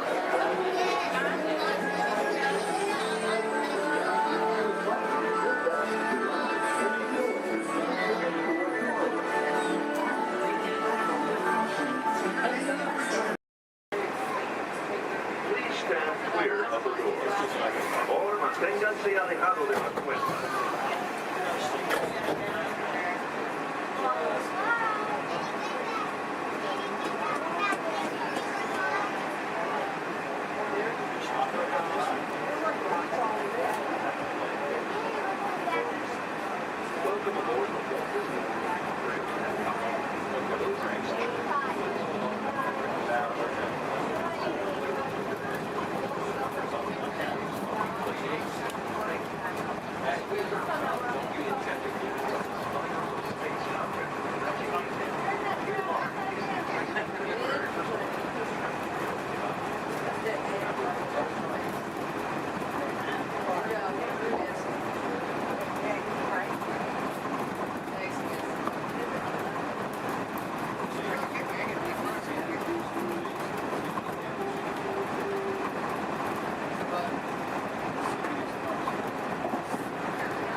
Along the way, you can preview many of the exciting places you want to be sure to enjoy today while visiting this land of tomorrow.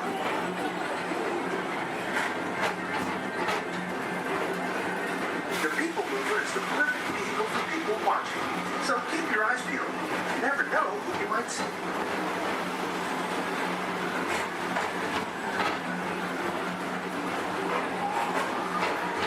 Coming up, Stage's Great Escape, where you can report for duty as a security agent for the Galactic Federation.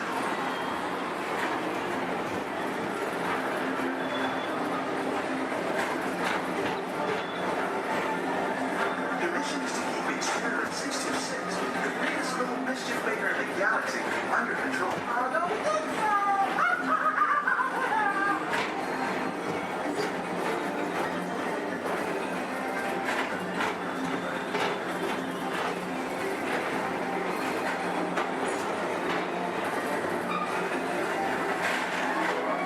And now, tomorrow in Transit Authority, currently presents Progress City, Walt Disney's dream for an experimental prototype movie into power. Progress City was the inspiration for Epcot, and many of its forward-thinking ideas have been realized throughout Walt Disney.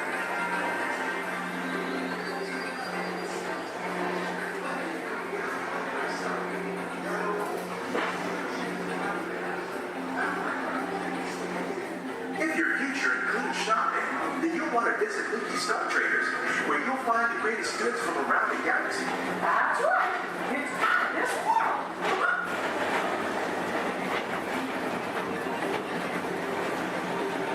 At the Disneyland Speedway, put the pedal to the metal and speed towards the checkered flag in your very own race car. Young or old, this is your chance to drive in the fast lane without worrying about getting a speeding ticket.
Morrow, Mr. Tom Morrow.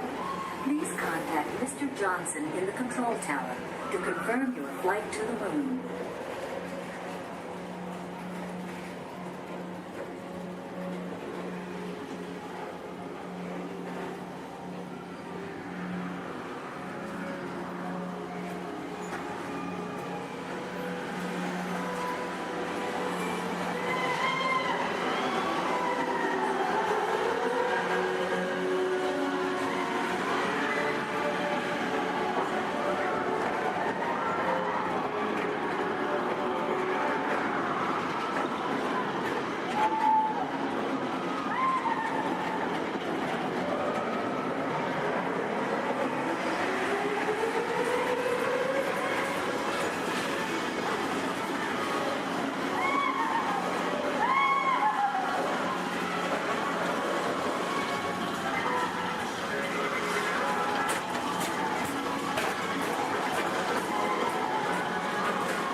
Space Mountain while you're here for an adventure that's out of this world.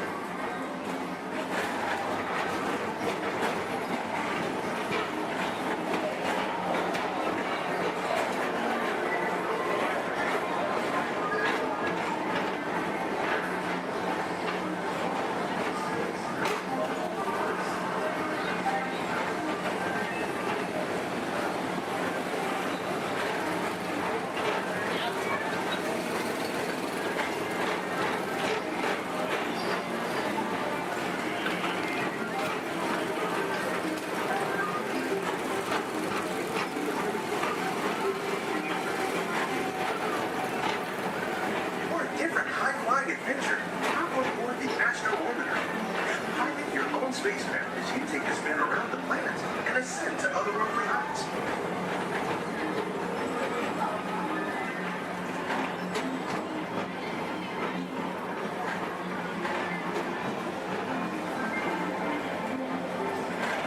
We're now approaching Walt Disney's Carousel of Progress.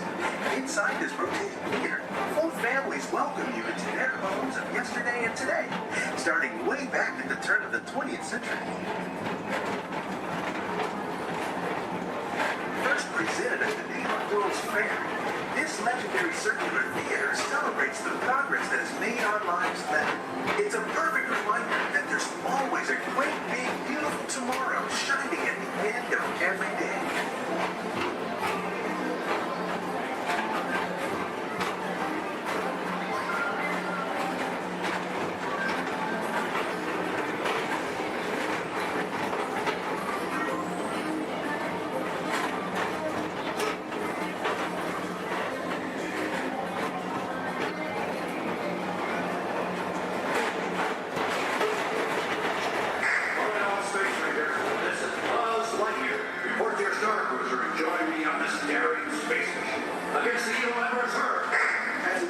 Space Ranger, you'll use your own personal laser cannon to save the entire galaxy.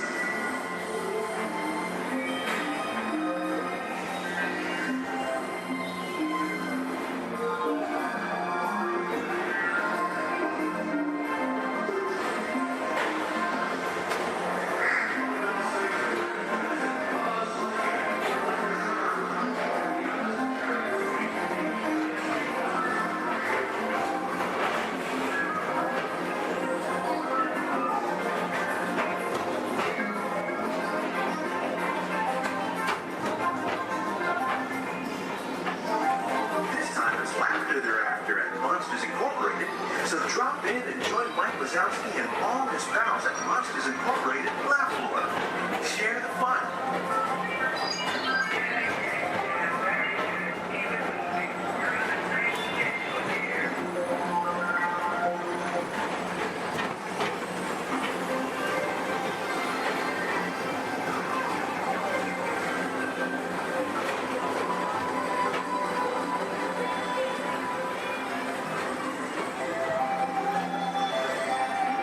Thank you for joining us on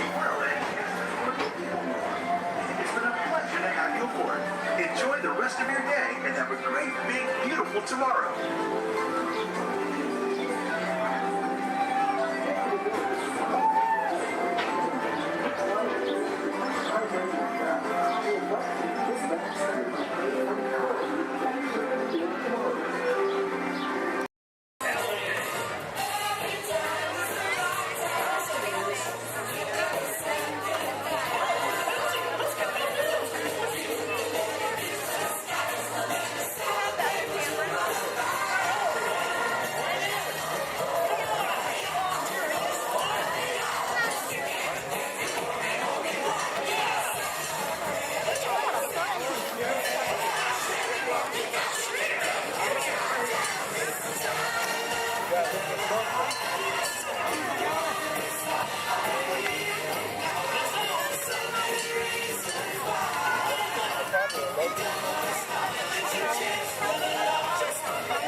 Users, prepare to be digitized into the world of Tron.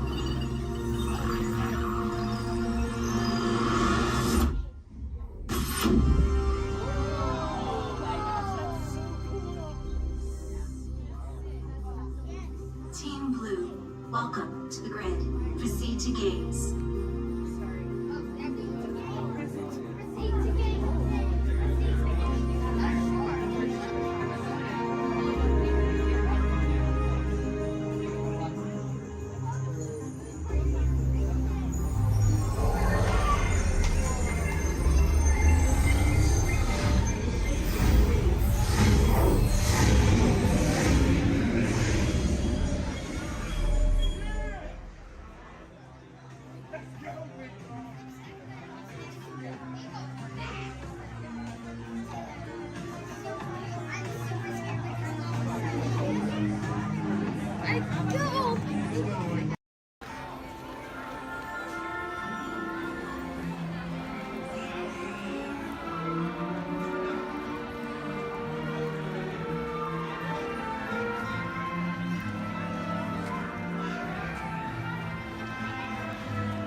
holiday celebration in the streets of Los Espoos. Then head to the arena and cheer for your favorite pilot in the annual Punta Eve Classic.